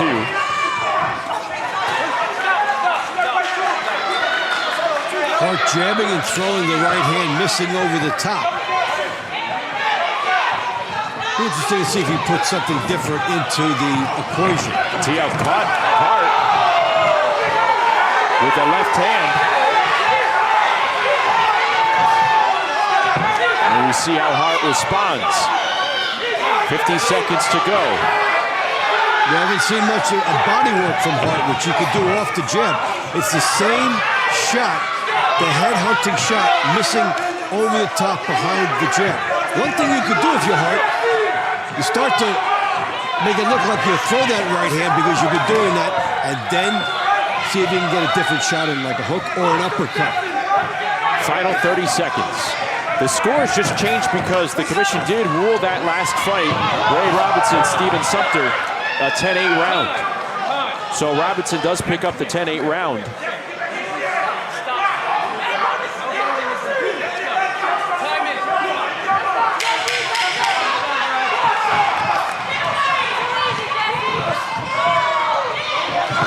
10-8 round for Steven Sumter. So Boston ties it up at 122. And we'll see how the scoring is affected based on these two fighters.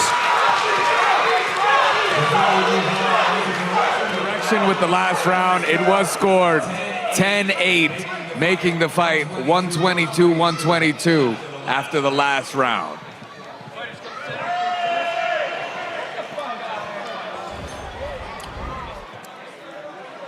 Hart did some of his best work. Team outside. Philadelphia took the round 10-9. That brings the score. Philadelphia 132, Boston 131. Philly back in front thanks to Jesse Hart and his 10-9 Next up decision. in the ring, 199-pound weight class. Representing Boston Butchers, Michael Hilton. Representing the Philadelphia Smoke, Steve Cunningham.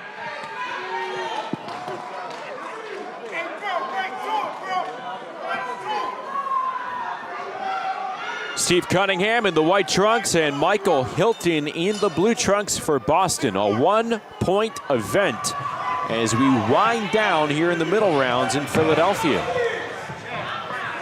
Cunningham in his first TCL season at 1-0. Hilton, his fellow cruiserweight. This is his 2025 debut.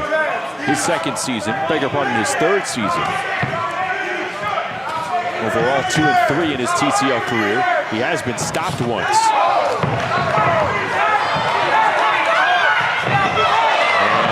And he got some wrestling. Down to the mat we go. Shortens the fight. All time coming off the clock here.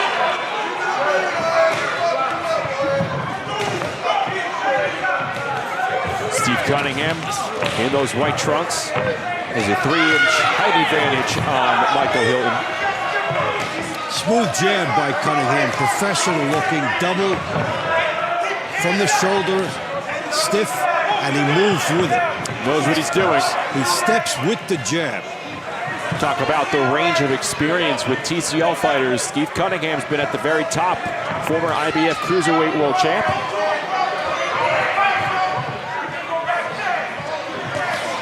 Philly born and raised. Enjoyed a traditional boxing career with that world title. 39-1 overall record.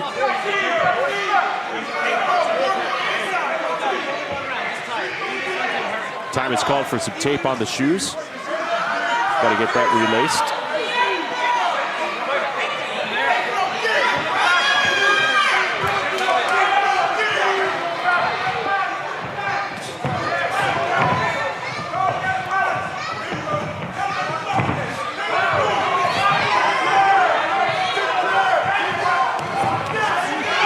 Good elusiveness by Cunningham, even as his opponent is coming in. The jab is getting in, and he's avoiding the counterpunch by inches. And for a 6'3" cruiserweight, Steve Cunningham's displaying really nice footwork, agility, quality movement.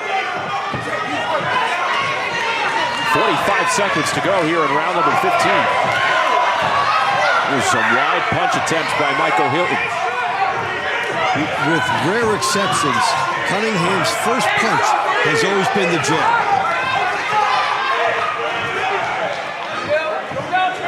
So even if the fight ends up as a wrestling match, even if there's tying up, even if there's not much else, the jab alone can win it for Cunningham.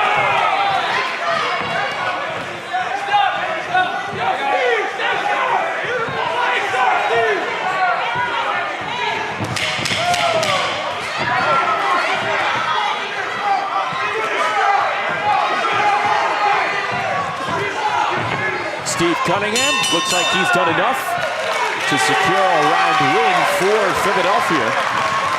We will see with the scorecards in just a few moments.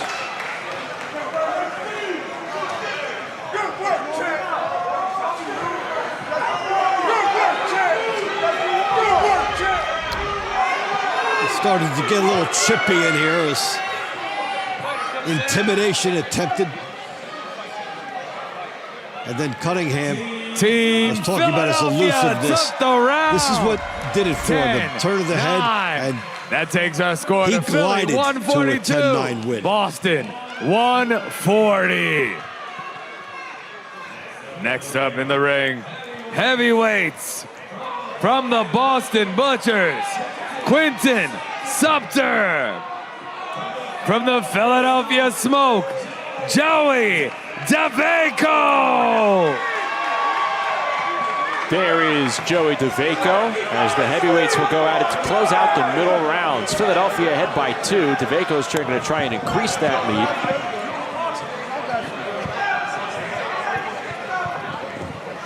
And Quinton Sumter, the 36-year-old heavyweight, so far 1-1 to begin his TCL career this season. He's in the blue trunks, DeVaco in the white, and already a land less than 10 seconds into the fight for DeVaco. And another one, good left hand, finding a home early for Joey DeVaco. This is the girth of DeVaco. Left hand from the guards. Joey DeVaco with a big knockdown, 30 seconds into round 16. Major opportunities are here now. He made that look easy. Scary to think what could transpire over the final 2:20 of this round. DeVaco, big overhand right.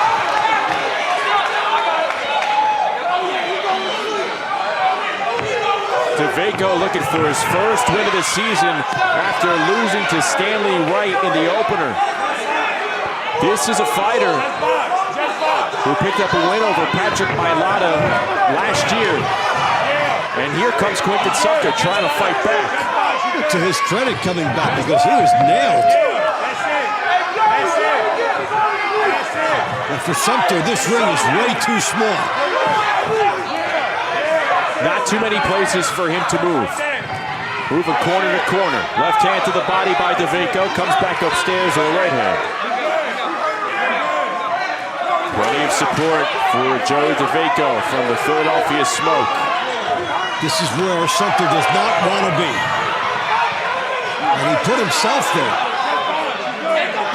That's where DeVaco caught him the first time. It's already a 10-8 round for DeVaco. Can he widen the score even more? Another big left hand. Looks like it stumbled Sumter. And he holds on. Sumter's in no man's land. Finishing touches may be applied by DeVaco. And that's going to be it. Round called off. Didn't end with an astonishing punch. But Sumter was out of it. He was out of it, and that had just as big a factor as a punch later, because in effect he was thrown down. And he was being hit at the same time. That is a definitive development for Philadelphia. Putting the Smoke up by 5, and you see the big thunder at the end of the middle rounds. A massive boost of momentum for the Philadelphia Smoke by Joey DeVaco. A 10-7 round increases Philadelphia's lead to 5 heading into the money rounds. Jesse Hart, Joey DeVaco, there's that big left hand. That was the one that set the trend right off the bat.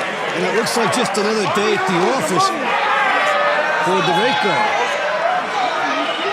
And at the end, it's really just a throwdown, as Sumter had been out on his feet. But that's how a 2-point lead becomes a 5-point lead.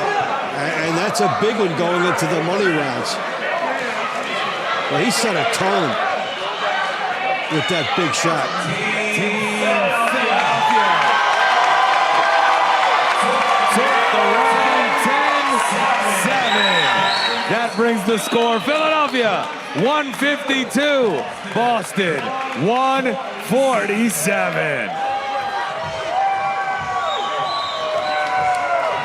So the strength of the Philadelphia team, the last 3 matches in the middle rounds. Joey Tinoco with an exclamation point for the Philadelphia Smoke to close out the middle rounds. He picks up a 10-7 decision with the stoppage over Quinton Sumter. Philadelphia ahead by 5. Money rounds coming up when we come back. Stay tuned. Team Combat League would like to take a moment to thank our sponsors for tonight's event. So when I tell people that I'm a boxer, a lot of times they don't believe me. Sometimes I make them guess what sport I play, and they would say maybe gymnastics or figure skating. When I tell them that I'm a boxer, they can't believe it, just because of the misconception of boxers, of how they look or how they're supposed to look. I love to always just surprise them with, what I am, the boxer. Follow Christina and the New York Attitude as they begin their march for the title. Fridays on MeritTV. I was drinking every day. I was hooked on oxys. My husband turned into someone I didn't recognize.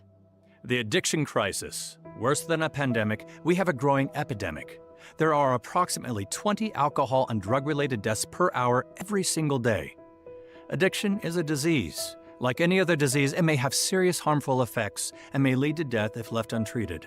Introducing Serenity Springs Recovery Center, a place of recovery and rediscovery. We understand the unique challenges men face in their journey to recovery. Set on 38 private acres, our state-of-the-art facility offers a safe, supportive environment for healing and growth. Our team of dedicated professionals specializes in evidence-based treatment, providing our patients with the tools to overcome addiction and achieve long-term sobriety. If you or a loved one needs to make a change, call us today at 386-423-4540 or visit us online at serenityspringsrecovery.com and reclaim your life. It's springtime in Philly, the big cities in the Northeast. It is warming up, creating some festive feels for the weekend. And that is not any different for us in Philadelphia here tonight, where the Smoke are starting to take command of their home ring advantage here over the Boston Smoke. They have a 5-point edge heading into the money rounds. 3 excellent performances at the end of the middle rounds by some of Philadelphia's top fighters, and that's what you look for. Going into the money rounds, your money fighters come through for you, and the last 3 fights create a big 5-point bulge for Philadelphia. Yeah, Boston and Philly going back and forth at the early portions of the middle round as we take a look at the highlights from the middle rounds brought to you by Balance of Nature. And you focus in on round 11 for Boston. Stevie Jane Coleman giving Michelle Nogue an introduction to TCL action. And we see 2 things from these replays, 2 different interpretations or reactions to early fireworks. Stevie Jane with the big rally early. It looks like the stoppage, but credit to Nogue. This was huge for her not to be stopped after it looked like she would be. That was a real testament to courage, and that was a big advantage for Boston on the win, but for Philadelphia to save 2 points and then to get 3 right here. This was early fireworks and a fighter that could close the show. Joey Tinoco in round 16, manhandling Quinton Sumter. He needed his stool after Tinoco got done with a 10-7 round victory for the Philadelphia Smoke. They have a 5-point lead as we go back inside the ring to Alex Barbosa. Welcome to the money rounds! First up, in the 160-pound weight class, from the Boston Butchers, Rashidi Ellis. From the Philadelphia Smoke, Paul Kroll.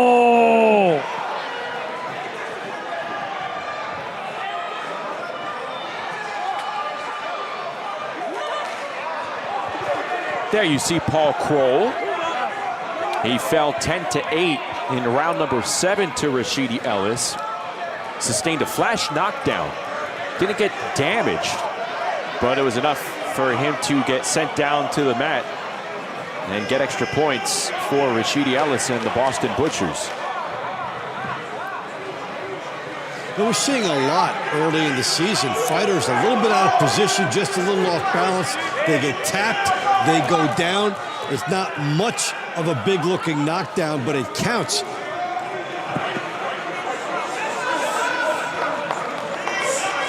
Ellis in the blue trunks, Kroll in the white trunks for Philadelphia. They lead it 152-147 in the overall team score. And we'll see if Ellis can capitalize on his 10-8 victory in round 7. And now there's more pressure on him to do that.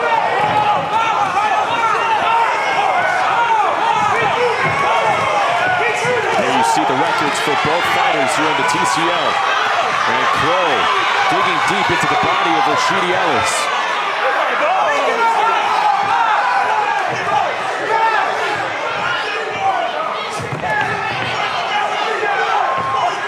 I don't think we've seen a second this season where Rashidi Ellis doesn't have the look of a man who is uncomfortable. No, he's been right there, looking at the crowd, playing to it. And these punches are not missing him by much. And if he is uncomfortable, he's doing a great job disguising it.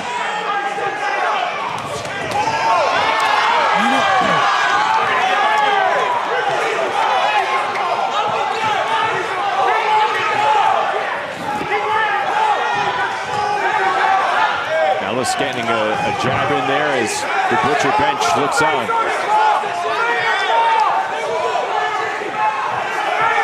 They need some points here to start off the money rounds. Yeah, the years of experience for Ellis. A punch can whiz by his chin by 3 inches, and he can glide into that and then throw a punch. There's certain comfort and a rhythm he has even when punches are going past him. And that's just years of training. Left hook by Rashidi Ellis. And another left hook, and that one sends Kroll down to the canvas. Knockdowns in 2 rounds for Rashidi Ellis tonight. That one was not cheap. Can Ellis get another one with 55 seconds to go? Perhaps Ellis senses the opportunity here to erase more points off the board and creep closer as a team. Boy, 5 could become 2 as far as the deficit. Another chin turner with that left hand by Rashidi Ellis. Kroll answering back. Left counter by the Philadelphia native. He's not going quietly.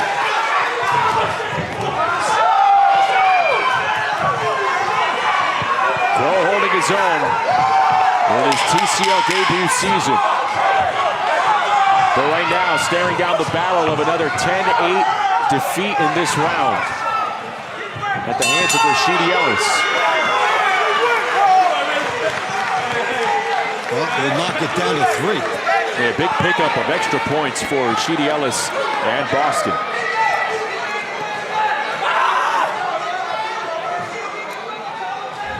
We'll get another look at that knockdown by Rashidi Ellis.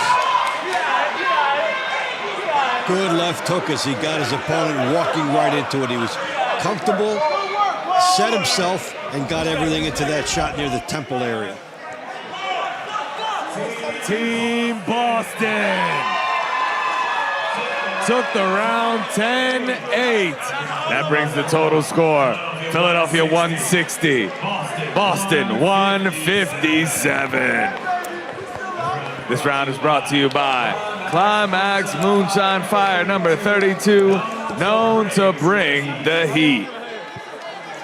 Next up in the ring, in the 126-pound weight class, representing the Boston Butchers, Camila Panetta. Representing the Philadelphia Smoke, Rashidi Ellis. There is Camila Panetta in the blue trunks and the sister of Rashidi Ellis, Rashidi Ellis. Siblings competing on 2 different teams. I don't know if they ever envisioned that would ever be the case until the TCL arrived. And in back-to-back fights now. All right, now I have to try to do what my brother did. Can Rashida, who outpointed Camila Panetta 10-9 in the launch rounds, pick up extra points for her Philadelphia team? Can Panetta fight back? She had a tough time with Rashida earlier in the night.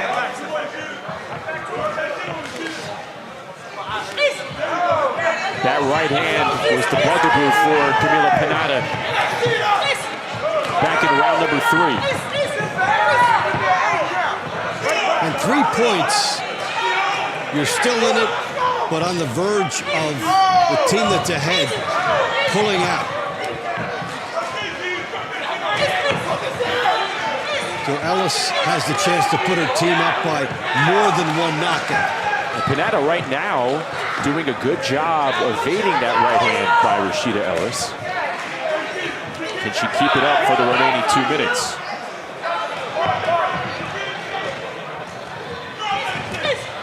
It's nice to see the fighter make adjustments round to round. But now what can she do on offense? Well, she'll have to take some chances against a very good boxer. You have to make Ellis uncomfortable. Don't let Ellis punch when she wants to.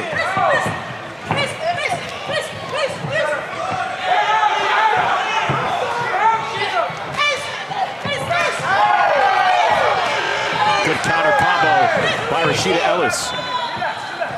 1:20 to go here in this round. Round number 18. 3-point lead for Philadelphia as they try to improve to 2-0. Again, these two teams are going to meet up with one another back on May 17th. Both are off until then. So like it or not, they're going to be really familiar with one another. Yeah, and they have a chance to really reflect on it for a long time. So this is a good way to establish something you'll be happy with. A good chip uppercut by Rashida Ellis as Panetta was in the pocket there.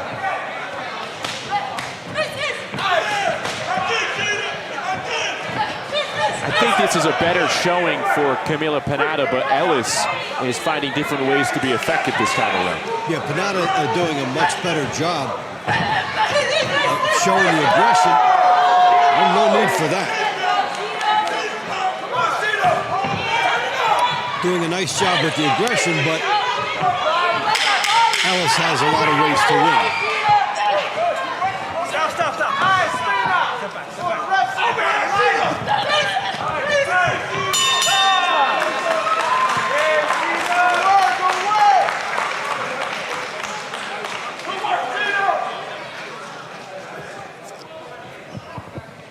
We'll see what the judges thought of this one through the scorecards as we take a look at some of the action.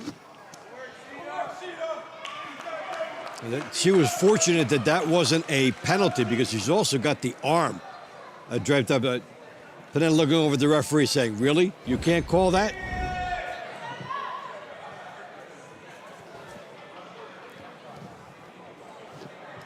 Could Ellis be on the verge of improving to 4-0 on the young season? And giving her team a 4-point lead.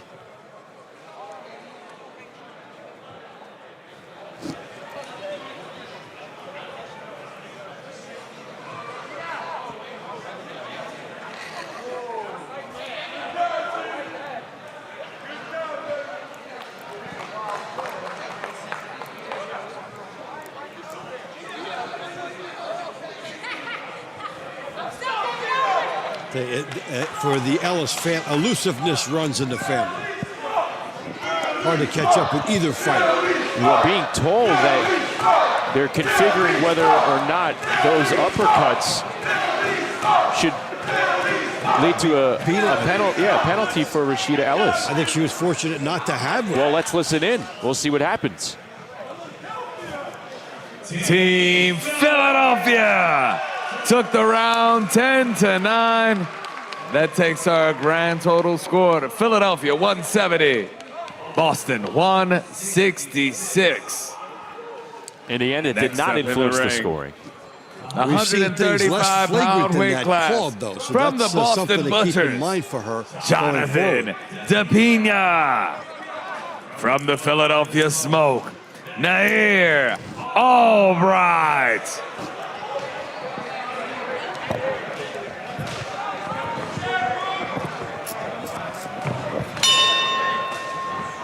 Here we go at 135 pounds yet again to hear Albright, Jonathan DePina. Albright came up victorious with a 10-9 decision in round number 10. Here, the round number 19, as Philadelphia is up by 4 in the overall scoring. Albright using his height and reach in that opening battle. Can Albright pick up a sweep and improve to 4-0 this season? Or will DePina answer back?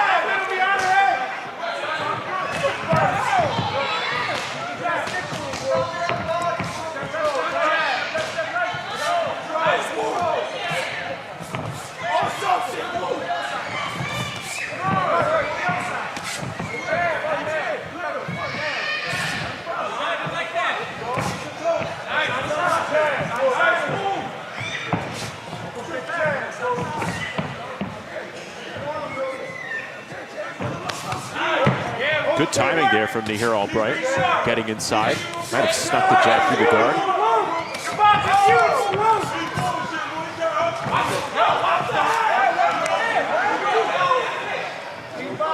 This event started with fireworks way back in the launch rounds. Shearer and Patricio, who we're going to see in a couple of rounds, picked up a good win over Luwendowski, but then Rasheed Brown and Eric Emery got into it after their 3-minute round concluded. There was a punch thrown by Emery after the bell, and then Brown crowded the corner of Emery. Multiple referees went into the ring. The commission entered the ring. A little bit of mini chaos, but order was restored quickly. Both fighters disqualified. They were originally set to tangle up again in round number 24. Pretty important round, right? Well, again, they've been DQ'd. That round has been scratched. And you wonder what type of penalties will be levied against both fighters moving forward this season. We'll find out, and the league will try to set an example to discourage that type of behavior. Usually you can make that determination during the round and you can send your message, but since the infraction happened after the round, may take an administrative response. Nahir Albright feeling like he's pulled away here, and the smoke on the overall scoreboard creeping away. Though don't look now. Right after Nahir Albright, it's another earlier round winner in Angel Hernandez coming up against Abraham Nova. And then following him, Jesse Hart. It does not get easier for Boston here.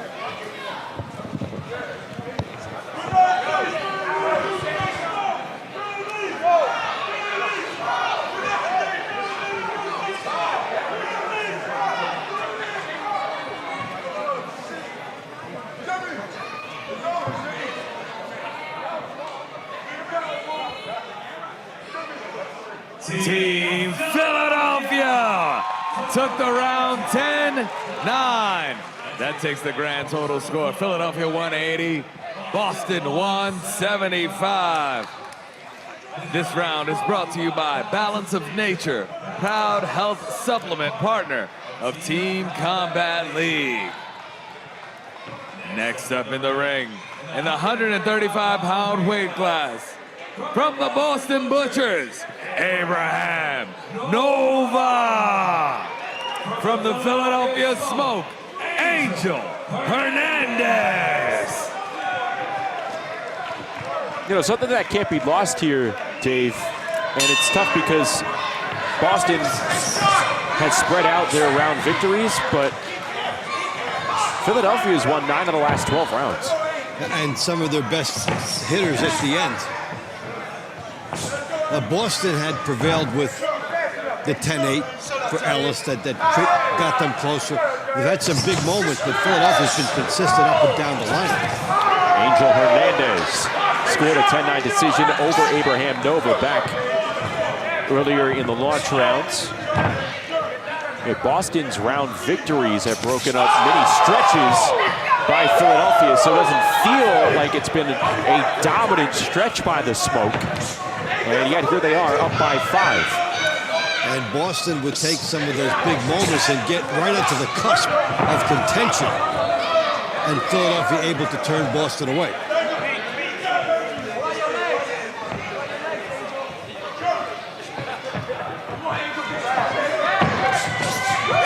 Hernandez trying to pick up a 2-0 night against the former world title challenger, Abraham Nova.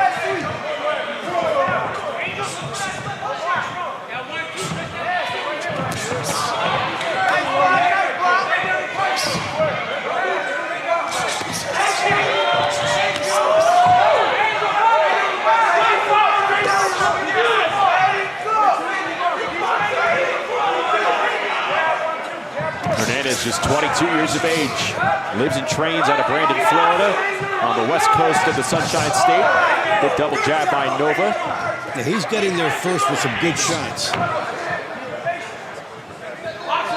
Had the quickness advantage here. Good defense from Nova as well.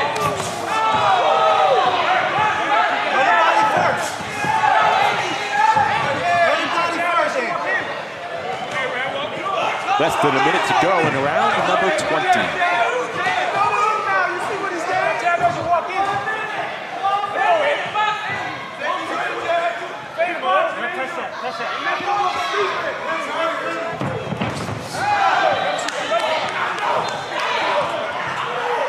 So far, this looks like a fight that is keeping Boston in it. There's Stevie Jane Coleman, one of their final hopes. She picked up a win in the middle rounds, but this one could be out of reach by the time she steps inside the ring. A little absurd showmanship in grabbing the... And Nova with the no-look jab. That upset Hernandez, and these two go back and forth here in the closing seconds. Each fighter having enough of the showmanship.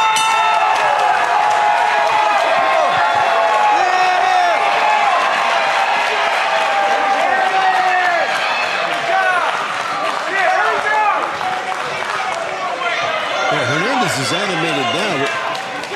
I thought it was Nova's fight. We'll see how they catch it, but let's take a look as he starts maybe doing some of his better work. And this is extraneous to say the least when he will be grabbing the rope, which we'll take a look at. Philadelphia took absolutely no purpose for that. 9. And dangerous if by some chance the referee ever took the rope for holding you up, they could call a knockdown. Boston 184. Next up in the ring, in the 175-pound division, from the Boston Butchers, Miguel Tio. And from the Philadelphia Smoke, Jesse Hart. Hart and Tio, two light heavyweights going at it here. Hart recorded a 10-9 decision in the middle rounds. It's Philadelphia has won 3 straight and have built a 6-point lead, 190-184. And can Hart add to that and try and sweep Tio in their 2 rounds tonight?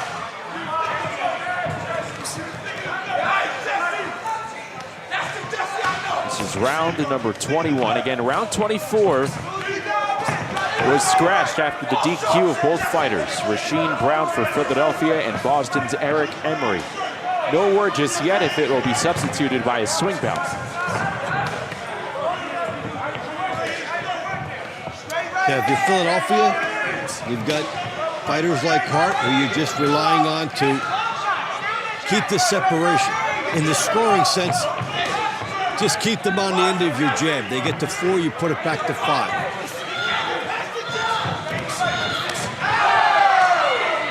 Hart started that big run for Philadelphia at the end of the middle rounds. And Cunningham followed, and then Plevako with the knockout victory.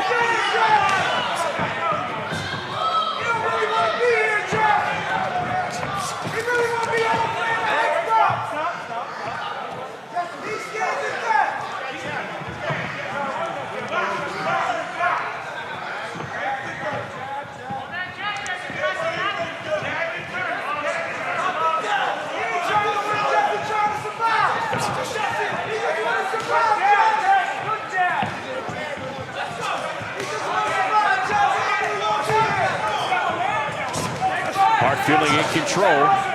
Feels like he can do whatever he wants. Stick his hands up, stick his tongue out. Toy with Tio. Over a minute to go here in round number 21.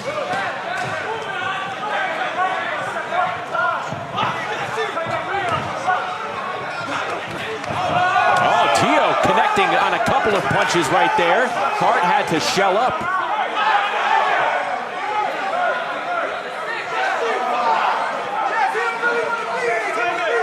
Tio warned for the forearm.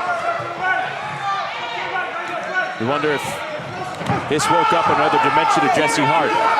Well, you know, you would think at times he'd be more dominant than he has been. The referee's got to do a better job getting inside quicker. And Hart, you have to be better than this. You have to be composed. You've been in higher stakes company.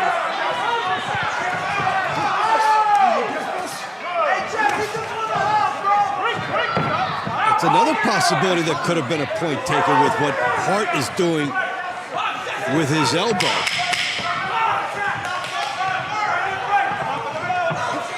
A little surprised at some of the antics of Hart here. You've been in a much bigger stage. Why are you tossing it in the face of your opponent if you get a decision win here? Well, this is a fighter who has a 31-3 record in regular boxing. He's only lost to world champions. And it's going to be impressive in a sense because he'll probably come away with the win, the decision, but in many ways, it's almost as if Jesse Hart took the round off. Yeah, and people around boxing will look at this and say, what are you doing? Team Philadelphia took the round 10.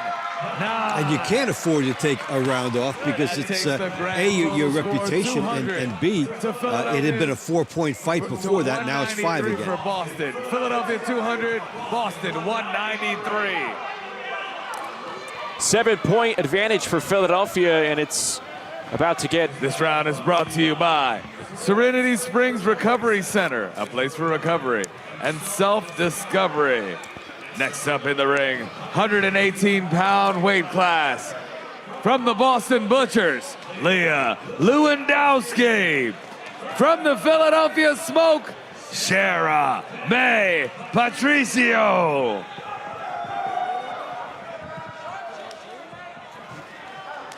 Patricio had her way with Luwendowski.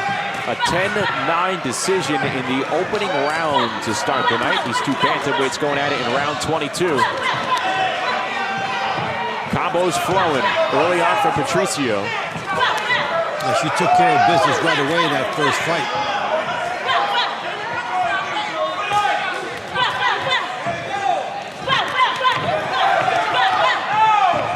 Bit of a homecoming for Luwendowski. She grew up in Berlin, New Jersey. Not too far away from this site in Philadelphia, maybe about an hour or so, maybe a little less. Went to college at Drexel University, right in the heart of Philadelphia. Right now she's just trying to stave off the offense from Patricio. With all those credentials, you would have thought she might end up on the Philadelphia team. But here she is, trying to do something for Boston. Yeah, the problem for Luwendowski is just the slower reaction compared to her opponent. Well, if you think about it, you have Patricio here kind of blocking a potential roster spot on Philadelphia. You have Christina Cruz up the turnpike in New York, another bantamweight. Not to take anything away from Luwendowski, but look, fighters have to fight for their roster spot in this league. And you have to compete. You have to produce results. And you might have to go to different cities. Now, Luwendowski has the fundamentals down, what she needs to do, but just can't do it fast enough against this opponent.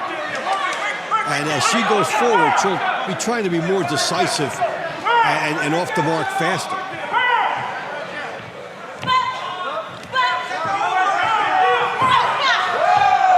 Patricio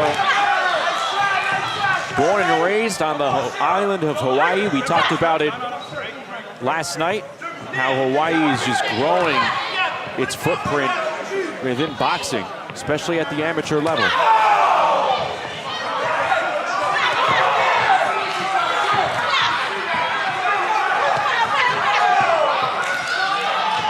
Patricio punching with purpose on almost every single punch.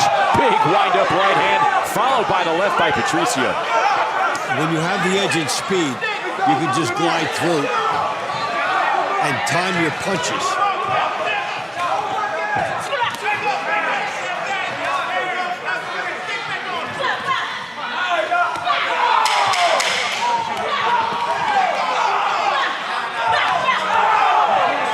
I can't recall seeing heavier hands from a 118-pounder in recent memory. Yeah, heavy-handedness is right, as this will go in as a victory for Philly. Sheriff Patricio has all the tools. It's going to be exciting to see where her pro career takes her. When you can't stop the train, and it would have taken a double jab, Luwendowski just doesn't have the speed, and Patricio adjusts to that and keeps pounding right through. Everything thrown with purpose. Not a cheap shot among them.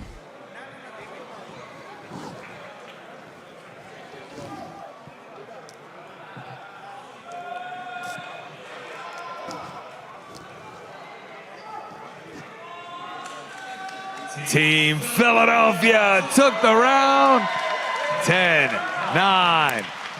That takes our score to Philadelphia 210, Boston 202.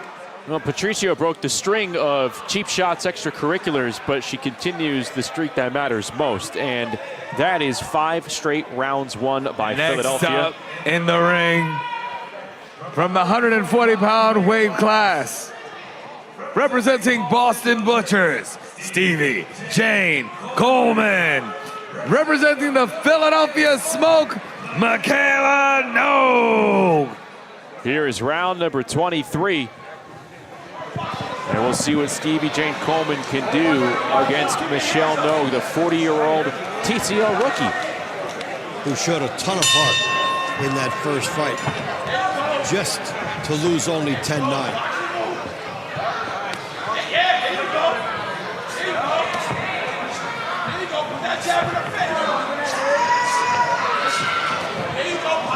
Coleman not starting as fast, trying to establish a jab. Also, Nogue had a good final minute of that first fight. Maybe a lot more comfortable coming out in this one.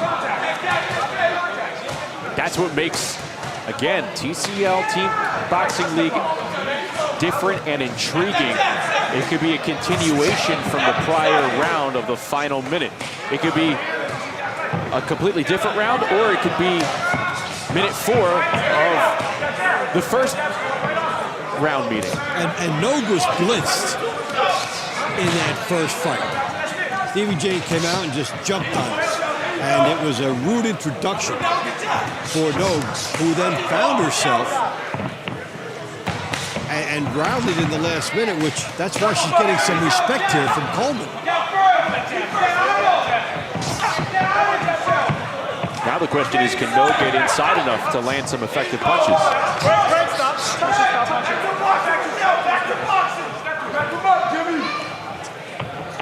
Nogue's originally from Queens. She lives in Egg Harbor, New Jersey, near Atlantic City.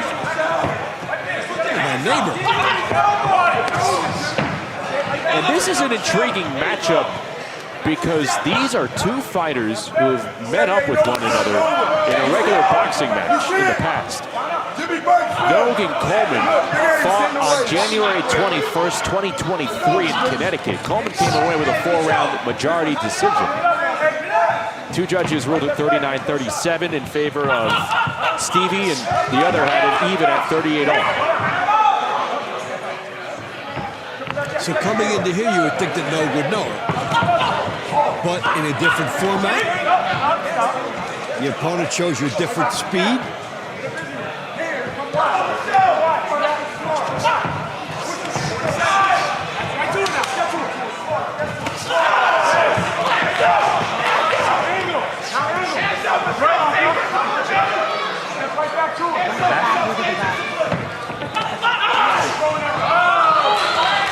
thing Coleman consistently carries with her is good balance. She doesn't find herself out of position all too often. Fighting with a ton of confidence here, composure. And it's been her composure versus Node's heart. But Coleman looks like she's done what she had to do.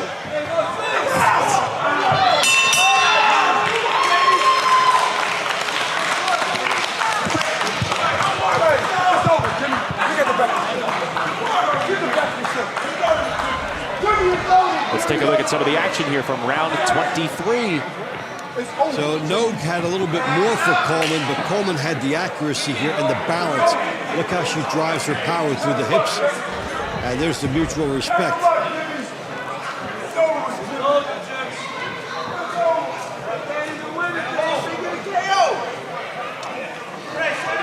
Team Boston took the round 10-9 and brings our score. Philadelphia 219, Boston 212. Next up on the round, the 168-pound weight class from the Boston Butchers, Steven Sumter. From the Philadelphia Smoke, Ray Robinson. So in place of Rasheem Brown and Eric Emery, the originally scheduled round 24 bout, it will be a rematch of Ray Robinson and Steven Sumter from round number 13, where Sumter came away with a 10-8 win. So way back in the launch rounds, we wondered what impact at the end of the night that disqualification would have. And because of what's happened in the money rounds now, not that much.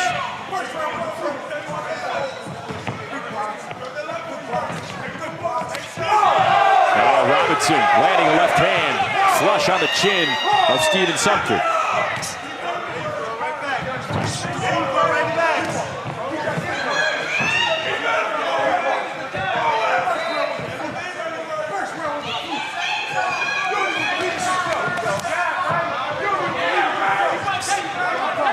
Was round number 13 a fluke win for Sumter in Boston? Robinson thought he won. And he was throwing the big looping shots and thought he had landed the heavier ones.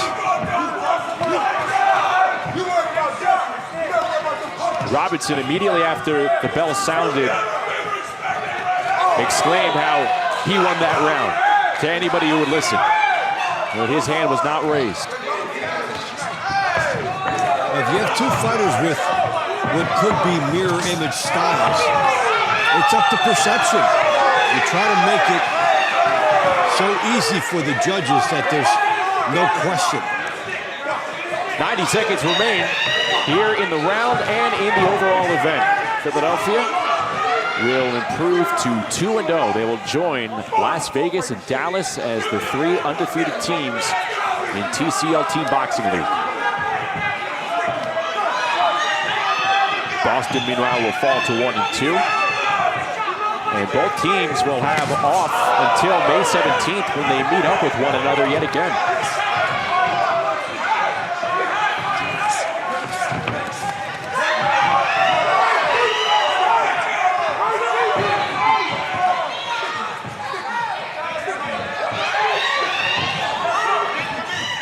So Philadelphia. Oh, Sumter landing a left hand. I beg your pardon, Robinson landing a left hand. Sumter hit the floor. It happened quickly.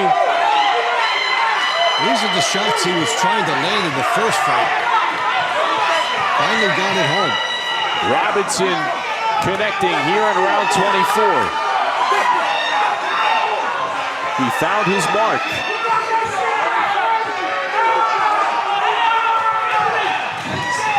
And it's the cherry on top for a big night for Philadelphia. As the smoke, Robinson showing off the defense now. They come away with some heavy hits. And fittingly, in a swing bout, Ray Robinson scores a 10-8 round. Lobby the public, take two. Let's fucking go!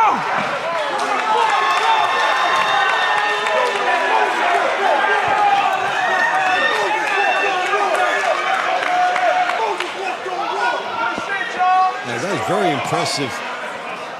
The money rounds and the last 3 middle rounds for Philadelphia.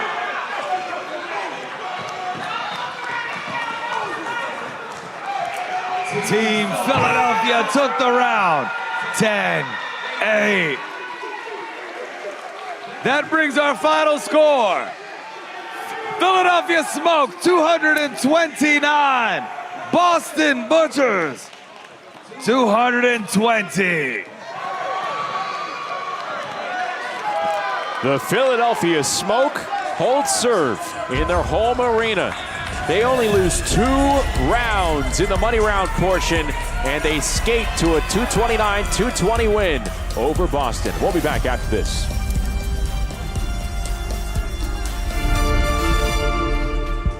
Step into a world of simplicity, reflection, and tranquility. Tell me what I did! Enjoy private accommodations, curated meals, and a minimalist lifestyle designed to help you reconnect with what truly matters. And I will watch! Let go of distractions and embrace the calm. Break it up! Start your quiet exploration in jail every weekday, only on MeritTV. Talk is cheap when it comes to saving our country. We're not just any cell phone service provider. We're Patriot Mobile. It's not enough to simply talk about values. We live them. Defending life, protecting our First and Second Amendments, and celebrating our military and first responder heroes. We're boots on the ground making a difference. We're America's only Christian conservative wireless provider with nationwide coverage on all 3 major networks and 100% US-based customer service. Join Patriot Mobile today and make an impact every time you use your cell phone. Balance of nature, it's so simple. It's amazing getting the fruits and vegetables ingredients in 3 red and 3 green capsules. I take Balance of Nature. I think it's convenient. I can do little capsules in the morning and I'm off to work, you know. Balance of Nature, it's so easy to do. I feel great, and who doesn't want to feel great? Get 35% off your first set as a preferred customer. Claim this offer by using discount code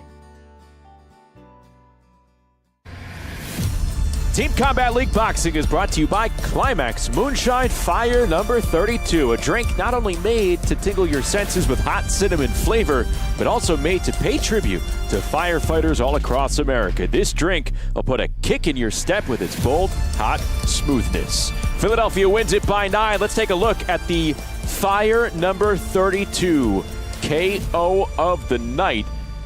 Between Philadelphia and Boston, it came in the middle rounds. Round number 16, a one-hit quit by Joey DeVaco, sending Quinton Sumter down to the floor. Big left hand, and it didn't lead to an immediate stoppage, but Sumter, he looked out of it for sure. Joey DeVaco only saw him for a couple of minutes on this night, but he picks up the win, a 10-7 round for Philadelphia. Let's go back inside the ring with Alex Barbosa.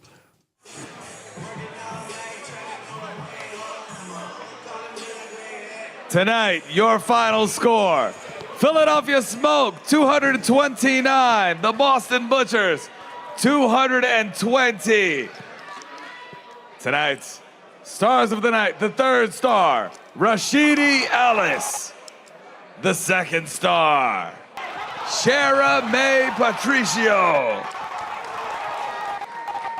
The 1st star, Joey DeVaco. Tonight's round of the night, round number 4, Abraham Nova versus Angel Hernandez.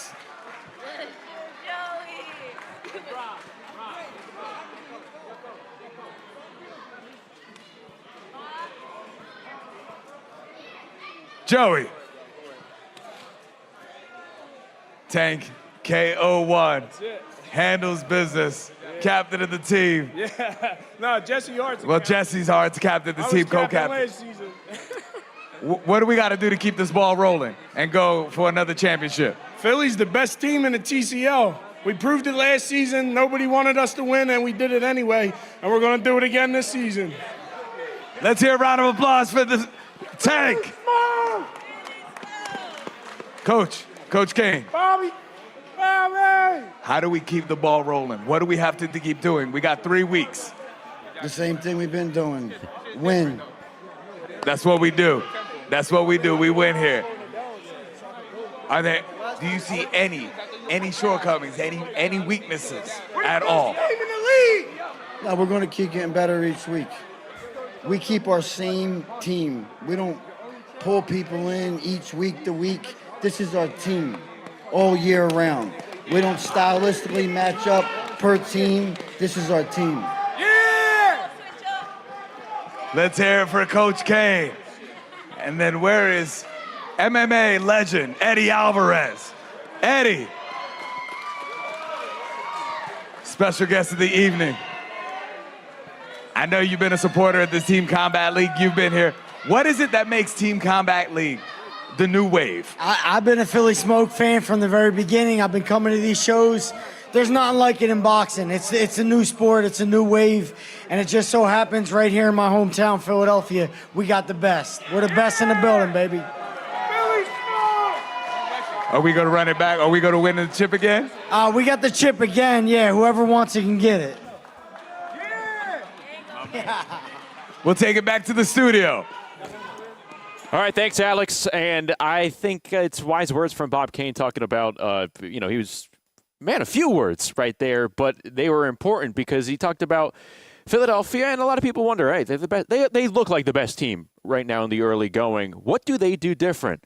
One of the things they do different is, he said, they don't switch out players. Week to week, these rosters change. Now, it's kind of twofold because if you're not getting the job done, a team's going to make a change. So when you have the type of talent Philadelphia does, you don't have to make changes. But overall, Bob Kane has pretty good organizational skills. He does. And what's interesting about this team is that the more explosive they get, the quieter he gets. They say, what are you going to do? What are you going to do? We're going to just keep winning.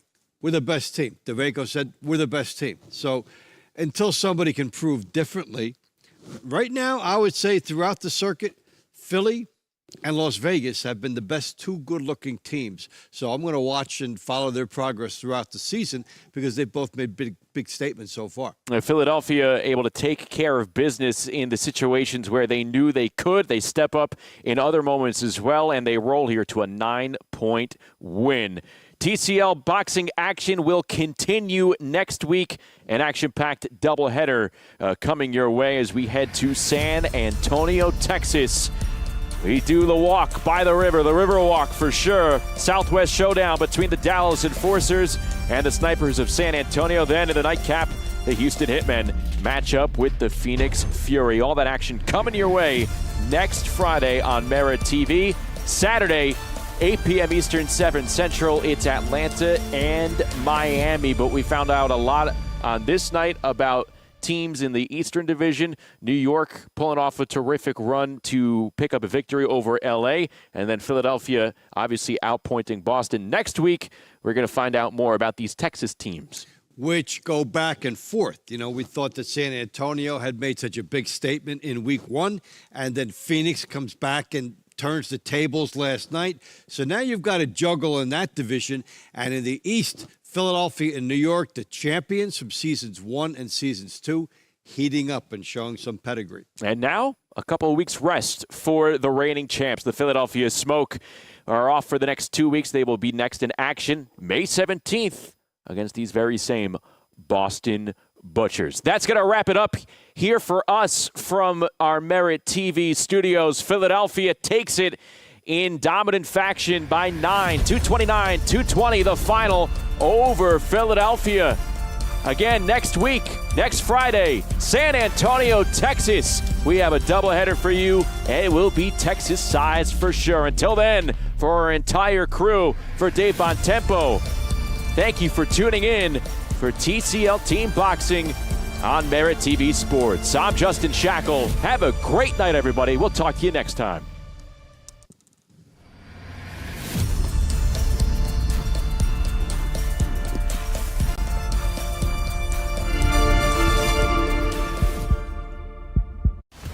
I'm here today because I have something to prove. There's no backing down. I gotta fight. They're gonna be so scared, and I would be scared of me too.